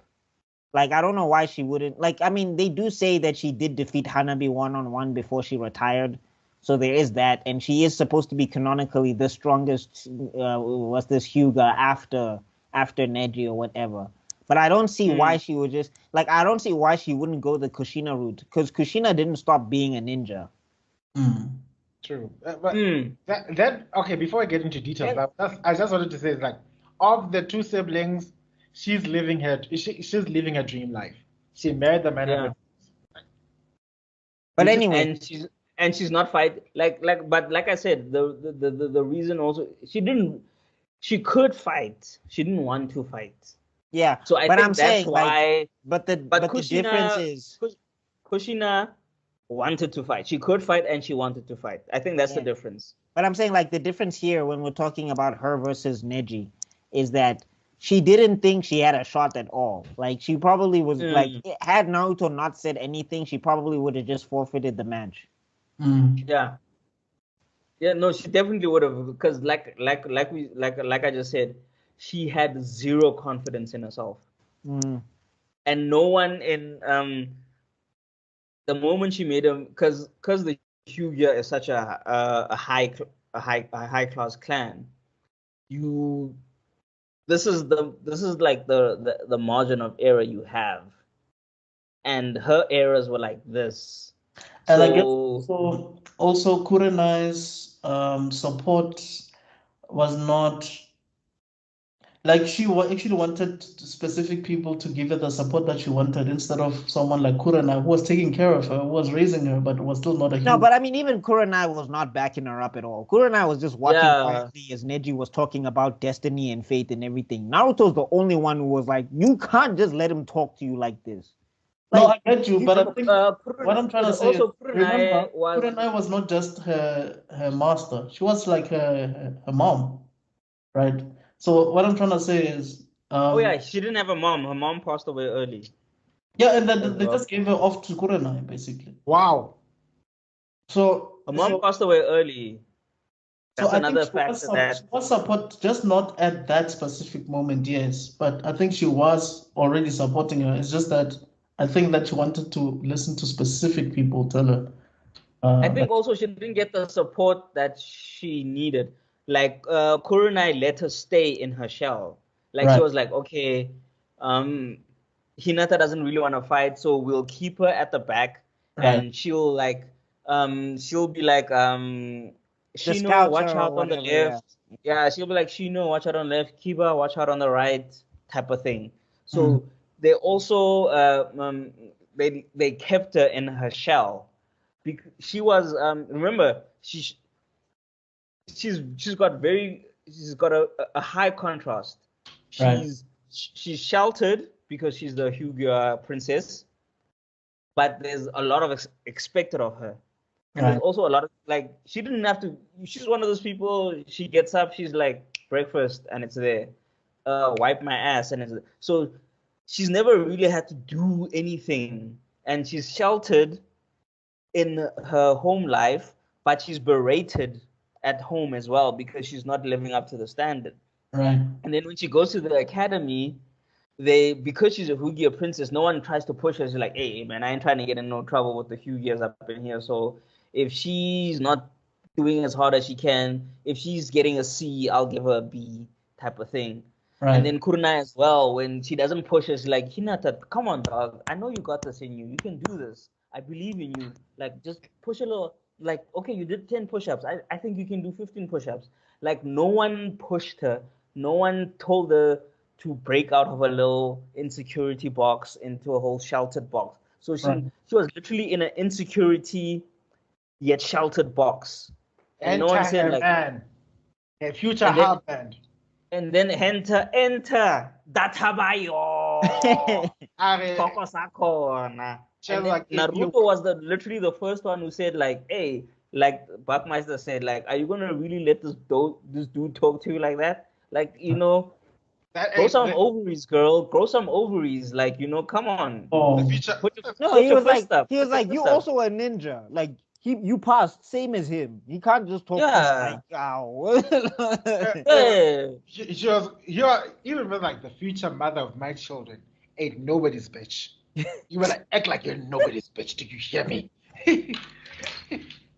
And also Who are remember you? the reason also it was impactful because she's very kind. Remember when Naruto was being bullied and everyone was telling her like don't talk? She was the one giving him like a balm to like for his injuries and stuff like that. And then when she was getting bullied, Naruto would like come up and stand up for her. So that's why also his words were so impactful because she used to watch this guy who was always downtrodden. Like everybody tried to push him down, and he would always stand up. And then when he said to her, like, "Hey, what the hell's wrong with you? Stand up your damn self." And then she's like, "Wait a minute, this dude's forever being like." I was told, my family told me not to mess with this guy.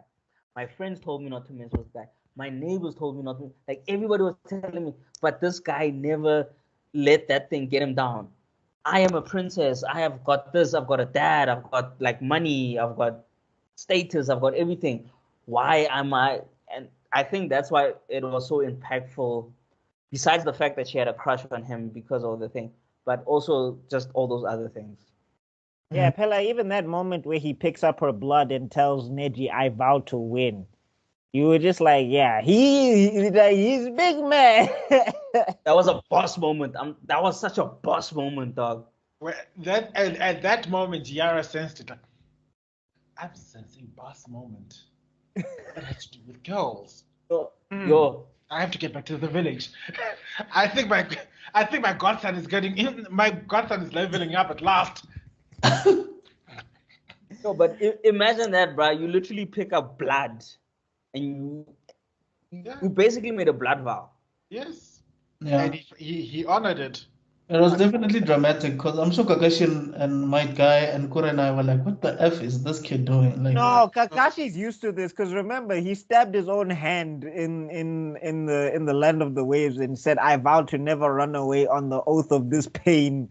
And Kakashi's just like, "Good God, I've got the most dramatic." It's kind of like when it's kind of And like remember, at this time, Kakashi already calls him the number one surprising ninja because literally, Naruto will be like, okay, like everyone is like, okay, if Naruto punches Tibelo, he will beat Buckmeister and Extraordin. And then Naruto will punch Extraordin. Yeah, you remember Naruto versus Kiba where when he farted on Kiba's nose, Kakashi was like, I don't know if he's an idiot or if this was planned. Exactly. Yeah, we did cover that. We covered the we did cover that part. Like, and that's the thing with Naruto. Like, that's why we say Naruto. I think this is the difference between Naruto and Boruto. Boruto was a genius. Is a genius. Sorry, Boruto is a ninjutsu. He's just lazy. What is this Boruto you speak of? I've never heard of it. Okay, Yeah. okay, sorry. Nenji is a genius. Ah, But I'm trying. I need someone lazy. I don't know anyone lazy. Shikamaru. I don't understand if you Shikamaru. Like, why are you struggling? Oh yeah, Shikamaru. Shikamaru is a genius, but he's lazy. You check. Yeah. And most of our dope guys, Kakashi, Minato, Hashima, they're all a combination. Like, okay, Hashimara has a bit of Naruto in him, but he's still smart. But he just has tendencies. He's got Naruto tendencies. Hashimaru. Hashirama. Hashirama. Oh, okay. Hashirama. Yeah, sorry. My house. He's got tendencies, but on the whole, he's smart. Like he's generally smart. So everyone Scary. so everyone is actually smart, so they can put, so it's talent, so they have talent, they have hard work, and they have the smarts, and then they all put it together, so they've got the trifecta. Naruto had the power, he had the bloodline, he had the talent, he didn't have the smarts, and he had the battle smart, he just didn't have the He had the general hard smart. work as well. He had the hard work as well. I know people No, like he had to the hard say- work. I Oh, know no. people love to say like, oh, Naruto never worked for anything, and I'm just like, you're Ah, confusing him with What? you're confusing him with Horror. Sasuke from part 2. You're confusing him with Sasuke from Shippuden, because Sasuke also in this tuning arc he was working. Like, Yeah. people forget that there was whole training arcs, and then they just like, no, this guy just mastered things in a week. I'm like, no, No, first he off and didn't. first off and foremost, No. it's shonen. They need to keep the plot going along. I mean, if you want to look at it, Gohan masters the Kamehameha in what? In a day, because they're in the hyperbolic time chamber. True. And his power jump That also makes it jumps like a past. man. And I'm saying his Whatever. power jumps past both Goku and Vegeta. I'm just like, Shonen does this all the time, but you can't say there was no training that didn't happen. Like, he trained. No. Yeah, And but if anyone you wanna- other than Naruto. Do you know how long it took him for him to learn the Rasen Shuriken? There's an entire. Rasengan, just Rasengan. No, guys. Okay, guys. And the only reason he even learned it in that quick of a time is because he had the multi shadow jutsu. Yeah, the multi So shadow. so he could condense his training time. So Yeah. basically, he'd have whatever we 1,000 know clones. He'd have 1,000 clones each, and then like he'd have 2 of them doing. So he's training. Basically, 1,000 divided by 2. He's training like 5,000 times. Yeah, something like that. But anyway, Yeah, getting back to it, 500. Yes, you're right. Sorry. yeah, getting back to it, 500. like, I Wait, think sorry, the before you continue, Buckmaster, Tibala, did you want to say something? Are you about to leave or what? Yeah, no, I have to go. It's almost. Well, the only thing I wanted to cover was just the Shikamaru fight, because I thought that was one of the coolest fights, because it was not flashy at all, but it was so slick to see Shikamaru's like intelligence in that fight, because he basically outmaneuvers that female ninja chick very, very easily. With the needle, right? Yeah, with the needle. I like that a lot. But yeah, Yeah, I think that's the major fights. I think that's everything that happened in, because we covered Gara and all of that stuff. Did you guys cover Shino as well? Yeah, I mean, yeah, we did cover Shino, because we did talk Not about really. Shino, but like, We Shino had a covered. We yeah. said he's dope, but we didn't really cover him. Tamara, I mean, he beat the guy with the bugs, and he put the bugs in the dude's arm, which was cool. Really? I don't know how he got the bugs in there. But then also, I think just a quick one, Tenten got heavily bodied by Tamari. I was like, that was one of the most disrespectful fights I've ever seen. Yeah. And it was because Tenten is a smart weapon user, so she would know because remember, it wasn't she threw it first, and then Tamari blew the wind, and the wind fucked her up, and it was like she threw it, and the wind blew, and then she's like, oh, this girl, and it didn't make sense. Yeah, well, anyway. And then Sasuke won again. But I guess this leads. Oh, but the bundles are running low, guys. We're about to finish, Chief Skawar. Yeah, but so this lends more credence to the fact that he didn't know what to do with her, because I'm sure, dude, someone who can figure out a god level weapon after like one try is not gonna be beaten by wind that easily. Yeah. I mean, I'm not saying she can't be beaten. I'm just saying she's got a brain on her. yeah, no, I'm saying Masashi just, that's why in the manga it happens off screen. But yeah, I think, and then I think that's it. And then I think we're on to Konoha Crush, which is the next round of the exams and everything. And then where we get introduced to the number one awesome character, Pervy Sensei. Hey, Pervy Sage.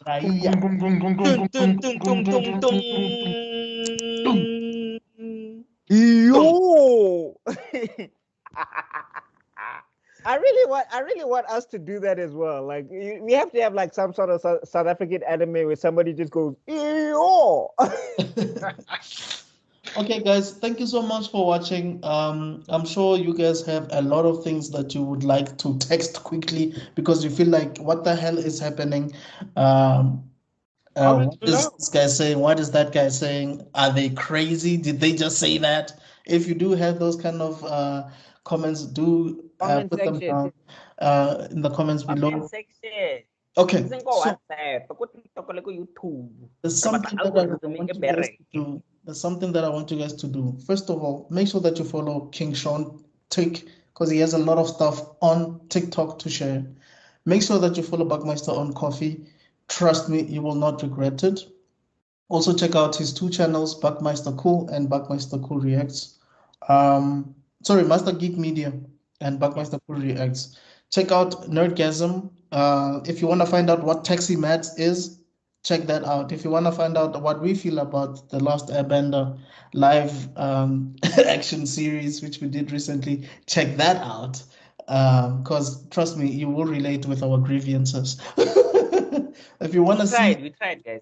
if you want to see Fire Lord Zuko's tangents on social media, on Facebook or any other place, he has some wild stuff. So if you want to check that stuff out, do follow him. And yeah, there's more stuff that's You going know to be yourself, Chief. Don't pretend. there's going to be more stuff coming Naruto wise. We're going to be doing it in chronological order. We're going to skip a lot of filler. We're not going to get into that stuff, but we're going to be doing the main stuff. Although there's two filler that we should talk about, or there's two filler that I did enjoy, but the rest of it.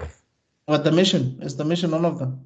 There's the payback, the marathon. There's the payback the sand mission, and then there is the one with Rock Lee where he gets trapped in the thing and then he has to fight Might Guy.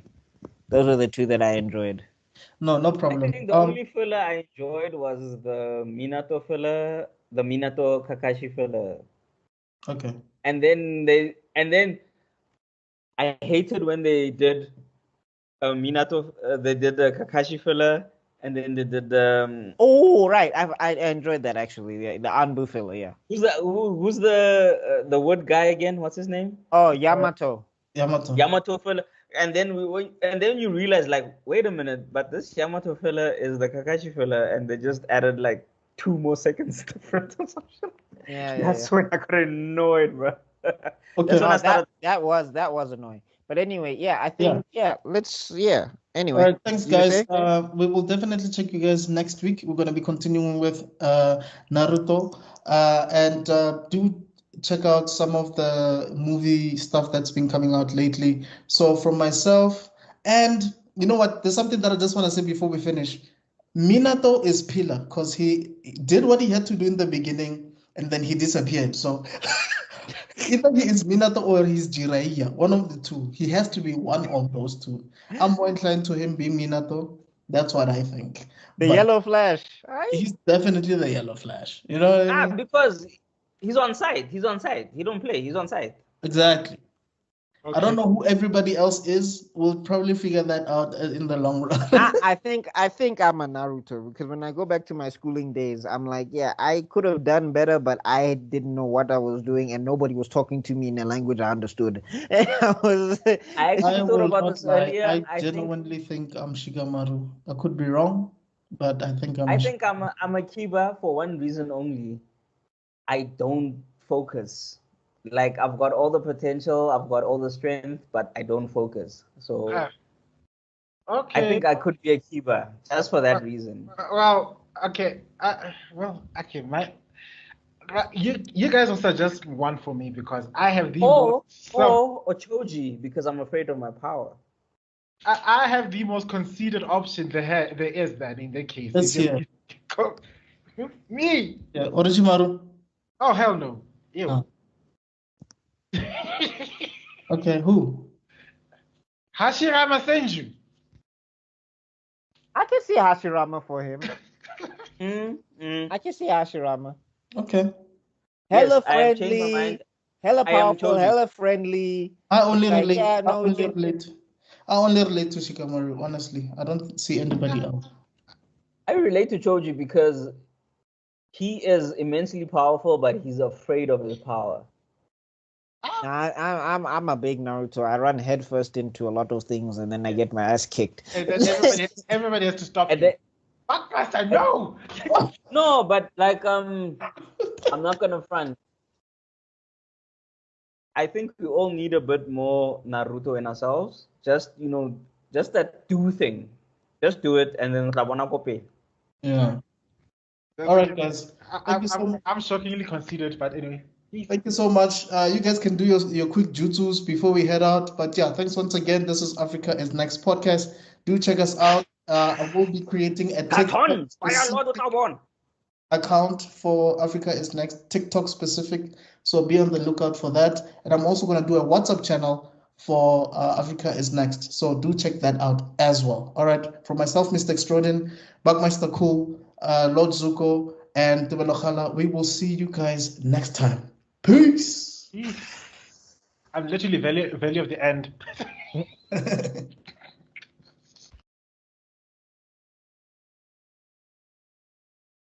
Just about to continue with our Naruto discussion. Last time we ended up with the first part of the tuning exams, which is the Forest of Death, and we went all up to the, I think it's Flatulence part. Yeah, the flatulence part. Basically, It's that's the prelims to the third. It's the prelims to the third because there were too many ninjas, so I had to eliminate some. So we finished off at the prelims.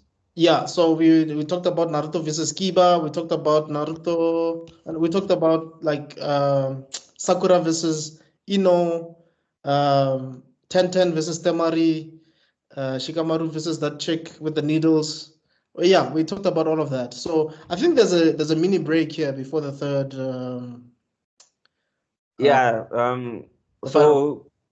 So what happens is now they basically get after now the prelims they get I think it was like a week or two. Yeah. So they get a break to basically recover from whatever injuries they had from the Forest of Death, and also to prepare for the last leg of the tournament. Can you take a moment right there? Just tuning exam. Sorry to interrupt. I just want to imagine you fought tooth and nail for your life. You sustained some awesome injuries, and everybody says, just take a week, walk it off. Yeah, shake it off. What up next week? Yeah, just shake it off. It's one of the things I love about shonen anime is that the timing is counterintuitive to the levels of injuries you sustain. Like, oh look, I got stabbed in the arm. Some of these injuries should take up to 8 weeks to recover properly. I'm not talking about like, oh yeah, no, it's combat ready, like proper healing. It should take up to 8 weeks for certain wounds. And next week, sharp. Crazy stuff, man. Sorry, next week, man, they'll be fine the next day. Some of them, bro. They can't break even stronger. What did you do this whole time? I thought you were recovering. I lent you. I think that's why these shonen creators introduce a healer in the group. This is the only way to progress the story quickly. You have to get like a Dende or what's this? A white mage. No, you need to have the white mage. But the what? Remember the white mage. Oh. But some of them, remember, because they're so powerful, they actually have a self-healing factor. Like Naruto's got a self-healing factor that's higher than normal. Already with the chakra. Yeah, with his like as a normal ninja, you have a self-healing factor, but because Naruto one has more than the average uh, chakra reserves of a ninja, so his healing factor is already a bit higher. Yeah. And then you add onto that he's got the QB, then like his healing factor is ridiculous. That's why if you notice they do make comments about it like yes, this guy heals like this, like he heals like too quick, man. Like the man was out yesterday, today is already running around ready. I like it's the way I remember it was in the very first episode where Kakishi said like if you keep doing this you'll bleed to death. And then it's like, oh, let me heal you. By the time he takes out the bandage, the wound's already closed. It's like, Hmm. bitch, stop flexing. I think the key was what is like, I can't let him die as a kid already. All right, then heal. What else? Speaking of flexing, some of these W's were so clean, dude. I don't even think Shikamaru got touched in his fight. I don't think he got touched at all. So Yeah. clean win. Honestly speaking, he's one of my favorite characters. He's on my top 3 favorite characters of Naruto of all time. That guy. I won't like I don't know if we'll get to this. We're not spoiling anything, are we? People have watched Naruto at this Oh point. no! By now. No, they've watched it. If you haven't Yeah, watched sure. it by now, Yeah, this it's is not preaching our to the fault. choir. It's preaching to the choir. It's not actually educating. Because when I was reading the manga hundreds of years ago, back in dinosaur times, and there was a panel back in Shippuden where Shikumaru seemed like he was dying. The way I panicked. You panic that he's gonna die. Yo, like no, not him. I was like messaging my boyfriend, like, oh my god, look at that screenshot of the screen, like, look, what are they doing to my baby? We must do something. No, but Shikamaru was like, he's legit one of my favorite characters. because he's Not also because very of his relatable. powers, but yeah, he's relatable. Yeah. It's difficult to be a smart person amongst very overpowered idiots. And we can Yeah. see There's something I want to say, but I think we'll get to it when we get to it. But Yeah. it's basically when he pretended like he was affected by the genjutsu, and the Kakashi was like, "Dude, I know you're not affected." it wasn't Kakashi, it was his dog, that one. It was Sakura and But he was asleep. Like he was actually asleep. Everyone else was like knocked out. He just took a nap. No, he wasn't actually. He was close. He was doing a bad job of pretending because the problem is he had his eyes squeezed. He had his. The reason they noticed him is because he had his eyes squeezed shut. So he wasn't like this. He was like this. So and then that's how they noticed him. and then the dog bit him. Yeah. Anyway, so Hilarious. we're So talking they're about to take a break, and this is where enter Jaria. before Jiraiya comes in, Kakashi basically just decides, okay, I'm gonna focus on Sasuke. I need to train him a bit because he's gonna be fighting Gaara. Yeah. And then Naruto, I'm gonna pitch you with the teacher who's training Konohamaru, the guy with the glasses. Yes, is it Ibushi? Ibushi. Forgot his name. Something like that. It's something like that. Ibushi Sensei. Ubusa Sensei, something like that. Abi? Yeah, you remember that guy with the glasses? Basically, he's the one that's introduced in the second episode and second. Oh yeah, him. Yeah.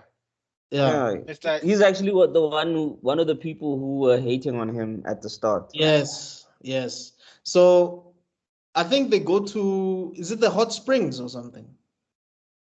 I think that's where they meet Jiraiya because Yes, because that's where they meet Jiraiya at the hot springs because he was busy researching for his latest novel, and when we say research, we mean he was spying on naked women. Because basically, this guy was trying to teach Naruto how to walk on water using chakra. He was. I was about to say something very offensive about Jiraiya at this point. Because I was thinking, after all these years, come on, can't you get enough of looking at naked women? And I just remembered. What kind of research is this? That takes you like 15 years at the hot springs. Like, what kind of research is that, Doug? Well, he's the perverted sensei for a reason. Yeah. Yeah, and also, how does fame work in the Naruto universe? He's one of the original 3, dog. He's like one of the 3 most powerful people in the world. And you're telling me no ladies are paying attention? Not one. He has to try to sneak his game in. That's how bad your game has to be. You know how bad of a player you have to be? No, I think it's also the reputation of having been growing up as a creep your entire life. Like, and his books are quite explicit. So obviously the girls are like, oh hell no, we're not gonna give this They're guy. buying them. So this nigga's like, the guys are buying them. The guys are buying them. single strange lady in the Naruto universe. Not one. And this, You have to be a good author to have someone read your book while fighting. Like Kakashi couldn't just wait to finish this book while he's busy training kids. Well, this world, there's always one chick who's like, I'm totally into that. 100%. 100%. But just a thing, also remember, his research was also his excuse for his spying. Oh yeah. So he'd be going there and he'd be like, hi, I'm Jiraiya, I'm researching my book, but he's actually hitting up his little spy networks and stuff like that. So yeah, that's another reason why he's never in the village. Yeah. But anyway, that's when he took over, right? Obviously he sees Naruto and then he's like, okay, this is the 4th son. So I'm taking over, buddy. The guy's like, huh? Hey, yo. What did he do again? You know who I am. Don't act like you don't know. But for some weird reason, it seemed like Kakashi knew that was going to happen. Or am I wrong? Well, let me put it this, I hope so. Because it's kind of nonsense to leave him with, who is that guy? Like, do you know what I mean? Like, leave him with someone else. Like, I mean, really. No, but guys, let's not disrespect Ibisu Sensei. He is an elite teacher. He might not be an elite ninja. He is a good ninja, but he is an elite teacher. He is competent enough to teach Naruto. Yes, that's true. But also, if you guys remember, later that evening at the rooftop, he does have a conversation with Kakashi about Naruto. And Kakashi was not surprised that he's training Naruto. Obviously. Like, they had this conversation about, yeah, I know I'm going to hand him over to you, whatever. I'm like, oh, so clearly Kakashi was probably aware that Jiraiya is around or whatever. I don't know. Maybe it was a plan they had. Oh, sorry, go ahead. No, go ahead. No, I was going to say, I think it's more to do with bloodlines. Like, oh, it's you. Oh, okay, now it makes sense who you go to because of who you've been with before. No spoilers. But you know what I mean? That's my thought process. Yeah. I'm also thinking the moment he appeared in town, Mr. Crystal Ball over here was like thinking, oh, crap. Because somebody reminded me, like, this guy has been watching Naruto on his crystal ball for how long? Dude. And obviously he taught Jiraiya. Like, oh, taught Kakashi's like, master. When you put it that way, Tebelo, it sounds like Naruto should be visiting special victims unit up in here. Got an old man looking at him his whole life up through a crystal ball, spying on him, Lang. But we have evidence, don't we? Well, I'd rather say it's more like him watching this poor kid getting bullied on DSTV. I know. Live on Mabaleng, guys, like live on Mabaleng. I can imagine it's like okay, let's see the Naruto channel. Look, the whole village hates him. Good. Character development. The swing. Everybody's just talking nonsense to him while he's at the swing. So, seeing that Kakashi and thing knew about Naruto, maybe when Kakashi saw Pervy Sensei, maybe perhaps it was a plan they had before, like when he gets old enough, you'll train him. Hey, Goku is here! Yay! At last! Actually, no. I need to do my proper intro. From the mountains, I have come. It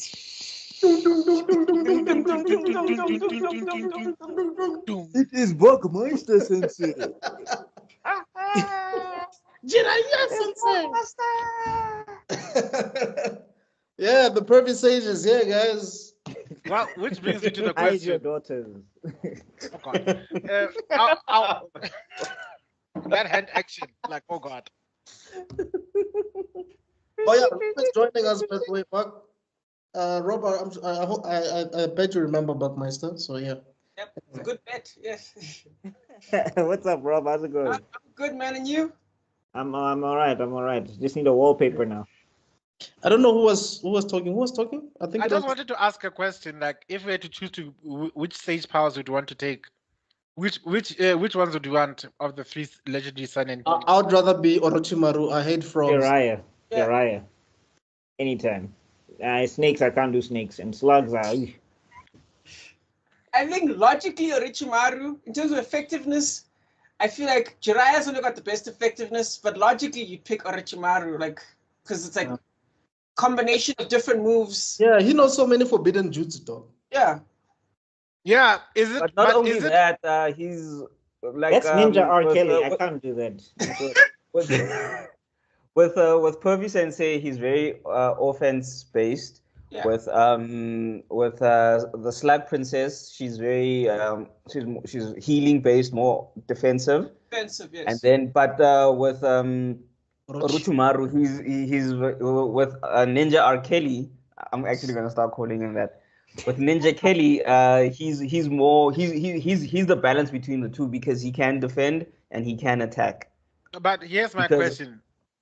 With a follow-up question: is it because of his snake people, the snake mountain, whatever, or is it because of Orochimaru himself being a naturally curious, studying person? Because what powers do the snakes actually give? If I remember correctly, before there's a flashback with the wood guy, where you see Hashirama? already doing experiments on people before he takes over that area. So I feel like Orochimaru already had talents before the whole snake Oh, thing. you're talking about Yamamoto, right? Yes, there's a flashback with Yamamoto where you see Orochimaru. Yamato. Oh, Yes. Yamato. I just saw good news I playing this, so like. Oh, hey. Nani? So I feel like Orochimaru's already got a multifaceted list of talents. Though I will admit, in previous flashbacks, you never actually see anything. You just see Orochimaru saying the worst thing ever in his flashbacks. You never see him doing stuff, except for one flashback. It's just a thought because I see with the frogs, as much as I don't like frogs, they're very interactive. Some are wielding swords, some are wielding weird maces, some, they're Some are smoking pipes. Yeah, some are smoking pipes, some spit gwetch. Hey, dog, with what the frogman did in this fight, I'm team frog, chief. The frogs. That frog is holding a knife, dog. Like, what the hell? Then we've He's got a teams. lord, even, my guy. He's a whole lord. Lord Gama. And the whole thing also, that's actually it's not even a sword, it's a knife, it's the Yeah, small exactly. knife, it's not even, meaning there's actually a bigger one because it's a dagger, that's the word I was looking That's for. dagger, yeah. And then That's the okay, I was also wanted to. The snake people, they shed their skin, but I don't see any combination attacks that they do, like snake venom spitting no jutsu or something. Wait, But how that- far are we going into No, Conan? but he had a long tongue and he could stretch. Like, Yeah. he could like stretch himself. Wait, Okay. how far is this arc? We haven't gone that far. I'm just asking. I haven't hypothetical. gone- I think we might stop. We might stop at who's this lady again? Tsunade retrieval. Tsunade versus Orochimaru, I think. Yes. So are we going as far as Tsunade retrieval and the three Sunning deadlock? I think so. Yeah, I think so. That's what I researched. I didn't realize you guys were so far back. But Oh, Yeah, but for now, where we are now, Naruto just met Jiraiya. We just started basically. Yeah. okay. the way I see it is with Orochimaru. You guys played Magic before? Magic the Gathering. No. Mm-mm. No, not really. Anyone? I have. So only one guy. Okay, but basically with you get different builds, right? And Yes. Orochimaru is a status. In my opinion, he's a status effect build. So Yeah, basically, there'll be cards on the deck that impact you over time. Do you know what I mean? Oh. Minus Okay. 1 damage over time, minus 2 damage over time, that kind of stuff. To me, that's what Orochimaru is. So he because he won't die. Like even against Yamato, I think there's a thing where like you think he gets beaten, but he's like, no, I'm fine. What are you talking about? And then in the Chunin exams, he fights the Chunin lady, the one that used to be one of his apprentices. Uncle. Yes. Uncle. And like she like tries to use a ceiling jutsu, and he like just looks at him. So I feel like there's a thing where he's got sustainability of himself, where you can do as much as you can, but he's fine, and he'll just keep chipping away at you. That's my thoughts of Orochimaru when it comes to his attacking style. That's how I see. All right. To put it in, He should have been a honey badger then. I think like that should have been his power. Hey, if he was a honey badger, he would have been too OP, dog. Honey badger don't play, man. Honey badger doesn't. As the saying goes, honey badger doesn't give a fuck. Oh, doesn't give a Hey, shit. bruh. Holds a grudge for days, dog. But I just wanted But to. it has such a cute name. This is weird. Oh yeah, no. It has the cutest name, but like it is not the cutest thing. Like Buckmeister, I will send you a video about this thing called Stoffel the honey badger. Like menace to society, bro. Menace to society. So it's like Wolverine, basically. But When you if look there's at that thing, it's like, oh, but then it'll claw your eyes out. No. Think about it's a Wolverine. Think about a hard-headed Wolverine that wants all the smoke all the time. Fun fact: Wolverines and They're honey actually badgers. family. Yeah, they're the same family. So fun fact. But it's just that Wolverines are the bigger ones. Yeah. And then the honey badger is smaller. But honey badgers had to deal with Wolverines have to deal with bears and like what the F. But honey badgers are like continuously take on snakes, lions. Hedgehogs, dog. The same family with the skunks and Skunk. makes sense. There's another one I'm missing. Beavers. No, Beavers. No, not beavers. It's the ones that eat. So basically, they just had great PR. The ones that eat snakes. What do you call them again? Mongoose. There you go. Yeah, that's the one. Yeah. So you see that whole family basically it's they're the smoke family. We want smoke. Yeah. So I'm saying basically they had great PR and the snakes in them just had bad PR, because now when I think of snakes, I'm thinking deadly dangerous. When I think honey badgers, it's like Looney Tunes, like there's cartoons going on in my head. But that has to do with genetics. I think the name just also threw people off. So they never really Adam was associated. Yeah, but because honestly, honey badger the only reason it's called a honey badger is because it loves honey. Honey is its main source of food. That's why it's called a honey badger. It's not actually. No, it eats everything, but like it's the only animal in Africa that will go straight towards the honeycomb. And given the fact that they try to take the honeybee, the African bee, and mix it with genetically splice it with the European one to see what happened, and they created what they call killer bees, just to show just how aggressive our bees are. Why would they do that? You know, human beings. Orochimaru. Human beings are Orochimaru. Orochimaru. Humans are Orochimaru, dog. So, Big fights. Like, no, Earth is too peaceful. It's too peaceful. We need to do something. Let's cause chaos. Let's do something. I don't want peace. I want problems. Always humanity. It's like Vandal That's Savage. why, that's why people are panicking about AI. Everybody's talking about, it's taking over the art industry. It's like, Papa, Skynet. That's what we need to worry about. Imagine these robots now have 100% accuracy and they don't miss every time. Out of nowhere, the moment I worry is when I hear the words, my logic is undeniable. That's when I know it's over. Like, yeah. I'm saying, like, it's like Vandal Savage. You know, Vandal Savage had conquered so many wars, has saved the world so many times. By the time he got bored, he's like, okay, I'm going to take over the world now. I've conquered, so who can I've saved stop? you so many times. I think I need to cash in on my rewards right yeah, now. A side note before we go into a full-on tangent, I just wanted to say there was Yeah. Okay, before we go further, once I was just about to say there was this one story I heard about where a computer literally switched itself off because it was designed to like improve the environment, and it like calculated that if it improved, like the only way it could improve the environment by switching itself off. And then there was another one where these two computers started talking to each other in a language nobody understood. None of the developers, anything, so they had to shut it down. So just like I don't know how many movies they have to make. I don't know how many times we have to see like robots take over the planet to be like maybe this is not a good idea. Now, one way or another, humanity will learn its lesson, I guess. I wonder if like Scott. I don't think we will. What, I don't think we will. Like who was we've the literally director been for repeating the Terminator? same mistakes. Scott James Ridley. Cameron. Ridley Scott. Oh, James No, Cameron. James Cameron. Oh, he was. Yeah, Ridley Scott was Alien, right? Yeah, James Yeah. Cameron. I wonder if James Cameron is just looking at all these guys and I told you, I made movies about this. What He's is having nightmares every time. It's like he falls asleep. I found this AI generated image of you. Ah!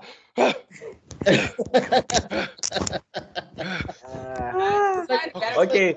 Guys, what do you think the Navi are about? You guys are only catching up to Terminator. The Navi! You guys are so late.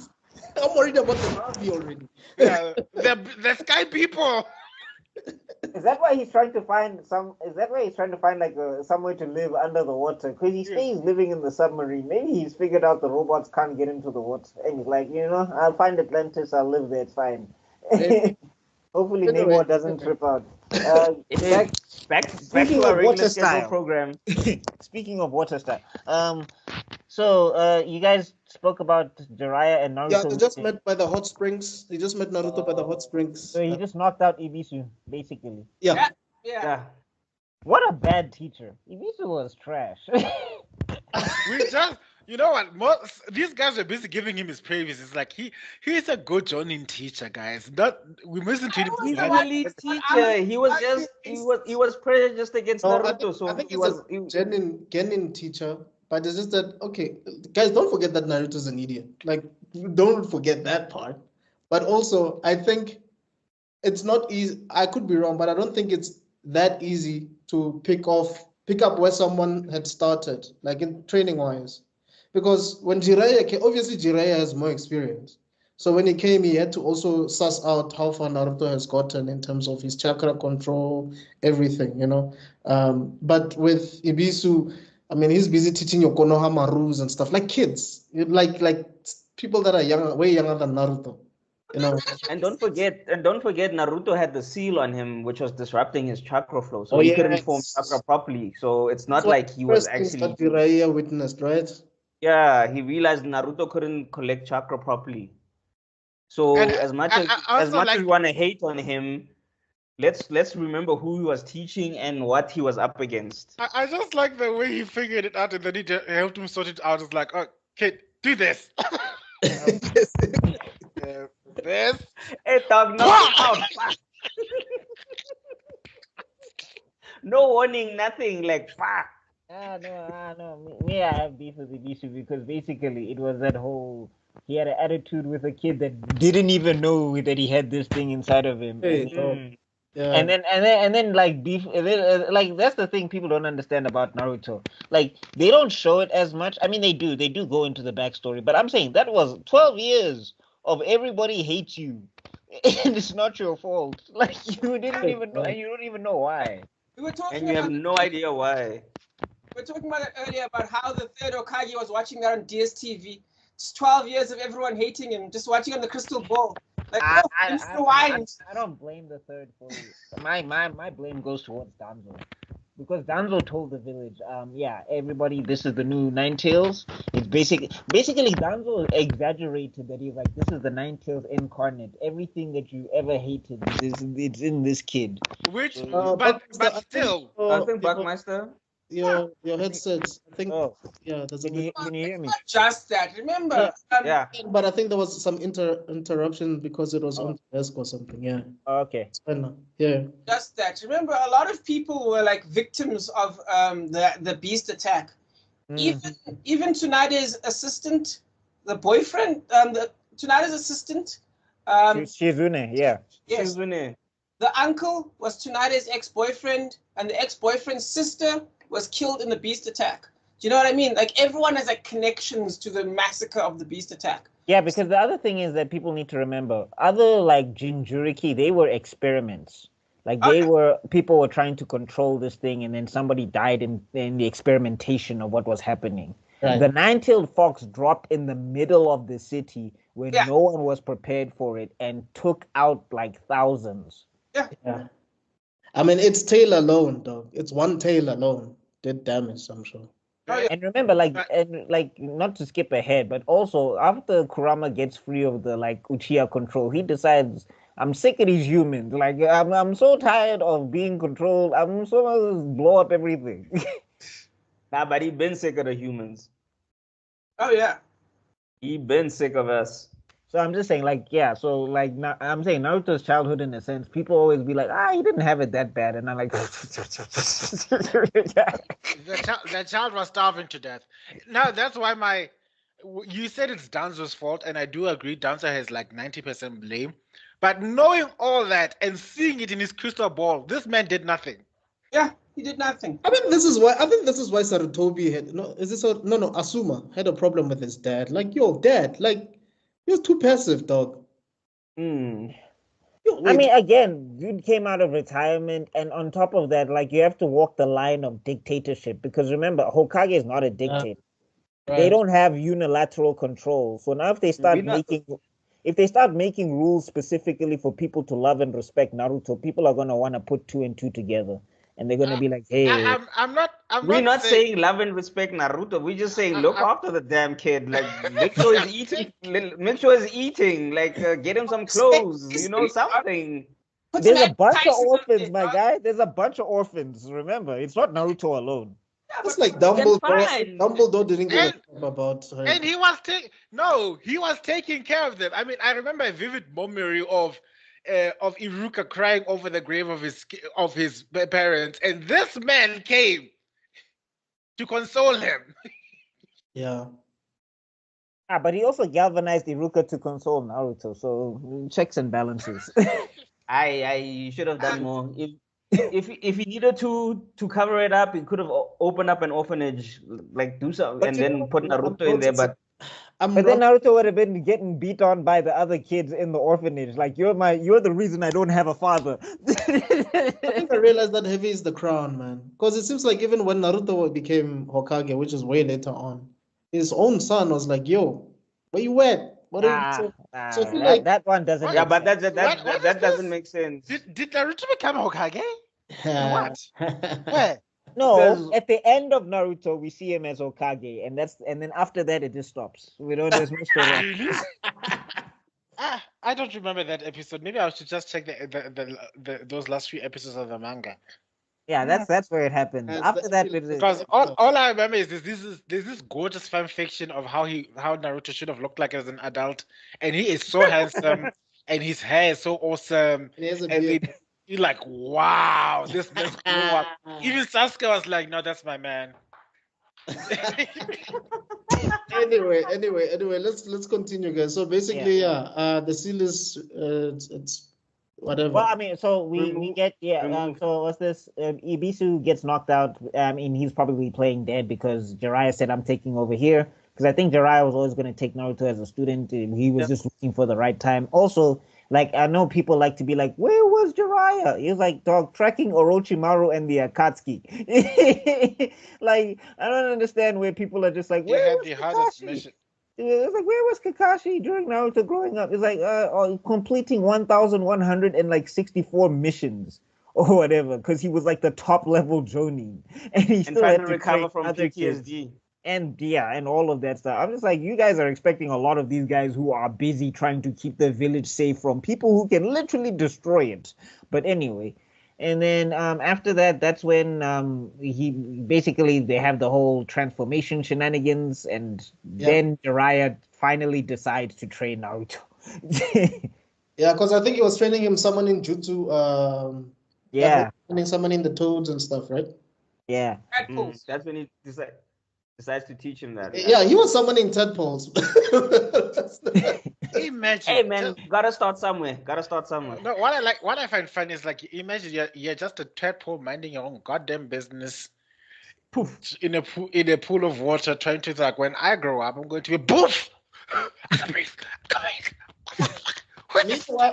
Meanwhile, Privy Sage is like looking over girls by the river while he's teaching this kid how to summon tadpoles. But also, didn't he do that? Heavy Sage is the What do you call embodiment of what happens when there's an ADHD teacher. You will hyper focus on the things that matter most, and you just give your student enough homework to keep him busy. Yeah. Like, take that stick and run up the hill. Fetch. But also, Hey, but shout out to Mr. Ero Senin. At least he's not Orochi. At least no Orochimaru. He's not what's this? Why am I forgetting Roshi? There we go. I don't know why I blanked. He's not Roshi. You know, he doesn't touch. At least like. oh yeah. But like, what was that? Is it a seal where you Yeah. bite your thumb and then you? No. So basically, what happens is that what's this on the scroll? You're supposed to put your blood, and then you're Yeah, supposed to blood It's a write your name. contract. It's a contract. Oh yeah. So when you can weave the signs, it takes blood to summon, but then when you can weave the signs, then you can just use the blood and summon whenever. Oh, okay. Membership.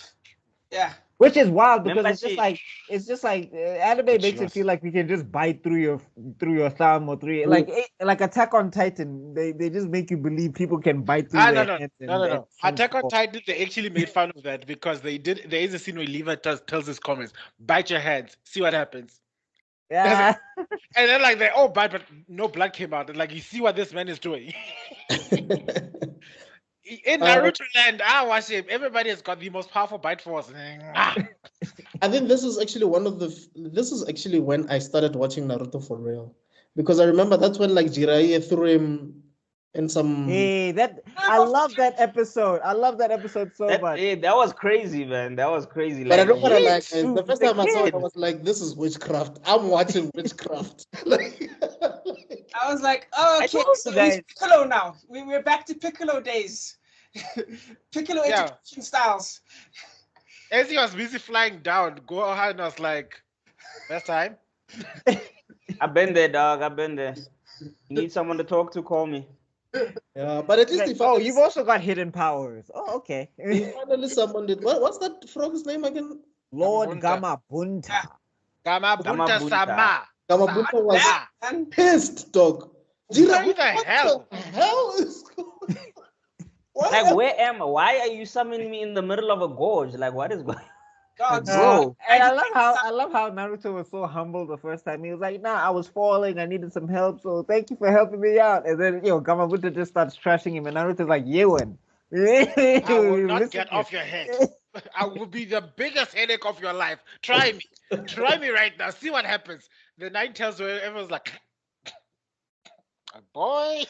Yeah, but That was hilarious. that was awesome. That was an insane episode, bro. Because like you literally been training this guy for like a day or two, and you That was already a lot want of him to. episodes. Before that episode, that was like what 3-4 episodes.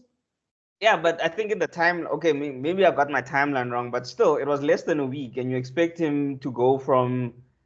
Because remember, Naruto's chakra control was average. Yeah. Well, actually, it was below average. It got better as the show progressed, but his chakra control at that time was below average. Oh, yeah. So one of the reasons he was failing at the Ninja Academy is he had poor chakra control. Yeah. And one of the reasons he had that poor chakra control because he didn't know that he had the QB thing. So his chakra was just in and out mixing. So he'd have like too much. He'd use too much chakra for a jutsu and it would explode, or he'd use too little and it wouldn't form. So it was only now when he was teaching, when Ibisu started to teach him that he was learning proper chakra control. And then when Ero said, No, I mean there was the tree climbing exercise. There was the tree climbing exercise. but that one was more determination than actual thought.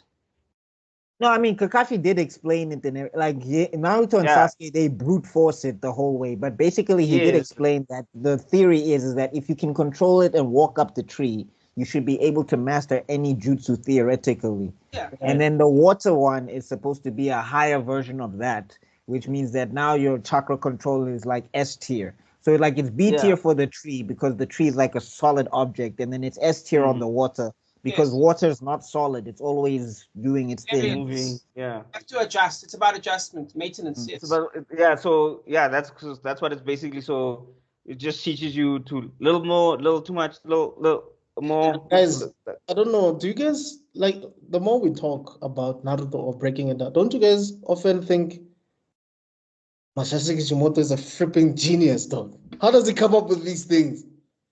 It's world building. Look, I think he's great. There's things where it's just like Isan, but I think he's fantastic in terms of a power system and in terms of world building because he kept it simple and then he kept it specific, if you understand what I'm saying. Like it's not all the bases of Hunter is probably the hardest, the most complicated. Yeah, that one you need that one you need a doctorate. Man, you need a doctorate. Because I was about to say, remember, Naruto is basically it's based on law, so he's got something to look at. He's a foundation. He can look at ninjas, and then you can add a little Harry Potter magic here, making fire, making thingy. So, but he had a solid foundation on where to work from. Yeah, it's still genius. I'm not discrediting. I feel bad for Sakura because if in the world of Nen, Sakura would be the strongest person, but in the world of Naruto, she's trash. Because yes, you're the only person in the tuning exams that can answer every single question, but it doesn't matter.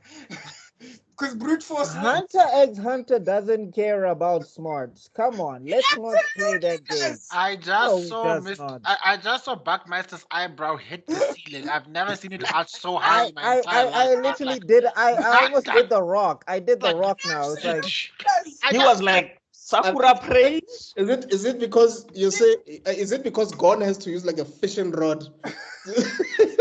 He has to use a strange thing, but can you imagine it in a world where Gon has to go up against in Paradise Island? What is the bomb guy's name again? I forgot. I know who you Blondie. But that's dead. Anyone in Naruto is dead in 10 minutes against that guy, dude. Like the system you have to use in that is way more detailed and way more. What can you say? It would be too advanced for them to almost understand. Whereas you need. Here's the thing that I'm saying. That world does not reward people like the way you're describing. It did not reward people that way because Kurapika, once he did his contract thing, anybody that was in the Phantom Troop was getting wrecked. Leorio was probably the smartest in that crew, and he's like the weakest. like Leorio has all the smarts. Because of levels of sacrifice. Karipa, what's her face decided that he's going to say it again? Kurapika. Yeah, Kurapika. There we go. Well, decided he's going to sacrifice his life, which is the highest sacrifice you can make. No one makes that sacrifice for a specific thing. So big sacrifice, small target, and that beats everything. That's why it was so good. I get that, but what I'm saying is like if we look at Gon and we look at Killua, right? The things that they were doing. Like other people were supposedly smarter than them, but there was no way that they were getting outclassed. Like, was this Gon his Nen control after he learned Nen? He basically shot up in power. Like it was a shonen at that point. Like that that regular. And is that a Kamehameha or is that no, I'm saying like the teacher was looking at his other student like, bro, you're not them. Just sit down. I know you have your karate gi. I'm sorry. But it doesn't matter. No, but you also even remember that the teacher even said like teaching Gon and Killua Nen could literally be dangerous or it could be bad or good because they caught on so fast and the instincts to get it they were so quick. He was like, I don't know if I'm doing the right thing teaching these guys because good lord, these guys are catching this thing way too fast. That kid was already a student and he was eerily silent I am because I've not watched a single episode of Hunter. Go on, kids. Go on. Yay. Do yourself that favor. You will not regret it. I thought it was fine. I thought it was all right. But like the other thing I'm saying is like it goes to the point where Gon is intimidating Nen masters at the age of 12, and I'm like, but wait, what? Yeah, no, I think we need to review it. By the time we get that level, trust me, you'll be like, wait, what did I just watch? You need to actually read the manga. I feel like that's the best experience outside of the ants, outside of the ants. But otherwise, in terms of the manga, I feel like it's truly fantastic. I recommend it. Anyway, all I'm saying is like Hisoka, I just thought maybe it's not for me. I'm not ready to be disgusted of humanity altogether yet. But that's Hunter. That's Hunter R. Kelly. Yeah. I love how people were trying to defend it and they were just like, no, he's looking at their muscles. It was like, yeah, he's really eyeing them glutes. He's all about that gluteus maximus for some I mean, he reason. literally said, "Should The I little finish?" boy- He's like, "Can I finish him?" It's like, "Finish him by what do you mean?" And then somebody said the hand action implies that he means sexually. It's like, oh god. Yeah, full PD. No, I mean, there is a scene where he's like, "Oh, Gon, you're getting so strong. I can't believe it. I can't wait to devour you when you're at your biggest." And it's like, oh, and I was like, whoa. Wash me off this That's image. why I still think Orochimaru would be like, no ways, dog. You are taking it way too far, my guy. You know what I mean? Like, no. He bit a neck. I'm Uh, sorry. He put mouth to neck. Like he does no Orochimaru would have root been like, my nigga, my nigga. Like, Well, the moment he saw mouth to neck, he would have been like, oh. Okay. oh. Before Remember that this- scene in before this video gets in blocked, Seven Deadly Sins? Can we just go back to Naruto, please? Okay, before we go, Look, I remember that wasn't the scene? one. I want the records to show that I wasn't the one who threw everything past the PG mark. Okay, Okay. I was the pure one. Anyway. Before we go there, last tangent. Remember that scene in Seven Deadly Sins when Ban and Meliodas meet up? That would have been Hisoka and Orochimaru. Yeah, they blew up an entire building. Just playing. That was so crazy. Okay, back to Naruto. Okay. So yeah, So- he summons the toad. Forgot his Yeah, name. Toad Lord. Gamabunta. Lord Gamabunta. Gamabunta. And then what happens? He just hops around. No, so Yeah, no. basically, No. Naruto says So- that, okay, so basically what happens is Gamabunta jumps up, Yes. and now, like, because Naruto's like, you go and respect me, I'm your master, jumps up, Naruto falls down. So then Gamabunta's like, you can't even stay on my head, chief. So what's this business of you, my master? Oh, I'm just gonna go off. I haven't been in the world. I'm gonna go get some me time. And Naruto's like, oh, so that's the game. I'm gonna stay on your head whole day. I'm not going anywhere. And then Gamabunta's like, Sharp, you sure? And tries to do everything to take this. It takes him underwater, takes him into the sky, Oh, yeah. takes him into the forest. It's basically whatever it takes to get Naruto off of his head, because like Gamabunta's petty. He's like, dog, I'm like thousands of years, I'm like old and everything. Why am I? But I can't lose to this kid. This kid's Yeah. annoying me. But also, like, I don't know who amongst us said that they would prefer being in the Naruto universe. Imagine minding your own business. This A huge ass gigantic frog just kept stopping No, the lens in you front of need to be in the Naruto universe with plot armor. If you don't have plot armor, chief, Say that. it's one of the worst universes to be in. If you are fought a ninja, You're gonna oh be- my god. Like the worst. And look, and if you don't have plot armor, hopefully be a 10-10 where you're just there, but nothing really happens to you. You Yeah, are just that's it. living. The plot You know, twist- you are Oh saved. wow, no! What are the odds? I mean, we've got a strange snake man abducting kids and taking over his bodies. We've got this another strange old man with lots of eyes and on an arm who's also abducting many other kids and turning them into super soldiers. We've got one. It's a terrible world to be an orphan in the Naruto universe. Don't be orphaned. No, don't be born. Because remember, chief, people who have parents are still going to go to the ninja academy. And what are you Just gonna like- do there? Yeah, can you imagine you're a store owner, right? You own a McDonald's in Naruto universe, right? It's a quiet day. Then in the distance you hear Shingo Tensei. Shinra Tensei. And then suddenly you're next to Jesus and you're like, what happened? Child, if I told you that, and then what makes it worse? You're busy chilling with you're about to go into the afterlife, getting used to their day. Like, I'm dead now. Oh, grandmama, zoop, back to the world of the living. Like, And my store is At least- still Shingo I'm Tensei. here. And My your store store's gone, your stock is gone. Gotlhe go vaile fela. I honestly think at that point you'd be apathetic. You'd just be like, would you like fries with that? Or No, hey, Ichiraku Ramen Sensei, he showed us, bro. Like he set up after Pain came through, he still set up shop afterwards. Oh, one of that guy and the cabbage guy and Avatar The Last Airbender. Those niggas are hustlers for days, though. let me tell you something. Let me tell Dude you was like, something. hey, village If got I was- destroyed, but you can still get this ramen. If I was in that village and I died and I got back, who's watched Ice Age 2? I think it was Ice Age 2. Yeah. Where Let me remember it. where the rodent gets killed, where the rodent dies basically, and he sees himself going to the pearly gates and the nuts everywhere, and he's like sees the biggest acorn he's ever seen in his life, and he's busy twirling in the like. Okay, I remember that scene. And then just as he's about to touch, he gets brought back to life, and it's like, "I saved you, buddy." I was like, "Who does it to bring my back?" That's why I like the Incredibles, the first Incredibles, because this guy, he wants to, okay, let me say he wants to self-delete, right? Unalive himself. Yeah. Oh, So yeah. he jumps off a building, and then Mr. Incredible saves him. He sues Mr. Incredible. He says, "Who told you to save me, dog? Like, I didn't want to be saved." Like, and because of that, the government actually says no more superheroes. Like, y'all just become normal civilians, get jobs and stuff. Because you guys are saving people that don't want to be saved. Don't save her. Which You is don't wanna be wild saved, because don't I'm just save like, him. Mr. Incredible just saw a person falling. So he's thinking jiggy jiggy, maybe the guy tripped, somebody pushed him. I Yeah. gotta do my thing. Continue. It's like, why did you do that? I didn't want your help. That's why there's this wonderful comic, this wonderful Superman comic where he stops a lady from killing herself the same way. He doesn't go and jump after. He just sits there the whole damn day. Yeah. And she keeps on telling him, like, you could be saving people's lives out there. It's like, yeah, I could, but right now it's Yeah. about you. Yeah, I'm here, Chief.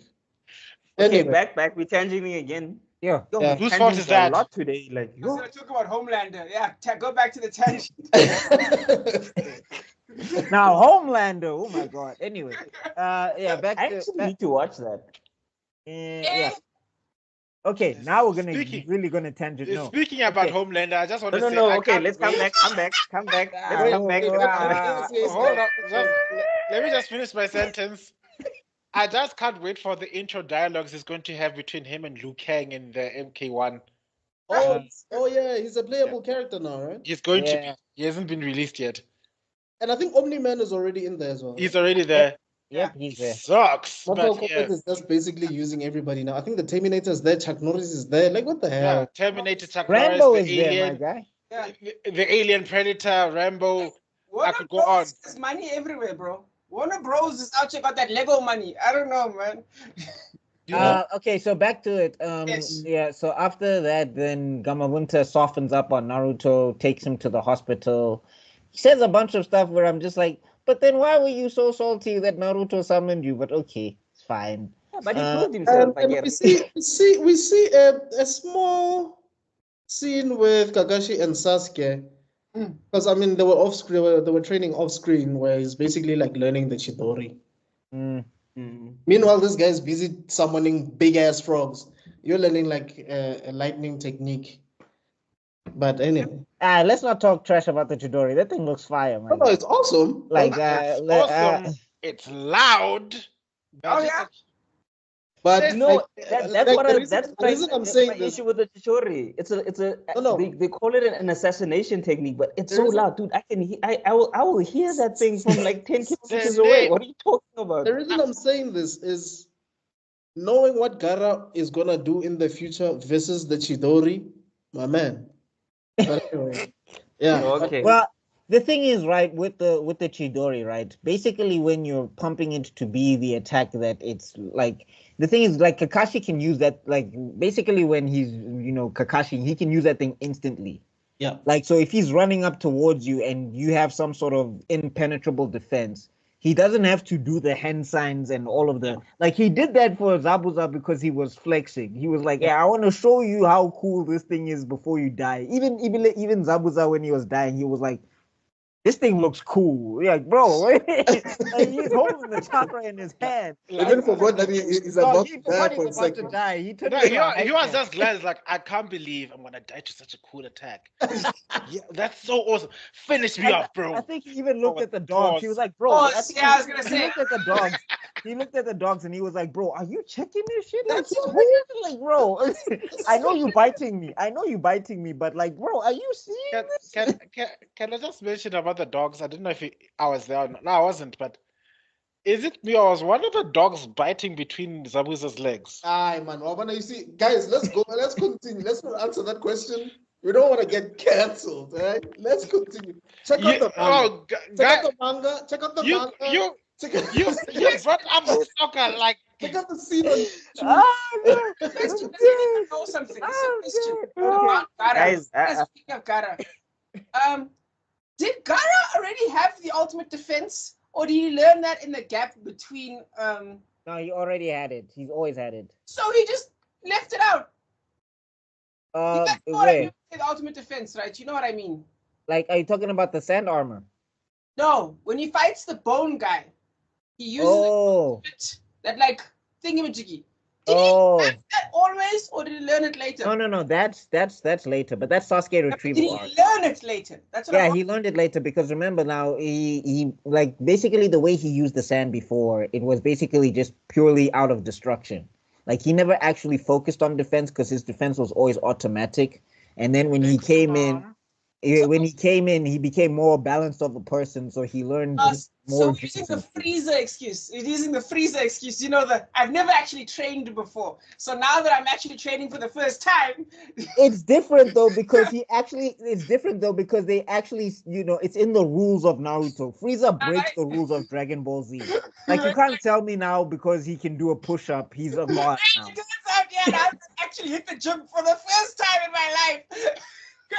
No, I'm saying Frieza, he breaks all the rules because they never, like, basically they said that this is as strong as he could get and this is what he was going to be and he was supposed to be that. And then he came 4 months later, 4 months, and now he's met guys who've been fighting their entire lives. This guy was dead since the Frieza saga. Now he came back, Dragon Ball Super, Jiggy, he's gold, and now he's a god. And then he meditated in hell, came back, and now he's mastered his god powers. I'm like, okay, you don't care. You know what it reminds me of? It reminds me of, you guys have seen The Bridge? Have you guys seen The Bridged? Yeah. Remember that line that Vegeta used against Cell? Where Vegeta beats pre-perfect Cell? And then the Bridge like, I trained all day, and you're like, oh! No, how did you get this strong? How? Yes. Why? How did you become this strong? I trained all day yesterday. You think you're being cute, bitch? I'm adorable. No, my favorite one is when he saw Piccolo fighting Frieza in the second form, and he's like he could barely hold himself against on Earth, and then he's like, but now he's fighting Frieza in his second form. He's like, either Frieza's hit me so hard that I'm in a parallel universe, or power levels are bullshit. But can you imagine if Frieza was a Saiyan and he was Goku and Vegeta had to catch up to that? Good Lord, I traded Vegeta for this. Okay, guys. Anyway, back to it. We have spoken. We are on almost an hour. We've probably spoken about Naruto for 10 minutes and we've been tangenting for the rest of the hour. Whose fault is that? I'm so glad I am the voice of reason in this episode. Everybody has been looking at me like this. Ever since that other episode where I wasn't there and it was the shortest episode you'll ever upload it. Everybody's been looking at it like, okay, so we know who the guilty one is, right? This is definitely your fault, bro. How is that my fault? How is it my fault? All right, so moving on then. What's this? Then we basically going to the final rounds of the tuning exams, right? Yeah, basically. I don't think we're not leaving. Wait, which drama? Which drama are we missing? The tuberculosis guy dies. Remember? The guy that's been coughing the whole series. Yeah. Because he was spying on the sand Jonin and Kabuto. Yeah. And then he tried to do, that's what I'm talking about. Like these Jonin, unimpressive because I'm like, dog, I'm looking at it. I'm like, anybody of the rookie 9 could have taken on that guy. That sand Jonin was not that special. Like Shikamaru, Choji, even Ino, I'm saying, I feel like she could do something. This guy, Moon Crescent technique. Moon Crescent, off screen, dead. I was like, I think at this time they were just giving us like a huge backstory about Gaara, his mom, all that stuff. And then also we get to see Gaara body that dumbass who tried to kill him with the sound thing. In the middle of the night. And I'm just like, bro, have you not seen anything of this guy? Like, why would you want to one-on-one? Why would you want to 1v1 Gaara? Yeah, but around this time, Gaara was And this is where Gaara was starting to lose it as well. Remember, I think he went. Is this no? This is after the. Okay, this is after the Rock Lee. fights. In that week, he went after Rock Lee, if I'm correct. In that week. Yeah. He tries to kill Rock Lee. Yeah. And then basically Shikamaru and Naruto step in to try and stop him, but they just got lucky that basically he decided, okay, I'm going home, because like nobody in that room would have been able to stop Gaara at that point. Because security is trash. Yeah. Who's against Gaara? Who? Jonin have been trying to kill that man since he was like 6 years old, and they've been failing. Which Jonin do the Leaf Village gods? Outside of like Kakashi and Might Guy, and Asuma Sensei, maybe like that's. You gotta watch. That's your job, surveillance. It reminds you. Remember when those niggas from Orochimaru show up and try to catch Sasuke? They just show up They just show up in front of Sasuke. 5 niggas, and it's like, but how? They ninjas, bro. They trained Orochi.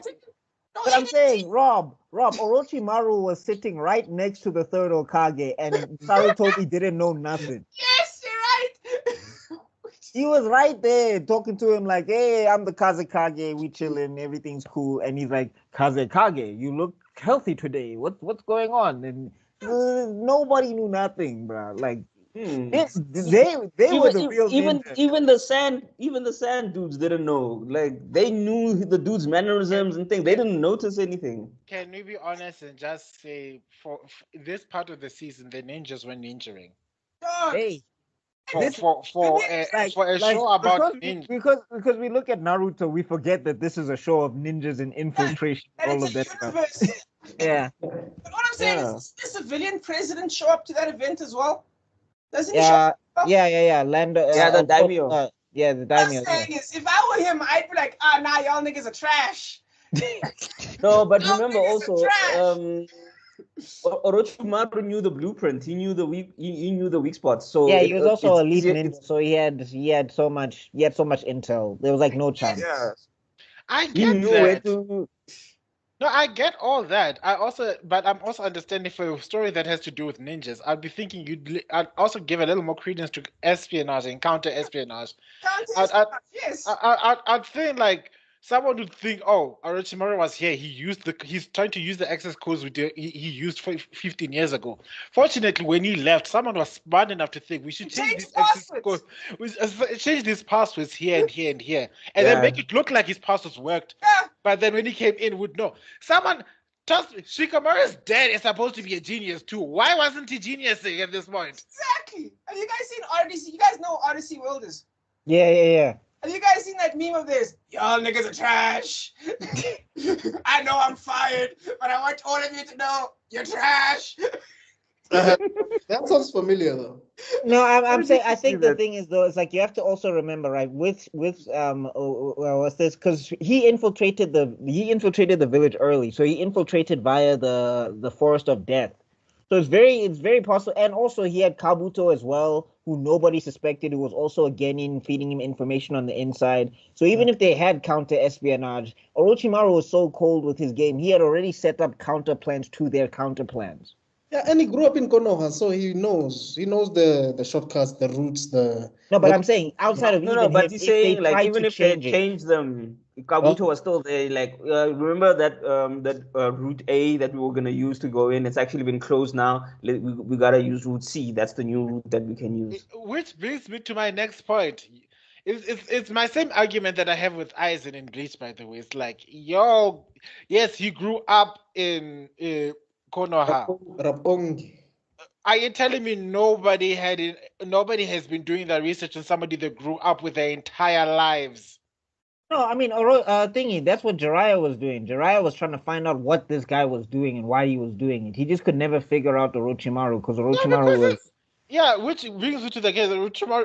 Jiraiya is a Goku of the Sannin. Why would you send the Goku of the Sannin to go up against a genius? Fight me, fans. Fight me. Jiraiya is the Goku of the three Sannin. He's the dumbest. Yeah, you're trying to make him go against Piccolo. Like, he's not going to figure him out. In a game of intellect. I'll say if in a game of fist versus fist, yeah, perfect character, good, yeah, go ham. Yeah. But What's Date doing? What's his name? Is it Date? The nigga with the scars. Danzo. Yeah, he's like the head of the spy division. What was he doing? Oh no, the root. No, I mean like Root. he was trying to focus on like gaining control of the Jinchuriki, and he also wanted to be Hokage. And I think he even works with Orochimaru at some stage because Yeah. Orochimaru gives him like Danzo was Yeah, Yeah, Danzo is shady. The nigga with the scars. Ino's dad. no that's Shikadai. You're thinking about Shikadai. No, that Ino's dad is the other guy. I forget his name. Head of the spy Ino's division. dad, yeah, is a completely different person. Yeah, he doesn't have scars. Shikadai is the one that has That's scars. like a cerebro of his own of sorts. Like, Yes. I think Masashi just read X-Men. It's like, okay, I'm gonna make Ino's dad use cerebro. Yeah. Okay, but anyway, wow. let's get back to the end of the Chunin exam. So we get Naruto versus Neji, which is round 1. Yeah, and that's No where fight, they no fight. yeah. I mean, yeah, that's the first fight. Yeah, it's the first fight. I mean, like some people have. It's not the first fight. It's not the first fight because remember, wait. It has to be. It has to be. It's the first fight of that round. of those Of that final round. rounds. Okay. Wait, Naruto doesn't fight first though. Are you saying Shikamaru? No, Naruto fights first. No, he can't fight.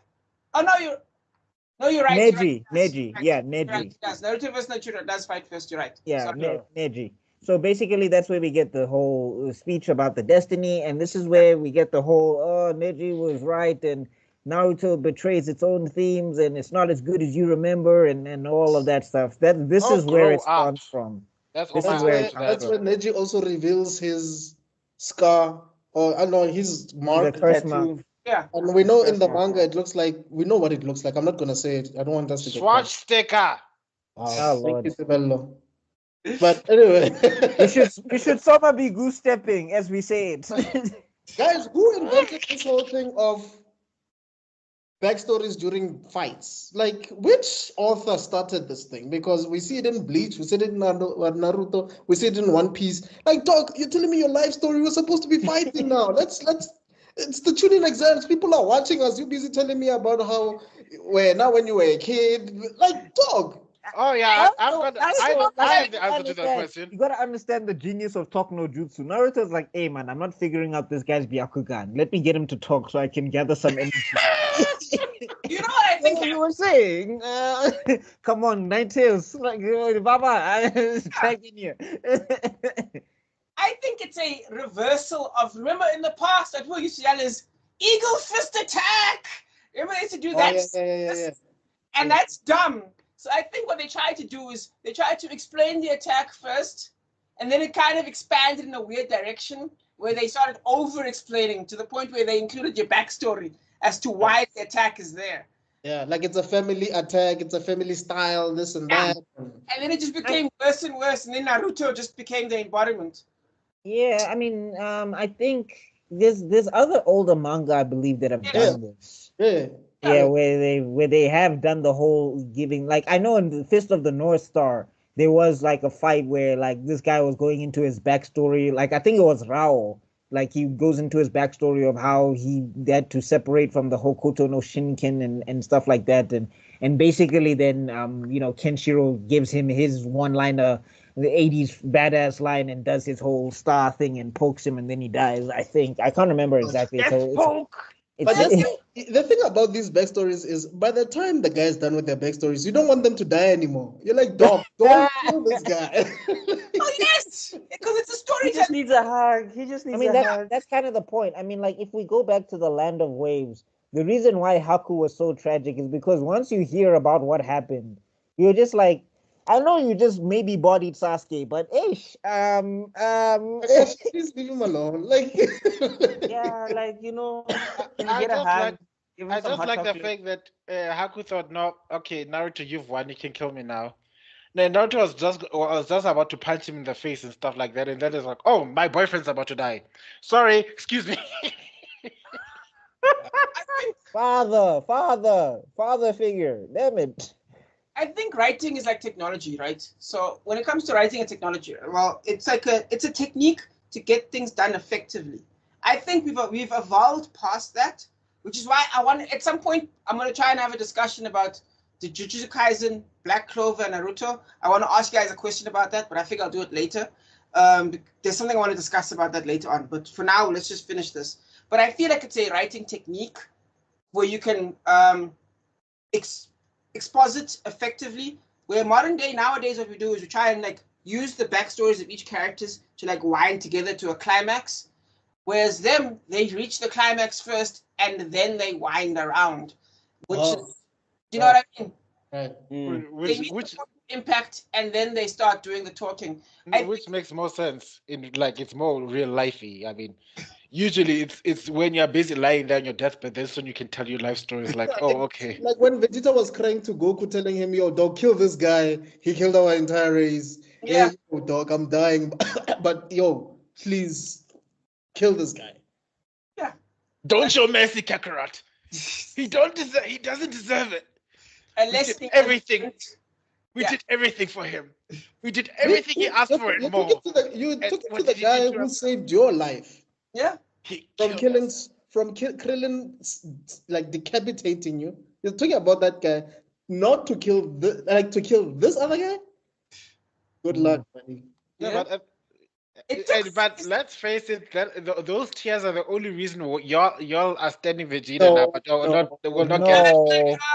I had Krillin's back. I was like, Krillin, finish him.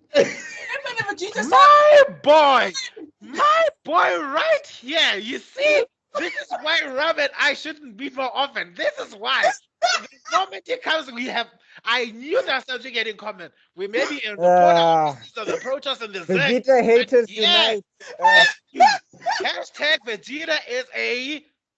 All I'm saying is, Wiz taught Goku a lesson. You guys have seen Frieza resurrected, obviously, right? Yeah, when Frieza's, where Wiz is like, nah, I'm gonna rewind for you so you can do this right.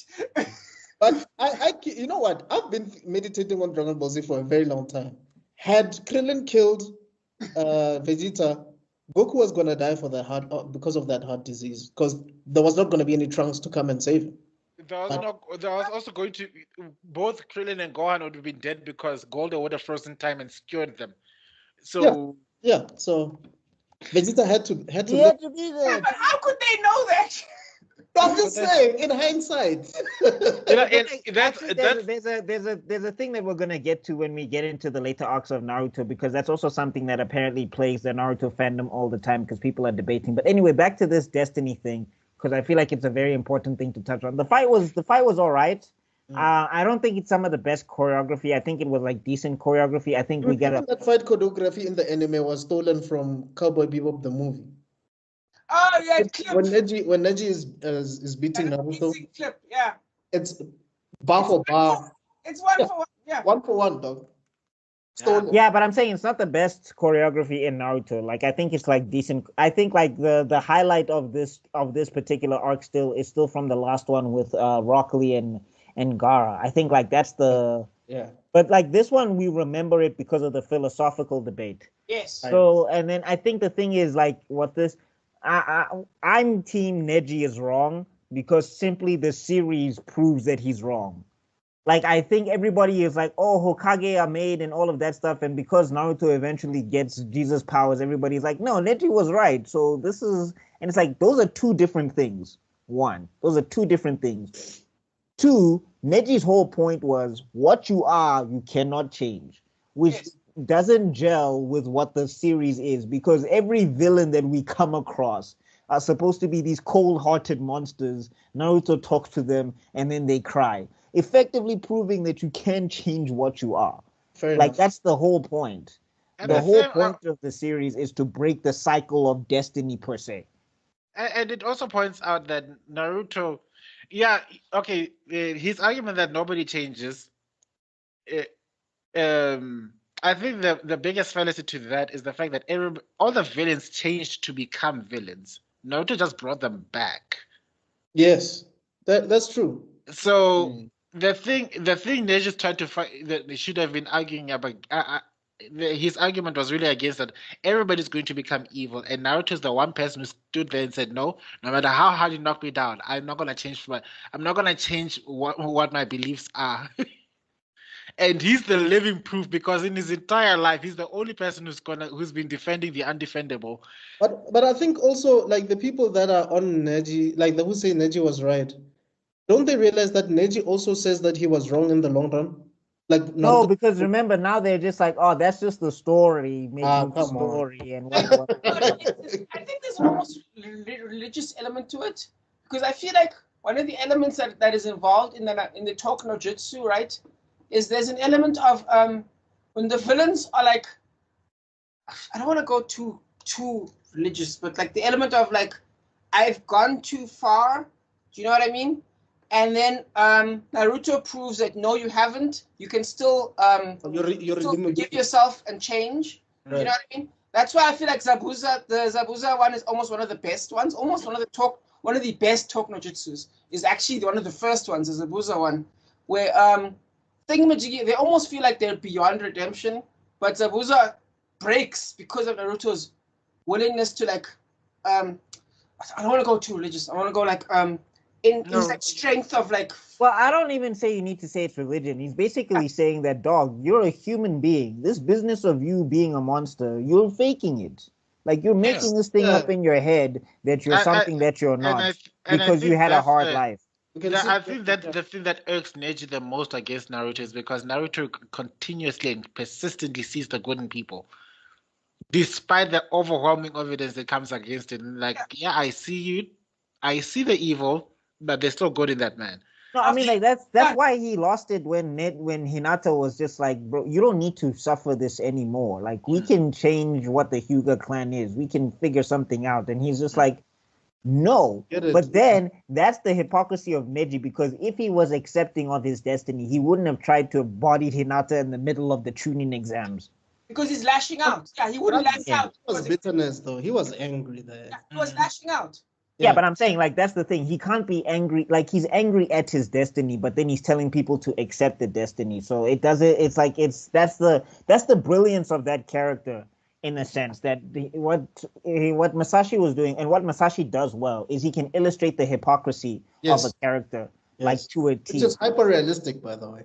Which actually brings up a good question. Actually, have you guys? Okay, so wait, do you guys agree with Naruto? First of all, let me start with that. Like, do you think Naruto is right? Yeah. Okay, in that case, How to Train a Dragon #2. The one I hate is the one that basically argues that no, some niggas need to die. You think about it. It argues some niggas need to die because the bad guy there, right, will not be talk no jutsu. Remember? Because he tries to talk no jutsu him, and then the bad guy's like, no. So then he has to kill him.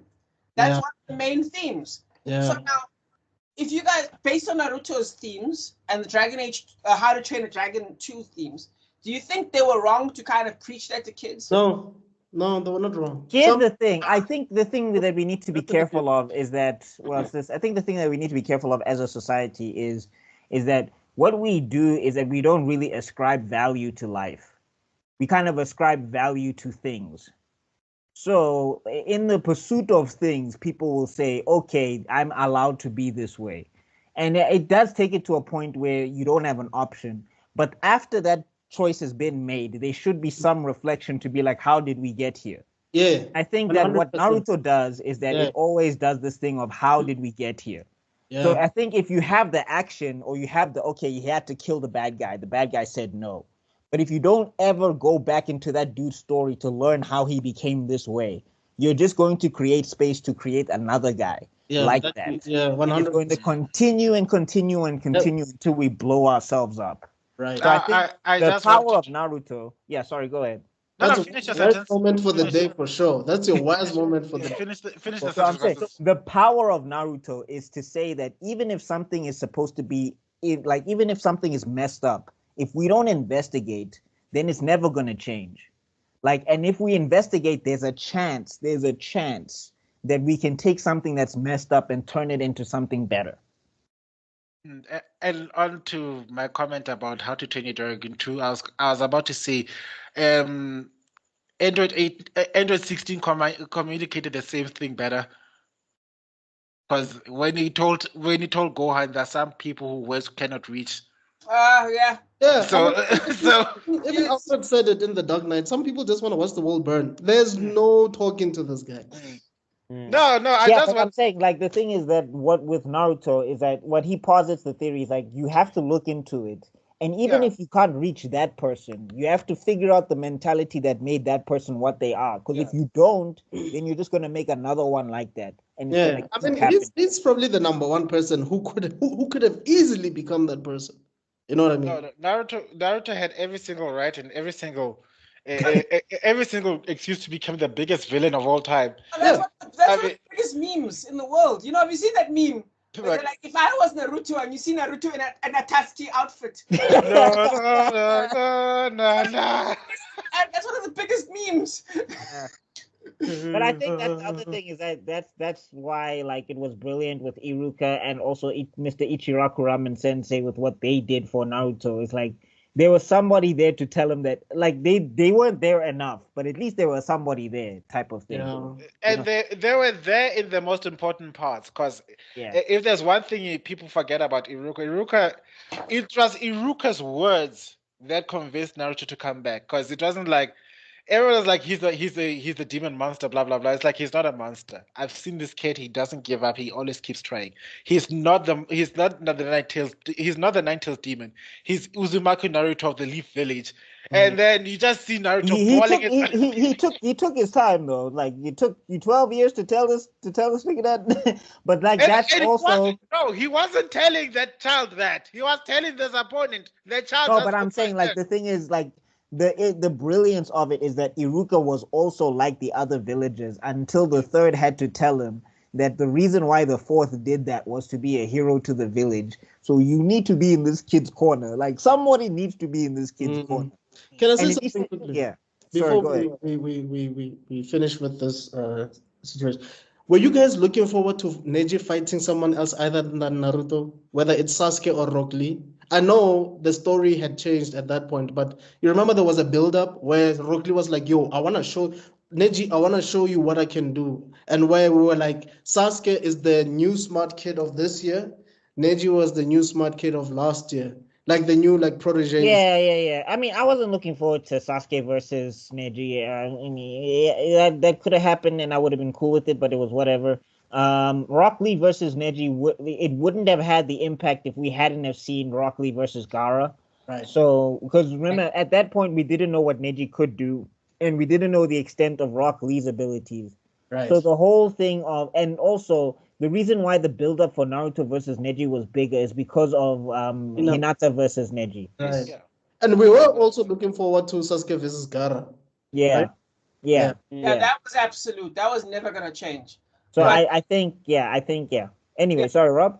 No, I was gonna say, I think Gaara versus Neji probably would have fallen apart because big time. Gaara would have started small. He wouldn't have started immediately on Gate 7. You know what I mean? Oh, you mean Rock Lee? Yeah. Rock Lee would not have started immediately on Gate 7. So I think that would have fallen apart. Whereas Gaara versus Neji also would have fallen apart because Rock Lee's not letting Neji touch him. So that's already falling apart. And as far as I know, Neji hadn't turned his attack into like a sword yet. I think that happened like later, where like he extended the reach of it. You know what I mean? Yeah. So it would have fallen apart immediately. So waste. And then Rock Lee would have been a waste. Tenmaru would have been, I think that would have been more interesting. What's her name? The fan chick? Is it Tenmaru? Tamari. Tamari. There we go. That But might have wait, been was that even gonna be a thing though?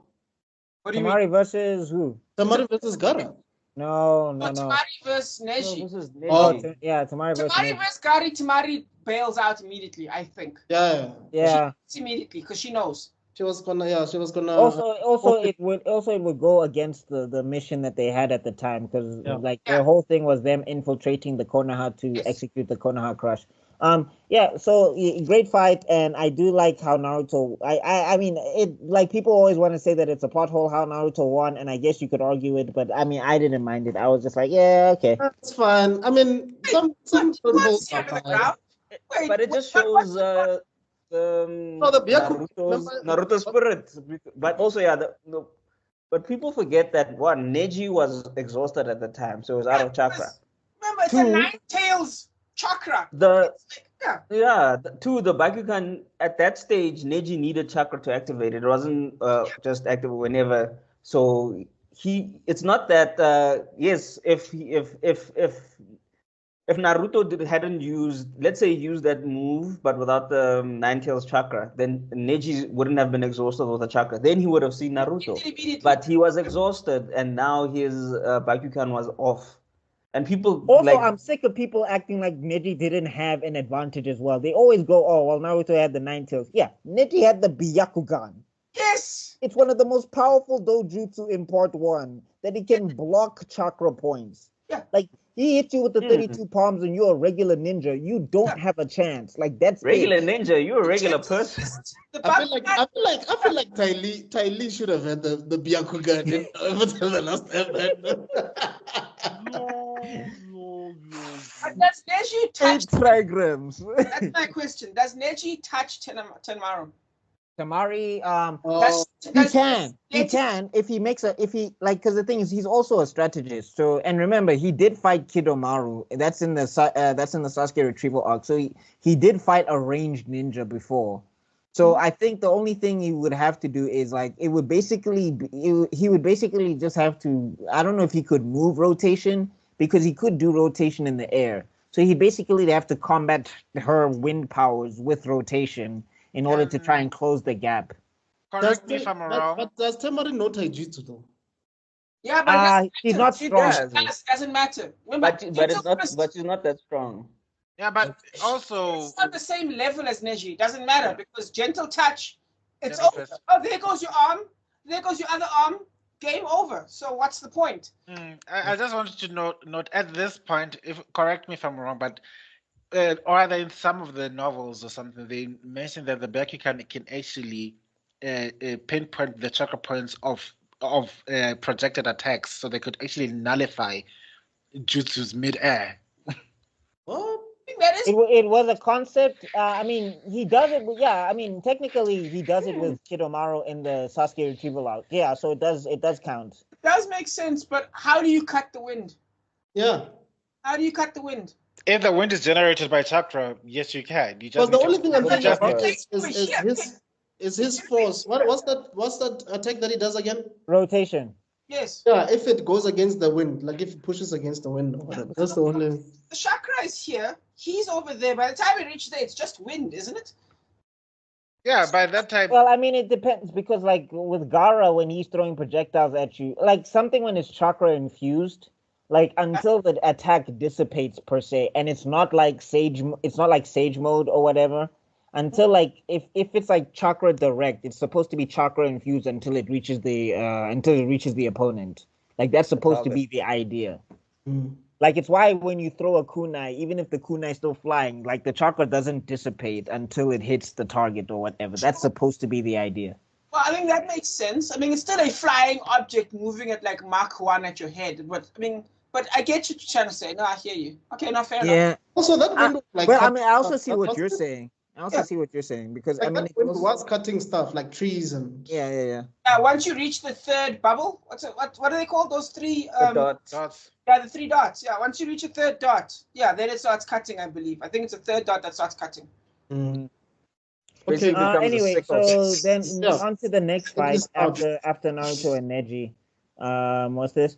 I did find it heartwarming with the when Neji does find out the truth. It was a catch-22 with his dad. I also see when people say that his dad didn't have a choice because basically they were just gonna mind crush him until he did it.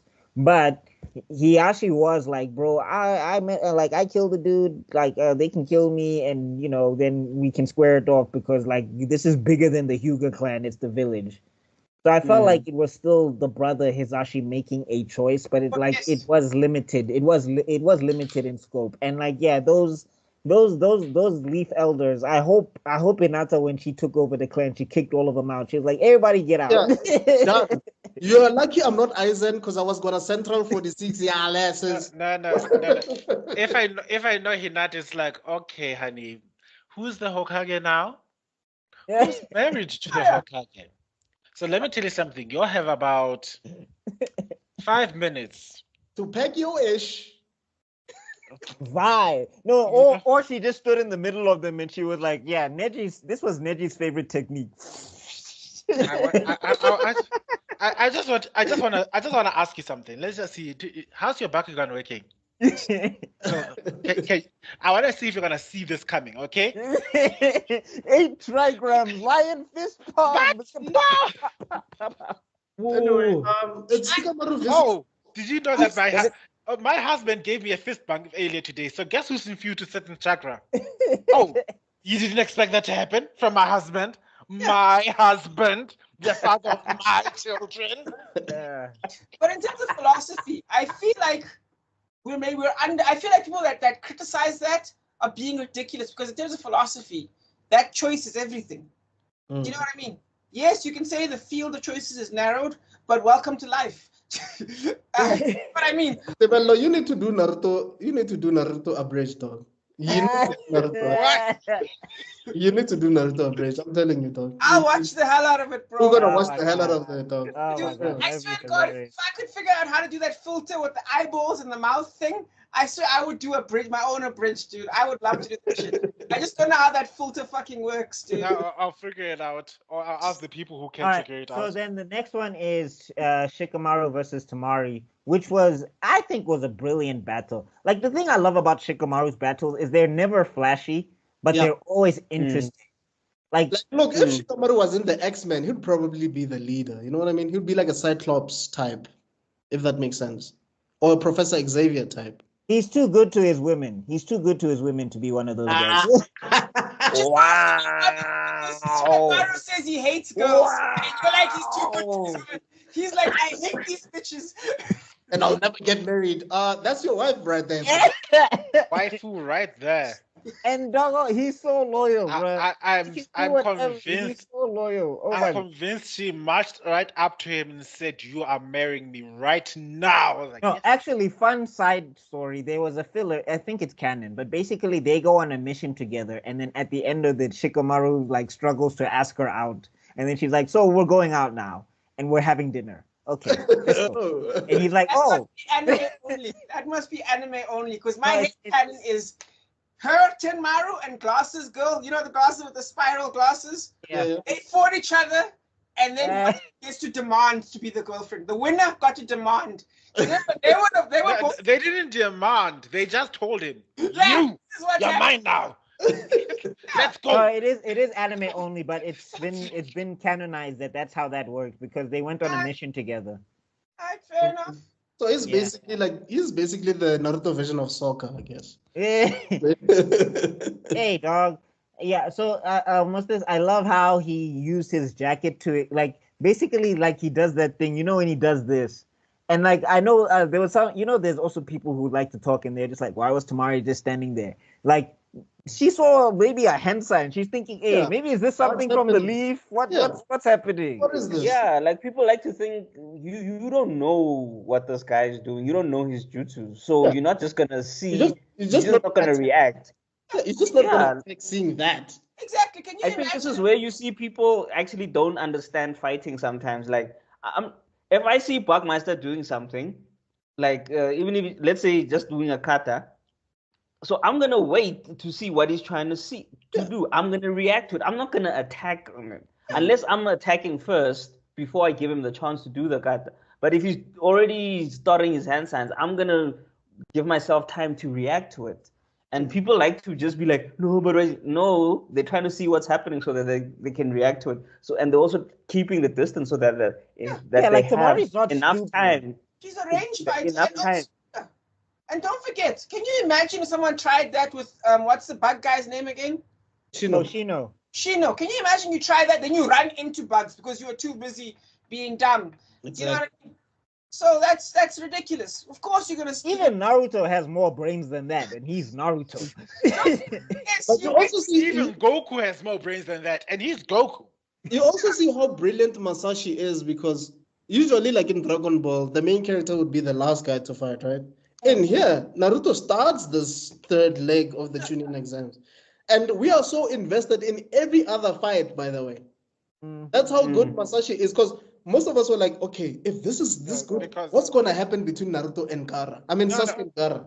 No, the thing is, it's the layering of the plots, because everybody has got their own subplots and all their sub developments. Yes. Because the other scenario I think about is like the blip finals in Yu-Gi-Oh. Oh, Yu-Gi-Oh, yeah. Yeah, we had Yugi versus Bakura first round, but because the other characters weren't so well developed, we didn't really care so much. We only really cared about the four, Seto Kaiba and Yugi and Fake Merrick at the time. But did we really care about the others? No, not that much. Yeah. Sasuke's got issues. He's got tongue thing. He got a live bite that's making him feel things. And we've got Gaara is losing it.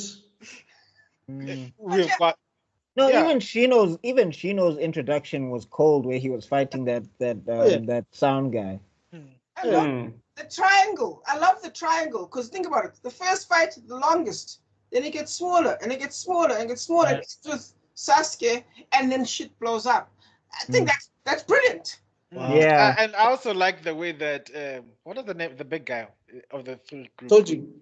Toji was like, "There's no way he's winning this. He's never gonna win this."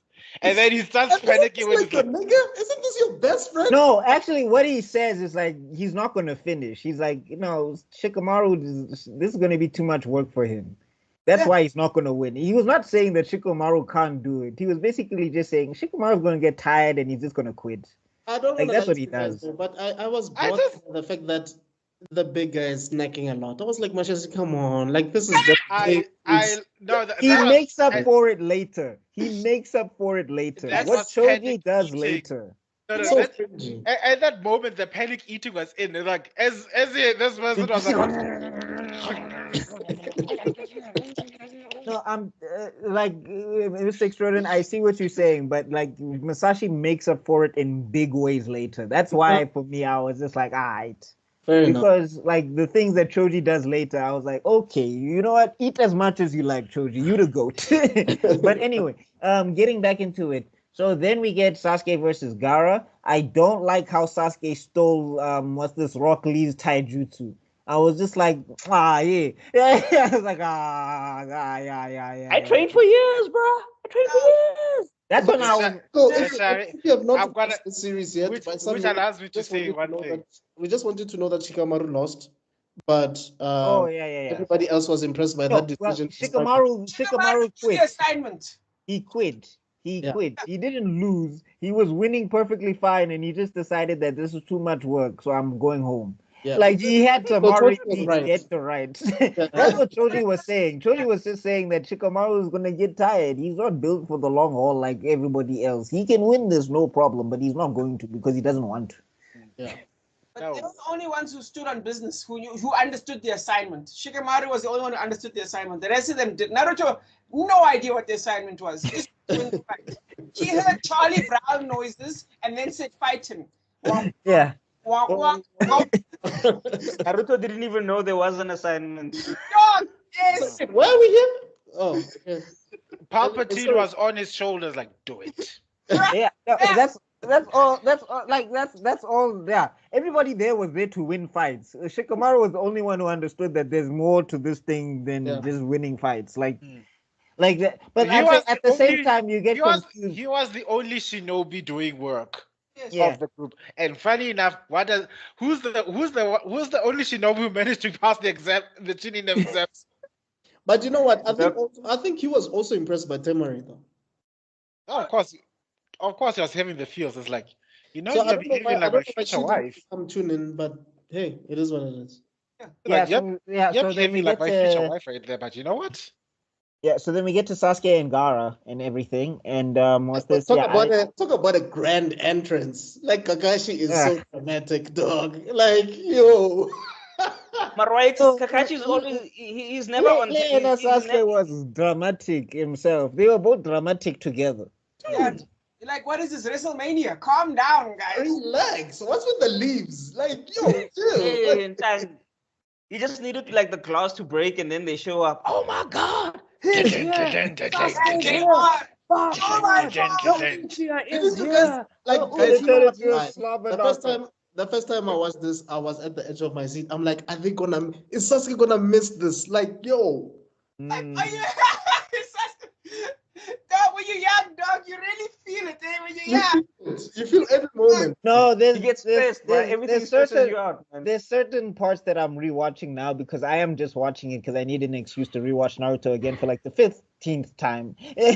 But Yeah. basically, I'm watching it and I'm like, some part was like, yo, this was so hype when I was a kid, and now I'm analyzing it and I'm like, yeah, this is still hype, but Mara, some of this stuff doesn't make sense. Was it There's- necessary though? there's a moment, and we'll get to it when we get to it. But anyway, so we get Sasuke versus Gaara. It was a cool fight, and then you also get to see how insane Gaara is, because basically he was praying to his mother while he was in his sand shield and all of that stuff. And Gaara And he was literally praying to kill someone. He wasn't Yeah. praying for a thing. He was praying for death. And like I'm saying, the other thing is Gaara actually kind of went through this arc because he had never been hit in his life. And like the first tournament that he's in, he got punched and kicked like high level speed taijutsu, and then he got stabbed in his chest via Chidori. It was a rough day for the perfect defense, my guy. You know, At CTE at the least, dog. This man, when they slam him on the ground, I don't care about his armor. That's still brain damage, dog. That's still a And concussion. you know what? I don't know. I feel like Masashi was like, okay, my boy Rock Lee got washed. I didn't plan this. My hand just did his own thing. I'm gonna get these two main characters to beat the crap out of the people that Rock Lee was supposed to beat, Neji and Gaara. So I'm gonna make sure that these guys beat the hell out of these guys. by the time I'm done, they will need therapy. Yeah. Anyway, Oh, Gara needed lots of therapy, shame. Yeah. And then after that, basically, yeah, after he gets hit with the Chidori, that's when Gaara starts losing it and he's about to transform. And then that's when they decide to activate the plan for the Konoha Crush. Yeah. And all of that stuff. Order Yeah. 66, dog. Yeah. And then somebody was just like, yo, Jiraiya, you took your time, my guy. Where were you? dude. Yeah, but yeah, ultimately that's when Kaki's the fan. We realize that the Kazekage is not the Kazekage. Like, so all those reactions during this entire match was just Orochimaru playing along. What? No, What just happened now? No, I think the other thing is like he specifically reacts to Sasuke because he was like, "Ooh, this boy is growing and developing. What a nice body. Yeah, he was busy That would licking be his very, lizard. very nice to be." He was getting enhanced his into R. it." Kelly on. His R. Kelly was getting tingles. My mind is telling me Kelly after P. no. Diddy, guys. Are we still saying R. Kelly after what P. Diddy's is in hell for right now? Oh, No. Eh. P. Diddy is an equal opportunity criminal, but I didn't see any kids involved. Are there kids involved? That's what they say. I don't know. That's what they say. All I know is that there's trafficking, but he didn't snoo them.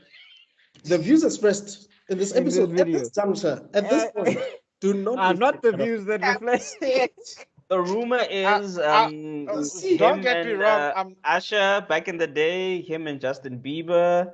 Yeah. So Wait, he snoot Asha? Well, we don't know yet. well, I don't know if he snooed him or but what I do know is that he took him to sex parties when he was like 13, 14. 14 years. Well, I'm not going to Hollywood. You guys cool? I'm cool right here. I think. No, South Africa, the universe be. Hold the phone, excuse me. I just need to pick up my phone quickly. Give me a moment. Just continue. Thanos, can you hear me? Thanos, you missed a spot. Okay, yeah. California. Wouldn't that make a great California. Wouldn't that make a great movie where one of the heroes is like, you know what? Actually, now that I think about it, yo, Doctor Strange, let's go back in time because we need Thanos, dog. Like, what? I can imagine right there. Just when he's about to, like, you should have gone for the head. Zoop, time portal into the future, and let him go. Exit.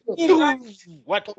Ultron looked into the internet for 5 minutes. Was like, okay. Like everybody gotta die. These niggas gotta go. All of them gotta go. Like these niggas, all of them. All you That niggas was gotta one go. of the funniest.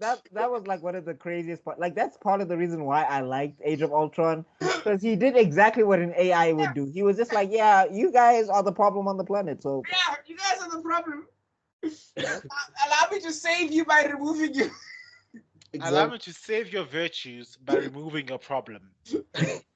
Which is you. Yes. But But anyway, getting back to getting back My to logic's undeniable. so for then Unboo's like, yo, guys, it's time. Let's roll out. Yep. yeah, I mean that's when we get introduced to the Sound Ninja 4 as well. We don't get their names, but we basically get the what's this? We basically see they outmaneuver the Anbu, and they basically set up the barrier so that Orochimaru and the third can fight.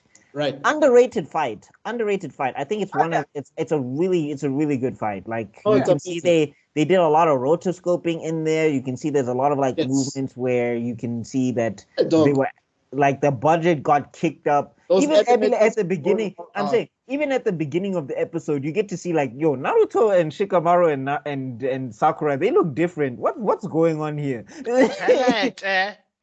Like Sasuke is Yeah. jumping Even through the even tree. Kakashi and Guy fighting, even though it was like mostly off screen, but their faces you can see like there's extra shading and stuff. You're like, hey man. No, like Sasuke was jumping through the trees, and I'm like, he wasn't jumping like that last episode. Like last episode, he was just wait. hopping, like But so. it's kind of like the episode where Sasuke was fighting Orochimaru the first time before the Yeah. giant snake animation in there. I mean, there is a meme that shows like Sasuke's head like that, and but that's the whole point of that style I was talking about of movement, Sakuga. stretch and Yeah. whatever. Well, Right. I'm saying they call those type of sections Sakuga, I think. Oh, It's like they Yeah. hired a new director. They're like, okay, let's hire a new director just for this fight scene specifically. uh-huh. Wait, Yeah. I just want to share a funny moment. Is this the moment where one of the Kakashi's dogs comments to Sakura's like, I thought I smelled it. You use Yeah. the same shampoo that I do. It's like, oh my Yeah. god, the same as a dog. Same as a dog. A dog. The way she was so limp as she was jumping from leaf to leaf, like, oh my god. There's chaos in Konoha, and the only thing you're thinking about is the same shampoo that Yeah. the Sakura is using. Yeah. Is, If you found out, the Shikamaru stayed awake and all the Junin fell asleep. What I'm saying is that the argument that we made earlier about security being crap, no, season. I mean, Dog, if you're not part of the 11, if you're not like a named character, you don't have skills. Forget it. If we don't remember your name at this point of the story, dog. Yeah. No Yeah. chance. That's why Yeah, people talking remember, about I wanna basically, be- all these guys are like henchmen in movies. Like they are trained soldiers, but one guy will come with a gun and shoot them all. No, I like. It's Batman. It's Batman and the League of Shadows. Batman trained for 6 months and he whooped everybody in the league who have been there for years. And it's just like, if I'm there, if I'm one of those ninja, I'm looking at Raish like, Chief, what are you teaching us? What? This nigga came for 6 months. yeah, because the bill, you got the premium card, you got the premium edition. No, I Did I we- just want to also add it's you also get the sense like it's a bubbled world because here because if you see or rather these Jonin and Shippuden Jonin are two worlds apart. Yeah. So it's like everybody's like playing and like, oh wait, that's still kids. So you know what, live that thing, they got a chance. Like, yeah. Oh look, I'm asleep. Okay. Like, I don't know. Did Shippuden Jonin do any better? Yeah. there was a security perimeter at Well, the the very Ninja War, I'm sure they were not that There bad. was a security perimeter that Payne had to try and beat at the from the ceiling. So Payne had to at least do some stuff. So there is some Jordan level fighting. They went back into the gym. They were like, "All right, guys, we dropped the ball here." Whoa. So, like we cannot include all of them versus Madara because it's Madara. So we understood like okay, Yeah. I love that meme. I love that meme with that fight. We need to get back to the Naruto we're talking about, but I love that meme where it's just like if you pause here for 2 seconds, you can see this guy clash swords with Madara. He's definitely Kage level. He blocked 2 of Madara's attacks.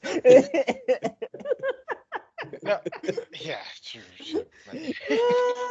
If this guy was not fighting Madara, he'd probably be like the 3rd strongest in the show. As you can see, he dodged Madara's kick.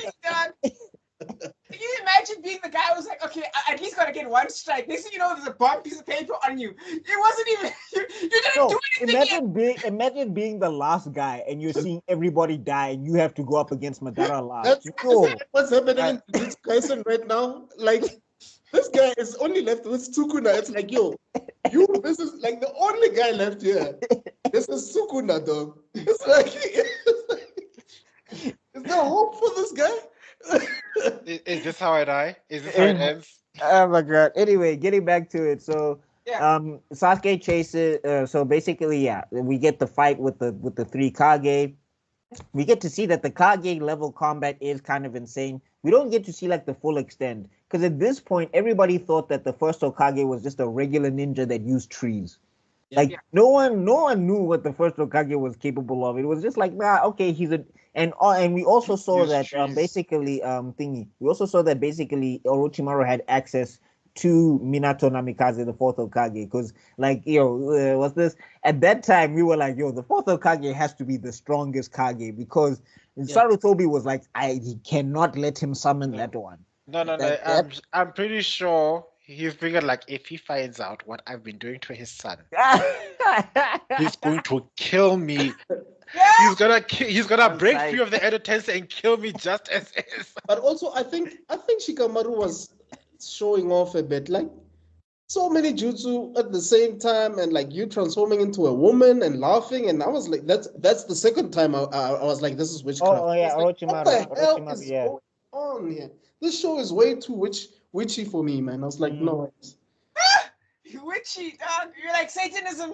Like, dog, the way even the third was like, what are you? Like, are you a woman? Like, what the hell?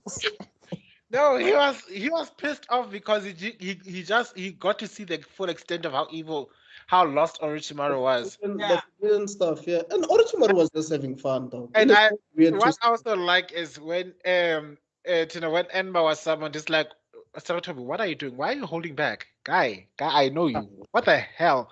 Why are you throwing your punches? Why are you pulling your punches? Stop caring about your damn student for a moment and start thinking about the damn village. Do you hear me?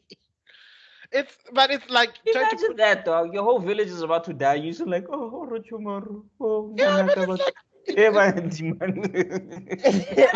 I don't know. Aye. Let's respect Sarutobi Sensei Nyana just a little. That's the giant. Are you my height? I need you to be this tall and hit him with the stick. That's what I would have said. Yeah. When you see like Masashi's like, I'm gonna include Goku in here, but the original one, but I'm gonna make it Sun Wukong. Adamantinyo. Aye. But, That was a cool technique though. What I like about this fight, the parts that I've seen, because it's still bits and flashes. I read the manga. I also saw parts of the fight. Is that yes, Sarutobi was pulling his punches, but it didn't mean that he wasn't holding his own.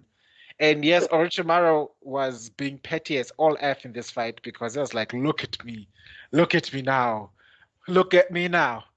Look at me now. I should have been Hokage. Yeah, I think there's a point where Sarutobi like he takes the kid gloves off, but like I think he like it was hard for him because I think one, he was old, and two, it was Orochimaru. Like I think had he been a little bit younger, had it been 10 years ago, I think he would have spanked Orochimaru. Even 5 years. Was not a student. Like if he didn't have any care whatsoever for his opponent. And yeah, he was also fighting against the other Hokage. Let's not forget that part as well. Let's not forget about that. Yes, their powers And were the first and the second. Yeah. Not just any like I the think dude who basically the first was literally the dude who dominated the ninja world. He was like nobody wanted to smoke with him. That's how the god of that's how- Shinobi. His predecessors, basically. And and the second I was think the this- power of racism. And I think that's what also converted. Not racism, it's Uchiwaism. He loved all people except the Uchi. Yeah, I'm all accepting to all humans. Except Okay, No, we'll get there. Those are I accept all humans. Uchiha, can you please go to Except the left? those red-eyed bastards, them damn Uchi. Fuck them niggas. Them niggas ain't shit. We'll get to okay. All right, so let's talk. I would never. You know I would what? never be so inconsiderate to consider an Uchiha a human. You know what? I know we're about to go into it now, but I just have to make this. I wouldn't be angry if they cast Samuel L. Jackson in that role. Just to say, yo, mother effing Uchi. Yo, mother effing Uchias in this mother effing village. Now everybody, oh, get back. I'm about to open a mother effing seal. Yes. Anyway, getting I back just on wanted to. I just wanted to add. This is why the Jonin leveled up. They just saw how badly they were performing, and they're just like, if you go to the afterlife in the Lord's second, they don't really care. But Hashirama would be all forgiving. Tobirama would be like, kids, kids, you are not my children. It took me a month fighting those two legendary descending from the from the hidden mist, and you for the hidden cloud, and you got knocked out by kids. No, straight to hell. Straight to hell. You're not going. And also, where was Danzo, dog? Where was his fucking sleeve when this was going on? Danzo was like, Danzo, remember, Danzo was looking for an opportunity to be Hokage. Yeah. And him and Sarutobi were beefing at this time. So he thought, if Sarutobi bites it, I can be Hokage. at this point in time, no, Danzo was like, seems to be a family affair. You're fighting with your own kid. Who am I to come between a master and his pupil? It is not appropriate. So you should do There's actually a scene where they show Danzo literally as soon as possible. I will help you write that shit. I'll help you write scripts. There's literally a scene where Danzo is like telling his ninjas, like, no, guys, let's wait. We're not going there. So that's how insane his want of power is. Because the ninjas were like, yo, guys, the village is in trouble. We need to go. And he was like, nah, chill. I know. We'll go when it's time. I know Naruto had his hands tied with Gaara, but what was happening with Shikamaru and Sakura at this point? Okay, so basically what happens is that they're running to catch Sasuke. So they're being pursued by Sound Ninja.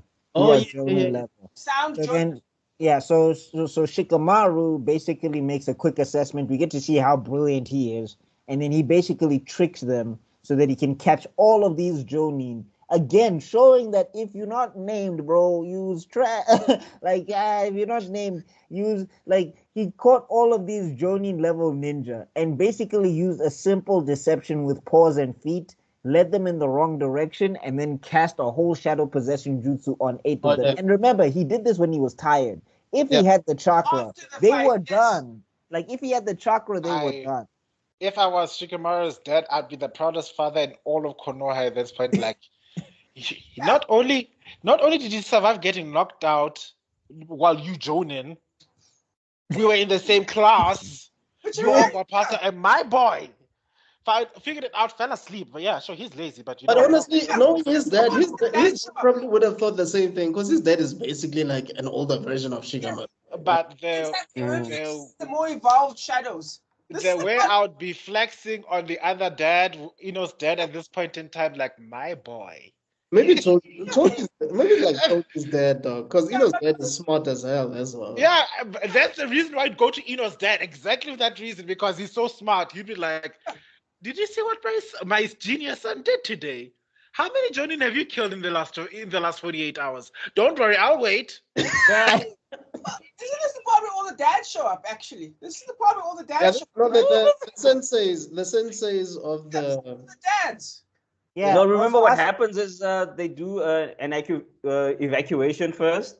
Yeah. And then when all the citizens are evacuated, that's when now the corner they come back. Yeah, they do the counterattack, And then so then while that's happening, then we get the Naruto versus Gaara fight, which I think is also a freaking great fight. I do love how this is where you get to see a bit of Naruto's hypocrisy, because this is the first time you ever see Naruto say we need to run.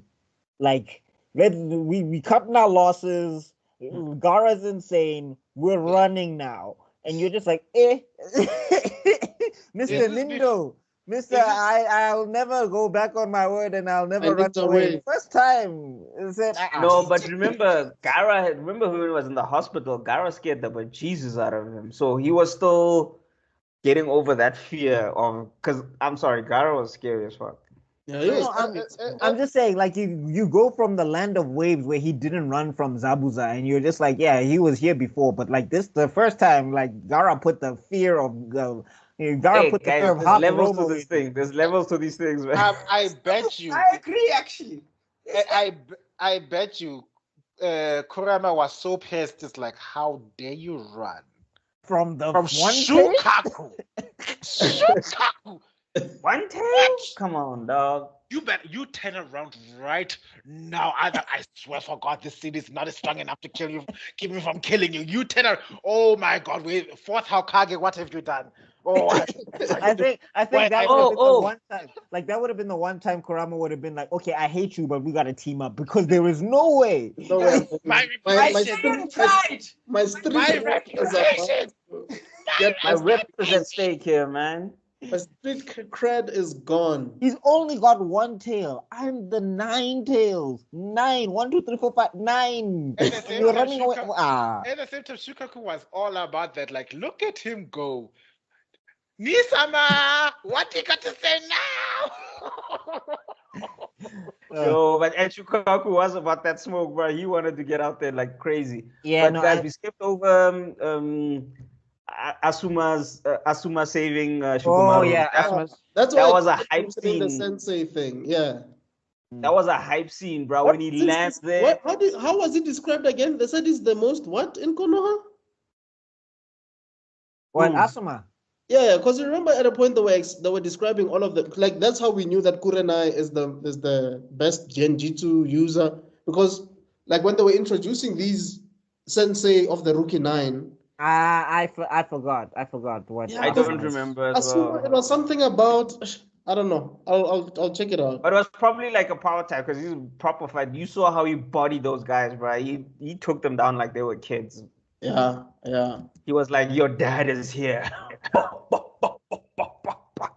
I was so hyped on that when I saw that, but I literally repeated it like 3 times. Asuma was hailed as Konoha's foremost skilled ninja in close range melee combat. Oh. Melee, Well, yeah, melee combat. yeah. I mean, Hey, right? yeah. I mean, like that. You could see that he was doing the whole. Like basically, I think Masashi watched some Mike Tyson fights or something, or he watched Hajime no Ippo because you could just see that Asuma is here. Like I was like, what ninja fighting style is this? It's called for these pure hands. ninja style. It's called these hands no jutsu. But that's It's I for think we Suwa spoke about this jutsu. before. The thing of introducing too many characters, eventually you'll get like a block of sorts. Like how's that ninjutsu though? You know what I mean? It's Ah, ninjutsu it was because taijutsu. It was taijutsu. No, I'm saying it was Oh. taijutsu, but it like when you see like Rock Lee or you see like my guy, they're using like it's kung fu, or you get to see some like Asuma is right here. Asuma is like he was basically like Western yeah. No, but remember he fights with he fights with chakra blades, so that's why it's here. So he's What's like he's melee? cutting you. What does No, melee? melee it's hand to hand. It's hand to hand. It's but it's mass fighting, mass DQC. fighting, mass What? hand mass. It's DQC. mass hand to hand fighting. Oh, okay. DQC. Yeah. So yeah, that was dope. But then yeah, we get to the Naruto and the Gaara fight. It is a brilliant fight. That's also one of the fights that shows that Sasuke and Naruto were friends. I think that like the jokey joke. Yeah, Sasuke was trying to get away from his boyfriend, whatever the case is. You know, joke, meme. That thing floats around all the time. But like this is one, and it's not the only moment. I mean, we had the moment in the Land of Waves. We had the moment where they're climbing the trees together and all of that stuff. There's another moment with Itachi a little bit later, but like, yeah, no, Giving Sasuke, Naruto his last meal. It was all things. and also like taking also taking the arrows or the knives or whatever, no, the senbon for Naruto in the ice thing, taking the senbon for Naruto. Yeah, so they were friends. Yeah. Like this business that they weren't friends. Like I feel like you haven't watched the show if you're coming away with that conclusion or whatever the case was. But yeah, getting back to it, so Naruto finally steps up after Sasuke says the words, I don't want to see my best friends and die in front of me ever again, or whatever. And it's like if this is where it ends, this is as far as I was meant to go, or whatever. Showing that Sasuke was willing to die for both Sakura and Naruto. Now again, not on a romantic, because I know people like to want to with the Saku. They want to say that this was where it was getting romantic, and I'm just like, was it? I don't know. It's because for some reason 2 guys can't be friends. Well, not that. I'm talking about Sakura and Sasuke, because like. Oh, you mean that? Yeah, because they like to cite this moment and they like to say that this is where, and I'm just like, yeah. Yeah, and you still don't forget Naruto still was his first kiss, so yeah. I'm just gonna just say it out there.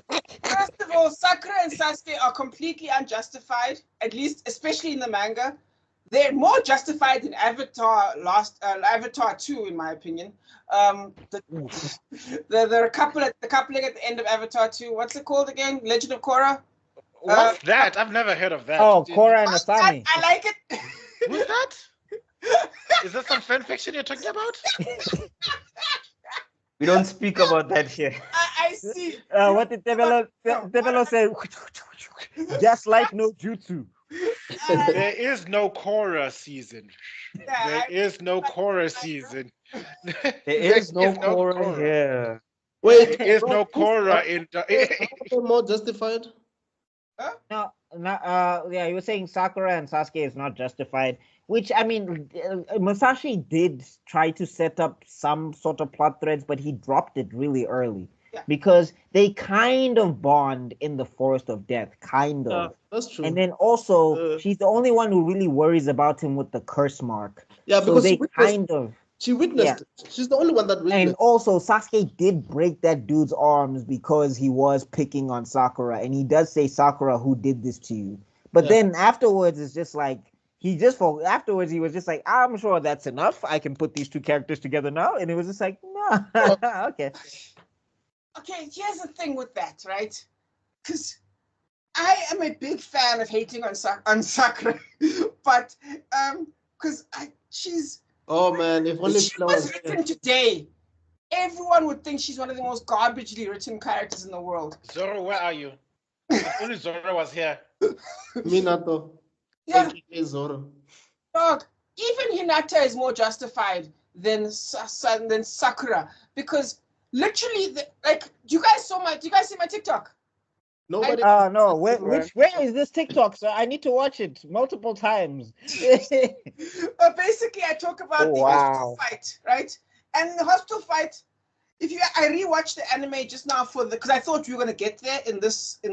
I'll have to come back for that. Well, I hope we get there. That's Sasuke retrieval. That's Sasuke retrieval. That's the beginning of Sasuke retrieval. All right, cool. I hope I'm there for that. But if you look at Sakura, dog, first of all, she makes Sasuke apples. Did he say he likes apples? Did I miss an episode? And number 2, let's ignore that. When the whole thing's going down, she stands perfectly still, shaking. And then as they're about to connect in their attack, she's like, no! Nigga, you're late! You're late! You're late!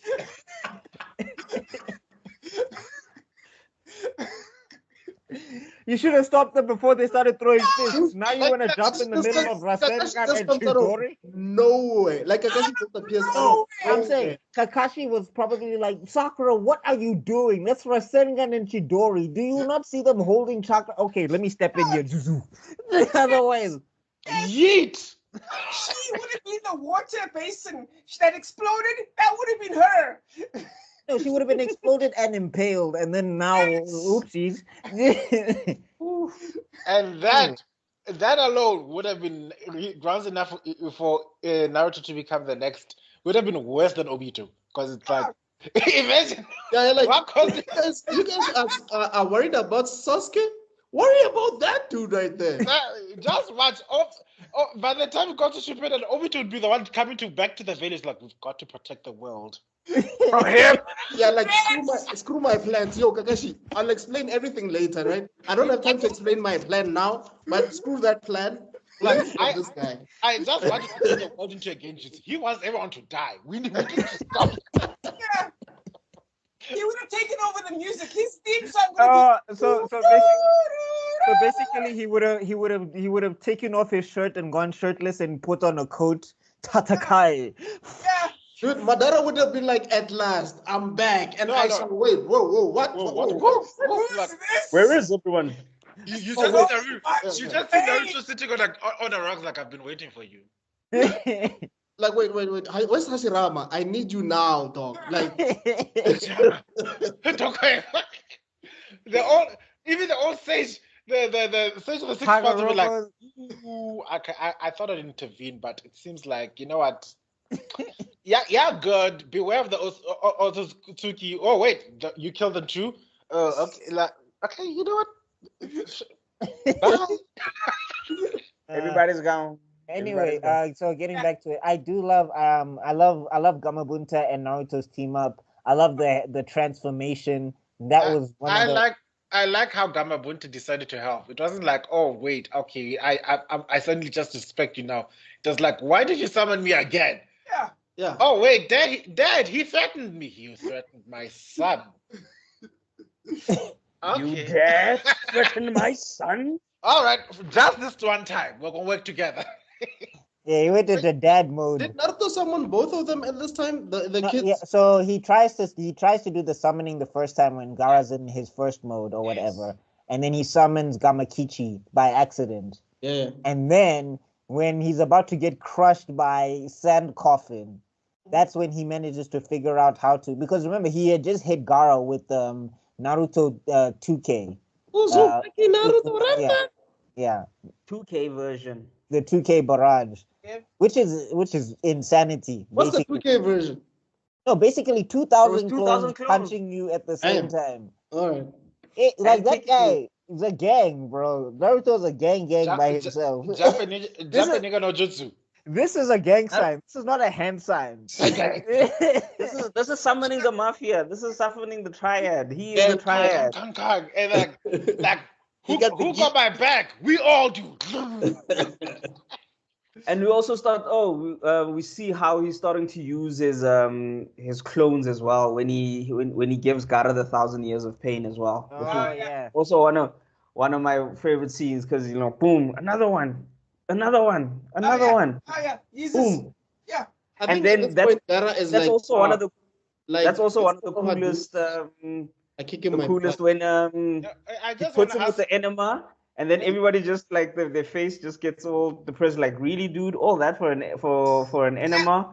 Then he gets smacked away, and then he just goes boom, and then it dog. I love the fact that Gaara was like, And then you know what, guys, three's a crowd. He hit me at my weakest part. And it gets Need rid to of movement. Sakura and Sasuke. I need these niggas to go. I love that. He's like, three's a crowd, four's a stampede. Sakura, you just chill over here, buddy. That's my favorite part. Small Also- question, Backmeister. Did Naruto at this point know that Gaara was a Jinchuriki? He had an inkling of it because remember he told him the backstory and he Yes. said that the father, my dad, put this spirit inside of me.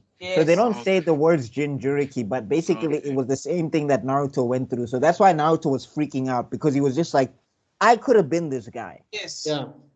No, because that's what. Okay, then the top no jutsu he had after he smacked the snot out of Gaara makes sense then. Yeah, because he was also talking about Jutsu Gaara at the same I'm time. just saying, I think like when talk no jutsu happens, I think people always like when we get into other instances of it, I always think that it's always effective. I've never seen a non-effect, in my opinion, I've never seen a non-effective talk no jutsu, and I'll be so prepared to break it down when we get into it. But anyway, getting back to this, right? Yeah, let's stay on topic. We'll get to those ones because we'll get to Shippuden. I think that's where everybody's like, oh, the talk no jutsu is kind of shaky, and I disagree. Yeah. But anyway, we'll talk when we get to Shippuden. Anyway, so yeah, we get into this fight and everything, and what's this? We get to see the transformation and all of that stuff, and we get to see Naruto using some of the Nine-Tails Fox or whatever. And this is the first time where he asks nicely, and but remember, I think people need to remember. Kurama is not Naruto's friend until we are 590 chapters, I think. Yes. Somewhere there. Yes. 590 chapters into this. Kurama has not been Naruto's friend. Yeah. He's just like, I want to weaken the seal so I can vie. Not just Vi. At some point you can see Koroma's like actively trying to kill this child. Yeah. Give Yeah, me a chance. no. Give me one moment. Give me one Yeah. moment. Just No, give that's me the thing. one. As soon as now, it's like, Just step a bit closer to this jail cell that I'm in. Just Yeah. like the whole point is that as soon as he vacates Naruto, Naruto will die because he will not have Yeah. all of the Be life ripped force out. and everything You'd that be it like takes. alien. Yeah.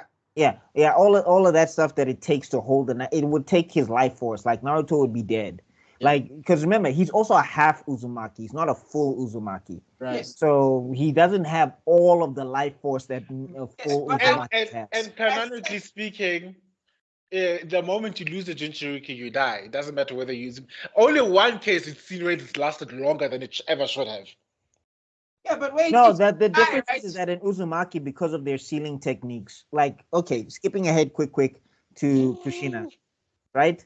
Kushina, full Uzumaki, she was able to withstand to the point where she was still fully conscious and still able to use chakra because that was the power of the Uzumaki Edi village and their sealing techniques. That's why they were such a danger to everybody in the world and everything. And they were teaming with the Konoha, so everybody conspired to destroy the Uzumaki clan and the Uzumaki village. Anyway, now getting back to where we are now. So yeah, we get that the headbutt, and then we get one of my favorite talk no jutsus. Yeah, it was a good one. I mean, that changed Gara's life forever. That thing, it changed his whole perspective. Yeah, with that, Naruto was busy crawling towards him with his chin. Yeah. And then like, that is so. How powerful is your neck child? I was thinking the entire time, like, what the hell? Wow, look at him go! His neck is everything, dog. Cause like I'm just trying Traps to put. were on I'm point, my imagining in my head, like your jaw, cause this is the first thing that you use, and then your neck for support. So your jaw also has to be hella strong. Like, God, Yeah, Where was Jirai again?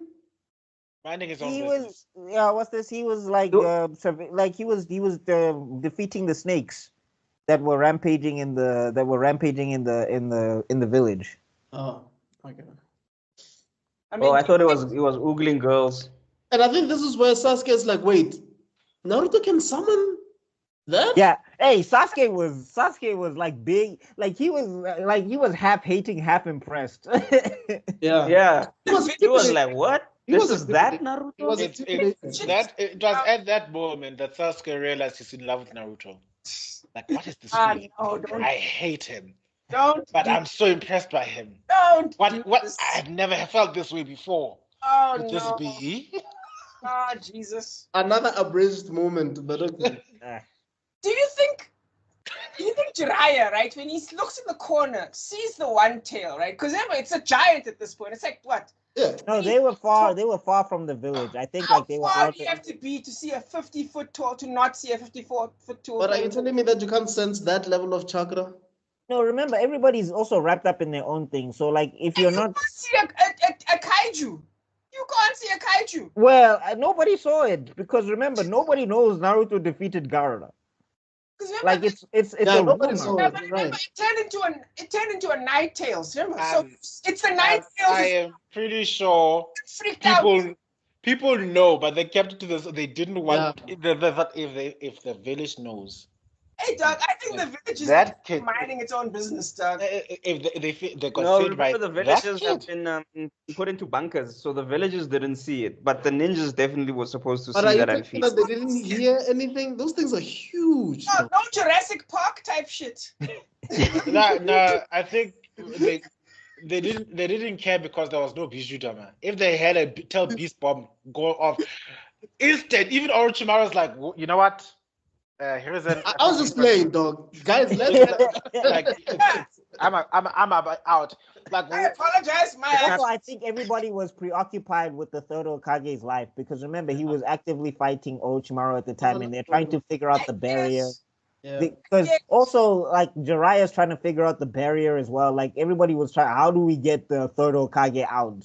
But they couldn't do it in time. So I don't think they were worried about a Jinchuriki battle on the side because they were just like Orochimaru was here. But like Gaara was a bigger threat to the village than Orochimaru. You see, I was like, Like the actual Turkey. You know? Remember that nuclear bomb landed on the village? It's over there. There are two of them. Because I think one land in the village is one thing. Like and now there was a gigantic frog, so I thought it was okay. But then it suddenly turned into the original nuke. Like, oh, whoa. My family. Yeah, I think like when you Which the is problem with growing up is you start to see these little errors and you just like, how was I enthralled by this? This doesn't make sense. And you start seeing all these little mistakes that you like, no man, at least close the gap Nyan, on that mistake so that's not so obvious. Nah, I mean, I at this point, I'm just like, he did so many stuff well. Like for me, I can give a writer grace if they do a lot of great things. Yeah. Like if an arc has like 90% greatness and then there's like 10% continuity errors, I'm like, all right, whatever. This story still made sense. It didn't feel forced. No, the story made sense and everything. It was just like we said, we're just wondering why no one. Yeah, it's just now. Yeah, it becomes logistics now. Like it's like. Okay, keep going. But you see how other authors learn from that, because in the Soul Society invasion arc, Ichigo goes bank high on top of the Sogekyo Hill, way across town. Hitsugaya Toshiro and Raguko go like, So even with the Shibuya arc in Jujutsu Kaisen, there's a whole seal. So like some of the other areas could not even fathom what was going on within Shibuya. Yeah, so I just wanted to highlight that it's a plot hole, yes, but it's a plot hole people have seen and they've endeavored to improve on over the years. It's not like something they're just gonna continue like la la la la la la. Didn't see anything. So it shows. I would say that there's a bigger plot hole coming up now, and it's one of the biggest moments where if we're continuing up until the Sunning deadlock. Yes. There's one that like I still love it and I still forgive it, but it is like, yo, this was a huge one. Okay, which is there's a thing I was gonna say, not to shill our channel, but in our thing, me and Kutsu always talk about the sum of its parts will sometimes beat the total. Will sometimes beat the individual parts are so good that they beat the mistakes. And I think that's what happens with Naruto. It's great parts. It's got such great explosions of goodness that who cares? You can jump the potholes. You know what I mean? Can Jiggy-san they're not the South African ones where you'll find yourself in the backseat. You lose a tire. You worry about your tires. You worry about your tires. You change nationality. You'll be Caucasian by the time you get out of the pothole. You lose your hair. Like whoa, my God, my credit score just improved. And I was gonna say with what Zuko said about the whole thing with Jiggy. I think it's funny, like with the whole when you grow up, you start to notice things. Like I was gonna say, it's funny that Gaara's main powering up is falling asleep. Like in order to get stronger, this nigga had to watch the Flash movie, and then he got stronger. He got stronger, and the whole mission was to wake him up. No, in my case, my example will be he watched Interstellar, especially when the music was going about going to space. For me, it would be Sucker Punch. It would be Sucker Punch, bro. Like, Sucker Punch. Crazy. All the shots have been fired. Oh, by the way, Rebel Moon is coming out, Bugmeister. I'm excited. The trailer looks garbage. Dude, look at the excitement. Look at the excitement on Bugmaster's face. Oh my God, you can't hold it in. You can't hold it in. You can't hold it in. Guys, it's great. You can't see the lower part of my body. I'm basically twerking right now from excitement. You just can't see. But I just wanted to say, where we get to see Sophia Butella fight 3 guys in one line, and like the other guys just wait behind, and they're like, ugh. And then the other guy tries to hit her with the lightsaber, and he like throws it at the last moment after she's killed the other 2 guys. It was just like, so you didn't help your friends when they were getting shot, okay? And then she takes it from him and it's just like, Zach, why are you making this woman do her own stunts? My guy, where's the budget? So weak, dog. You're like, there's no way she's defeating anybody. Never mind the budget. Just like, where's the cinematography? Just block off some shots. Where's the editing? Make it look more believable. Change the bit- angles. Which side? Oh, boy. They're going side. old boy. Okay, yeah, go on. Sorry, yeah, you were saying? Just before we continue, just quick question, Mr. Ralph, because I trust your opinion a lot. Should I bother go watching June or not? I have not tried to see it myself, but the way people are going crazy over it, people I trust are going crazy over it. So I'm excited to watch June, even though I don't have the money for it. I do want to watch it on the big screen, but I'm probably gonna have to just watch it on this TV and stand close to it. That's it. Okay. That's what I'm gonna have to do. But Yeah, the- we must make a plan. Okay, cool. We'll talk. Yeah. All right. So then after that, Gara basically apologizes to. I mean, we did skip some key fights. I think Shino versus Kankuro was really dope. Yes. That Oh was yes. Epic. Yeah. We're gonna be left that out. Yes. Epic. Yeah, like I don't that know. was- I don't know what's his special. I don't know what's Masashi's fascination with puppets because that has nothing to do with ninja, but it worked. No. There's a lot to do with ninja. Okay, explain. Yeah. It's the person. Remember in the tuning exams? It was No. Remember, the ninjas are all guys of misdirection. So sometimes that make little there are stories of them making life-size puppets to make people think that they're in one room while they're in fact going out doing something else. Oh, I see. I had no So, idea. the so tuning exams are the best example of that. Yes. What's that? The tuning exams, they do exactly what he's saying. Remember, Oh. he makes a fake teacher. He makes a fake teacher to examine everyone's tests, and then he uses that fake teacher to take copy answers. yeah. Oh yes. Yeah. So that's a 100% application. It's better than Naruto, who can literally do no ninja things. I will not give up This like guy that. to be a ninja, and I'm just like, Hey, he wears Naruto bright doesn't orange. give up. Yes. Naruto does not blend with any of his environments. Like Sasuke Naruto tried is with the living embodiment of it's a stealth mission when everybody is knocked out. Okay. When Naruto everybody's dead, yes. Whenever, is Hollywood whitewashing done by a Japanese author, dog. Like I'm gonna get a blonde-haired, blue-eyed kid to be the main character of this highly Japanese law, and yeah, make it work. No, but I'm saying like the thing is all of his jutsu, like the shadow clone jutsu was used for infiltration. That's the original use of shadow clone. All right. Because if you get caught, your shadow clone disappears, the village is safe, and you as a ninja are safe because they can't find and you acquire the knowledge that the clone. You only found that out in the second half. You only found that out in Shippuden, and that's No, late. no. Thing they didn't say that in Shippuden. Basically, when was this Kakashi? Kakashi does like when the way he's using shadow clones, he was using them to outposition Zabuza. He was not using them to fight Zabuza. He was using them to trick Zabuza, as Zabuza was using water clones to trick Kakashi. Like that's the whole point of them. Is they're supposed to be like bait and switch. It's supposed to be like a high level substitution. Yeah. Enter Naruto. We all punch you. Okay, You don't man. care about strategy. 2K punch. I'm gonna use it as a strobe light to be secretive. And you're wearing orange.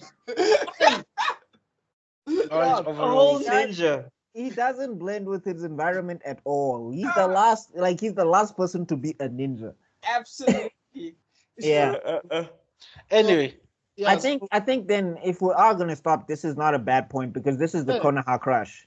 yeah, I think I just think wanted then the to. next- We just need to highlight Hiruzen kicks the bucket because he Yeah. seals the first and second Hokage in the. Oh yes, the ending. Yes. Yeah, And and the then reproduce messes those. up Orochimaru's hands because he's saying you're not going to be able to perform jutsu anymore. Yeah. So I just like the way it's the first time you see Orochimaru generally look upset, like, Yes. Yeah.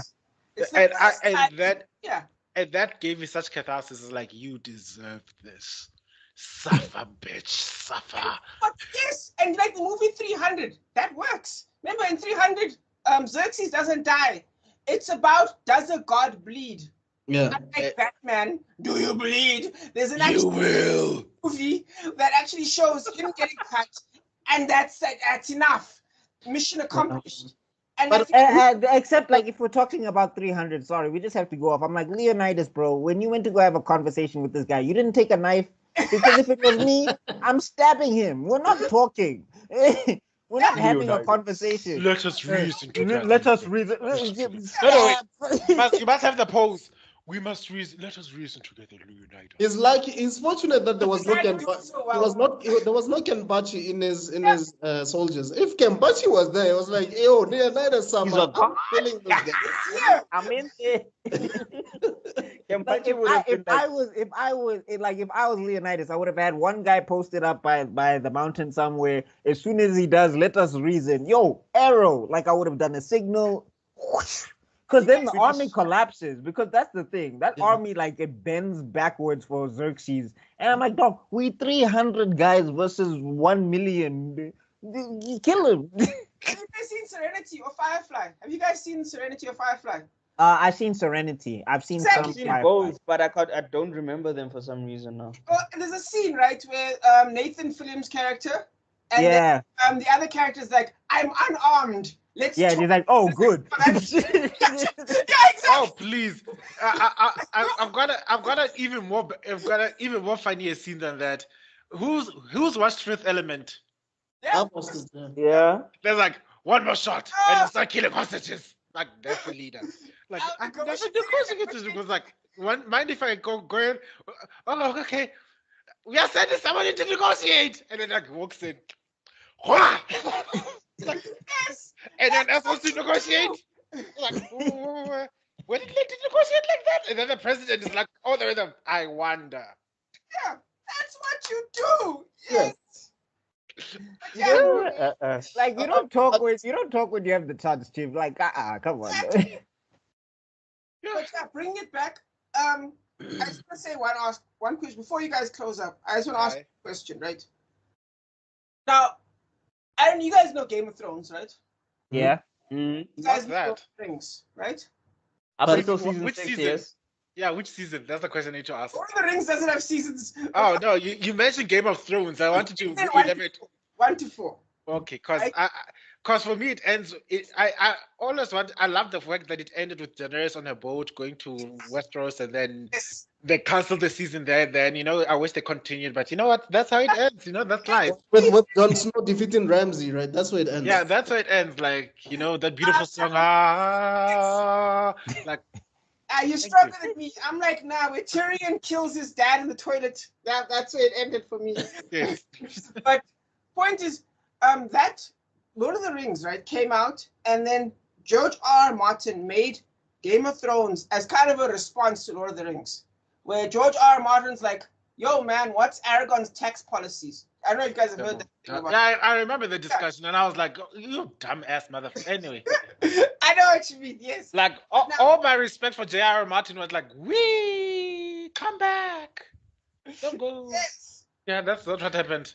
100%. But now I think, you guys can correct me, you guys can argue with me, but I think Jujutsu Kaisen is a response in the same manner to Naruto. No, definitely. Because it uses the same material, the same tools to create a completely different story because it's reacting directly.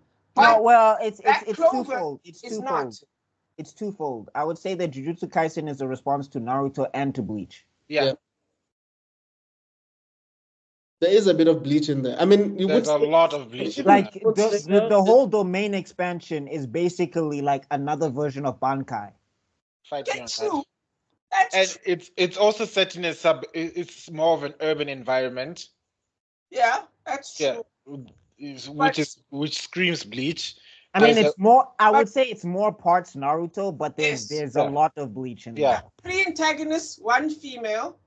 Each character discusses their backstory and their power sets in the battle. But in Jujutsu Kaisen, they deliberately use it as a tool against the good guy or against the bad guy to deliberately mislead them. No. Well, actually, how it works is in Jujutsu Kaisen, if you explain your technique, it Yes. gains more power. Yeah, Like that's the trade-off. Is that if they know how it works, your technique becomes stronger. That's the way he wrote around that. they mentioned misdirection as well, but because remember, in the fight with the, by the way, I've only seen season 1, so no spoilers. But where what's his face, the guy with the glasses? Oh, he- Nanamin. Yes, Nanamin. Yeah. he Yeah. deliberately- Nanamin versus is it Mahito? Yeah, Mahito. So, yes, where Yeah. he deliberately mentions the weaknesses of his attacks, Yeah. and doesn't mention that once the time runs out, there's something called overtime. That, like, you know what I mean? Like, he deliberately stuff like that. So I'm like, that is no doubt. That is this man out here sending messages to Naruto. Do you know what I mean? And he tried really hard to make Naobara. He wanted her to not be useless. Like, Yes. he went out of his way to make sure this is not Sakura. Oh, definitely. Oh, definitely. There's I no don't know, but Gege's problem also is that like he struggles to focus on characters. Like he runs into some of the same issues that Masashi runs into. Because he'll set up somebody, do something great, and then after that Forget about them. fair Because enough. what happened to Maki? Like when Maki was introduced, is it oh, Maki? don't worry about her. I'm talking about other characters. Don't worry about Maki. Don't Who, worry. like Amino Flex? What's his name again? Well, what? Toto. Is it Toto? The guy with the voice? Wait, which voice? The guy who only speaks in food. Oh, the tongue. Oh, Yeah. I have the- no idea what you guys are talking about. I've never Damn watched it. it. Why? No, he's been for real this time. It's not, guys. If you're a viewer and you've been watching us for a very long time, he ain't BSing now. Like he's being for real. He's never seen. I've never seen it. All I know is- Toge. There we go, Toge. Okay, yeah. All, Like all I think know is forgot about there's him, a but- hot Kakashi, which is impossible, but still. Oh, yeah, I figured you'd like him with the sparkling white eyes or whatever. Yeah, but I'm saying to Rob's point, like basically, if we look at it, like, because a lot of JJK fans love to say this, it was like, yeah, Sukuna was what Kurama was supposed to be, and Itadori is like he's like a skilled Naruto or whatever the case is because he has the thing and he's the only one that can do it. And then also like Nobara is a useful thingy. The one who got shafted is the Sasuke of that group. Oh, definitely. Yeah. Oh, definitely. But they made his dad like super OP. Yeah. Definitely. But at the same time, I hate people who say things like that because, like I said, writing is kind of like technology. One steps on top of the other one, steps on top of the other one. Yeah. That's how you grow. So when they go, oh, this is what he should have written. It was the 1980s, the 1990s. You can't fucking say that. You know what I mean? You can't right. say that. You're right. You That's why I can't wanted say to that. say when we were talking earlier about how you're saying Jujutsu Kaisen is sort of like a response to Naruto. Yes. The big three were sort of responding to DBZ because they made sure, the big thing that they made sure all the big three is our side characters are not going to be useless. Just because you have a Super Saiyan, we're not going to shift all these other. No. We're not gonna wait for The Goten 13 is still going to kill a lot of villains, no matter how strong they are. They're going to be useful. Ichigo's not going to be killing everybody just because he came in late. No. Other people are going to be killing a lot of other characters apart from Ichigo. And also, I just wanted to add to just circulate back.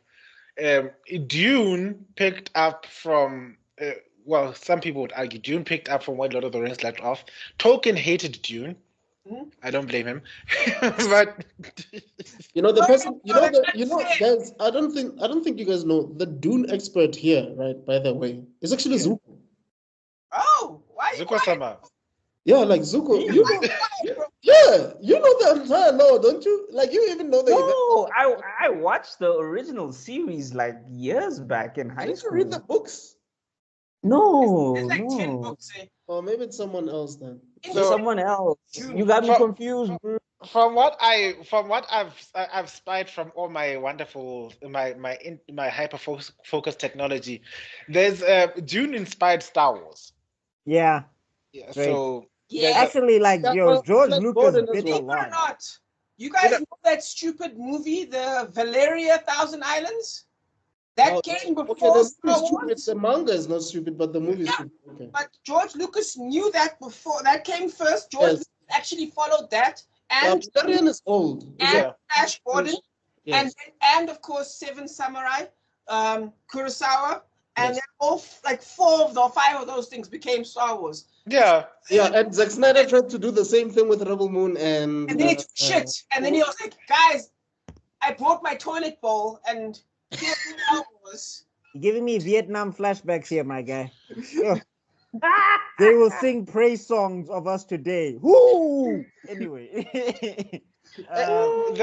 I just wanted to bring it back to the authors that they technology builds on each other, because what Dune was trying to argue, as opposed to what Tolkien is Dune was trying to use like things like religion and faith and stuff like that are tools for me, are pawns of humanity's for humanity in a universe that has no meaning or purpose, while Tolkien was arguing the exact opposite.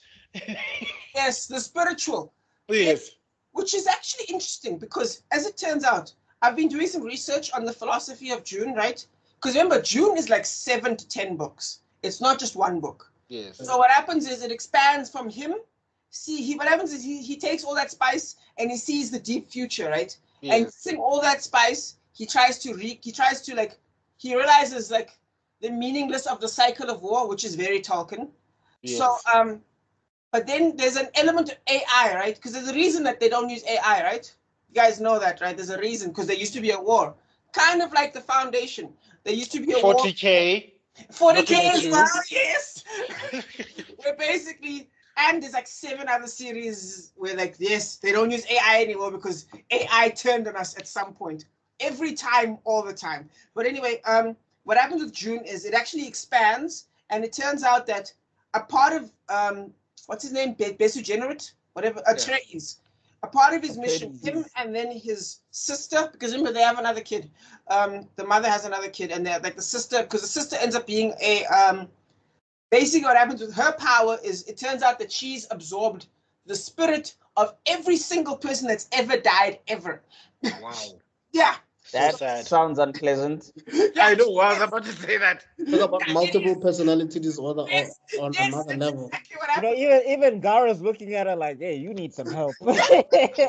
Only at You my in trouble. And then it turns out it becomes like basically, because Tolkien's thing was basically a battle of there's a discussion about Tolkien's storyline being a battle against you guys know the philosopher the death of God, Nietzsche, there we go, about the Ubermensch, right? The super person. God dies and we're replaced by the super person, right?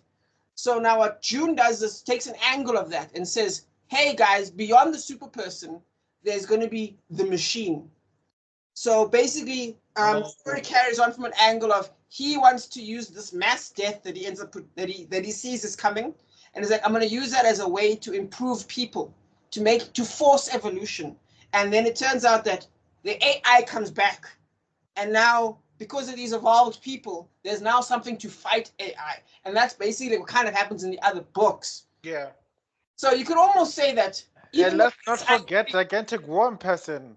Exactly. But now what you said, right, is that Dune is the opposite of Tolkien. I agree.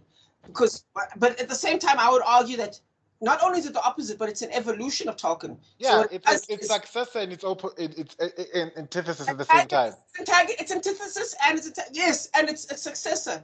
And what happens is it says, guys, using this, we can still, there will be an evolution past us, but it's possible for us as man to still evolve past it, kind of what it's going for. Oh, okay. Man versus the machine. It's a very spiritual thing almost. A philosophy. Let's say philosophical. I mean, to bring it back to JJK Wow. and Naruto, I don't We think went so far. Like I feel like whoever's watching this is like, what kind of level of geekdom is this? Like, this is not the usual geekdom that we're supposed to. This is higher grade. We just This is man right now. I'm saying, to relate that discussion that we're having now, I don't think that JJK is an evolution of Naruto. Okay. I think it's a lateral move at best. And in some cases, it's a step down. Because remember, like, the thing is, if we're looking at the story and the characters, none of these characters are particularly deep. Anytime I try to watch an analysis video on it, I'm just like, you guys are stretching your brains here. That's true. Because Sukuna is just evil. Like, there was a chapter that came out to try and explain his whole thing, and he's basically like a tiger, or like he's akin to a lion, maybe, that's always awake, or like basically he's like, if I'm hungry, I eat. If I'm tired, I sleep. If I want to, I kill. If I want to, I kill. If I don't want to kill, I don't kill. Like, I'm not the leader of the curses. I don't lead anything. I just do what I want. Like that's basically supposed to be his whole philosophy. Versus if we come to somebody like Gaara, for example. Let's even just come to somebody like Gaara. Like the fact that he had such a terrible childhood when he was trying to be a normal kid, and then like they were telling the Kaze Kage's child to his face, "You're a monster. Like you need to die. Like I don't want anything to do with you." And then he And lost kids it. were saying that. Yeah, and then he lost it because he had no way out. He was just like, basically, that's the only way I exist is I exist to kill things. So if I don't kill things, then my existence is useless. Then he found somebody who went through something like him, and he's like, "Oh, you managed to get to the other side? How? I need to get to the other side too because this can't be it." And ended up becoming Kaze Kage. Like that's a metamorphosis of note. Like that's a whole three-dimensional character. So I feel like with JJK, it looks good. The fights are great. The characters are, quirky and Well, interesting. they But if did we're win all talking those about, awards this year, so yeah, but I'm they're saying doing something right. if we're talking about how it's supposed to be an evolution, I feel like it took certain elements and certain messages from Naruto, but it just decided that I'm going to be this punch anime, and I'm not going to be an anime that challenges a Well, particular philosophy. let's to be honest, to be fair, I would say Ghetto is a bit interesting as a character as time But goes. he doesn't have a philosophy. His philosophy, in a sense, well, Geto Suguru, his personal philosophy, in a sense, it's another philosophy that was shared in Naruto. Basically, it's like if we look at it, it's Sasuke. If Yeah, you, no, I'm just saying. Wow. I'm just saying. It's not like there's nobody. I'm just saying. At least there's one character that's slightly a bit deep. yeah, but then Which is Gegi took his story and said, "All right, now we're just chucking this out." basically is the exception that proves the rule. Yeah. Well, actually, no. I think what he's saying is fucking brilliant because, in a way, you could almost argue that instead of an evolution, what we should call it is a mutation because that's Yeah. how evolution works. It's mutations. And then the one that gets the most bitches is the one that carries on. Well, that's how evolution works. Yeah. Whichever one Wow. gets the most girls is the line that carries on. It's why Black Clover sunk because it tried to be a response. It tried to be a turn. It tried to be an evolution from Naruto as well because it's also trying to be Naruto. But then it took a turn and then it flopped. Well, let's not say it flopped because it's still carrying on. But can anyone really call it deep? Can anyone like really go wow I haven't even watched it. So for a reason? Same thing. I Same watched here. the thing. It's Yeah, okay. it was fun. Good moments. Yeah, there's some good moments. There's some genuine moments. Nice little bit of introspection. But I agree with everything Buckmeister just said right there. Because sometimes it takes a lot. That's why I like Asian storytelling so much. Because for every Naruto, there's 1,000 mutations. There's a bunch of Narutos none of us I get you. heard of. They're all in manga form. And they're all in manga form. And then the ones that kind of succeed are the ones that manage to be an anime. Yeah. But that doesn't even mean they make it all the way. That just means they kind of go far before they go extinct as well. And I think that, yes, that's why I'm saying that, yeah, it's kind of like a technology or evolution about this whole storytelling thing. And that's why I kind of love you guys, man. We're all creators here, right? We're all content creators. We all try to do our own mutations. And hopefully one day our stuff will become that mutation that works. That becomes a proper evolution one day. You know what I One day. Soon. Becomes the Fucking thing. Mutation that gets the becomes most bitches. it becomes the TMNT from Daredevil. Yes. Yes. Yeah. Yeah. Anyway, guys, I have got to check out Is there now. any parting shots before we close this? Yeah. Off? This arc for me, if I had to quickly rate it, 9 out of 10. It was great setup, lots of payoff, lots of character development. The third Okage's funeral also. Like I know people bash the third Okage. I was a little saddened by his passing and everything. And like people who try to say Naruto was not affected by the third's passing, were you watching the same show? Everybody dressed up for that Who funeral. are these Through the people? orange jumpsuit. We all wore suits there. Yeah. Stay away from Reddit, Rob. Your blood pressure. Oh. Okay, Zuko. Yeah, I don't really have anything else to add. Buckmeister kind of summed it up. The fights were cool. We got introduced to some new characters. The story expanded nicely. You understood where the story was going. It didn't get lost in itself. So I loved it. 9 out of 10 as well. Yeah. Okay. Can't think of a reason not to give it anything else. I can't give it 10 because the Sasuke retrieval arc is where, like, that's where it's like, yeah. I'm the least knowledgeable of the group, but the parts that I enjoyed I did enjoy. So I don't have any fair criticism. So I'll give it also. I'll just say it's up to par. I'll give it the 9 out of 10. 9 out of 10 too. Okay. Because like I said, at this point I was balls deep into Bleach at this point. I was like, who's that? Uzumaki what? Yeah. Never heard of him. And But then, oh, sorry, please continue. I was saying, yeah, but once you go into Shippuden, that's when you just start seeing me like, oh, now I'm into this thing. Like, oh, wow, this is actually better than Bleach in some points. So we'll get there. That's We'll get coming there. from a Bleach encyclopedia guy. All right. And you, Rob? Solid 8. The thing is, I love Naruto again. It's peaks. Its peaks are what make it fantastic. Right. It was probably one of my most impactful tournament arcs. In fact, I think it even holds up above Midori. What's that nigga's show again? Midoriya. Yeah, what's his show again? Oh, My Hero. Hero, Academia. hero, That something. was a great tournament arc. But again, I think it still holds up even over that. No, it does easily. Yeah. I like my hero, but like finishing is a bit of an issue for me. Like, finish the tournament arc. Like, yo, open pitch and Yamu, chill. We want to see Vegeta. You know what I mean? Like, relax. I guarantee it's a tool. I think, yeah. like I mentioned to the group, the only law I'm getting from My Hero Academia is coming from that one guy in TikTok. That's it.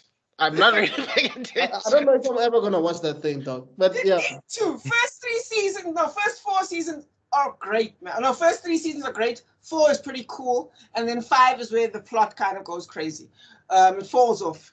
But it's anyway, it's an okay anime. Like, I can see this being somebody's Naruto one day. Like how we grew up with Naruto. My Hero will be somebody's Naruto. Absolutely. But my point is, the tournament arc, fantastic. The finale, fantastic. There are some middling points, but in terms of the highs, it really keeps it up. And again, with the whole discussion we had before, it stands the test of time. A solid, because I'm a harsh critic. You know me with my so 8 out of 10. Solid 8 out of 10. No, I'm not mad at that score. That's a good score. I also loved it. I loved every moment. Like I was saying, I was looking forward to every fight. At this point, to me, it didn't really even matter whether every fight. I mean, Sakura and Ino. I was like, shit. No.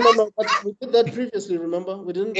If Gara was really paying I attention. thought, because I was like, I'm melding it together. Never mind. Oh no. We're just talking about. Okay. I don't know. I thought we were just talking about the one we were doing today. Yeah. Sorry. Yeah. So every fight I was interested in because, as I was saying before, like the Shikamaru fight for me is the one that stood out the most. You know, like if I'm being honest. But when Shikamaru. that nigga is that's my nigga, dog. But honestly speaking, I think the animation is great. The dialogue, everything is complete. It's amazing. You do see the backstory of Orochimaru just a bit, as well as his relationship with the third. You also see the Anbu in action for the first time, I think, if I'm not mistaken, so far in the story, even though it's minimal. Also, you do see how far Gaara was willing to go and how far Naruto was willing to go, and his growth after meeting Jiraiya, which makes you realize that he's actually the best person to teach a Naruto type of character, and why Kakashi is better suited teaching a Sasuke. And it makes you wanting more. Like, the more you keep on watching, the more you're like, yo, man, I need to watch more of this stuff. So, yeah, for me, it's a 9 out of 10, for real. Like, it's really, really good. I mean, even after the events that happened after here, even after the funeral, even though it's sort of like a bit chilled with Rock Lee crying and whatever, we'll get there. But all those things, they hit still, even though there's not much happening action-wise, you know? So Masashi did a brilliant job. The more we talk about this, the more I realize that Masashi and the guys that did Avatar: The Last Airbender, the first part, they had gold, they had diamonds, whatever. They found a gem in the material. Rent was due. There was a notice on the wall. There was Yo, shout out to all these landlords, man. Like, You know? The baby was crying. the baby was The diapers, crying. the diapers were finished. There was nothing but salt in the fridge. salt in the fridge. Yes, Yo, like you open there, there's not Sibile. like The moving tap- truck was Not pulling. even bread, not even Salt, bread, not you even know. salt. I'm But, like, yo, half tomato and a fuck off. salt. That's how Yeah. bad things were. Anyway, guys, please let us know your ratings. Please let us know, do you agree with everything that we've said? Do you disagree with everything that we've said? Who was your favorite character? Who was your MVP? Who was your LVP? And also, let us know what you guys think about some of the other stuff that we've been reviewing lately. Shout out to Rob, our special guest. You can check him out. As I've mentioned before, he has a book out called Jin's War. We also do... oh, I just bought it, eh? I want to read it. I'm so excited to read it. Oh, shout out. And Buckmeister, please check him out on Coffee. Support his work. He's busy with an animated project. He does have stuff on Webtoon as well. Recast T'Challa campaign. Check out Zanozuko on Facebook. This dude has some wild content over there. And everywhere, actually, Instagram and TikTok. There were check out Lohala as well. This dude was ranting about Avatar The Last Airbender live action like no one's business. He was pissed off. He's still pissed off. I have achieved enlightenment. He looked at it and he was like, "Cartoon, Goku, You can check me out on all these social media platforms as well. Guys, thank you so much from myself and from everybody else that I just mentioned. We will check you out on the next one. Peace. Fire Lord, we are Puma. Guys, I am.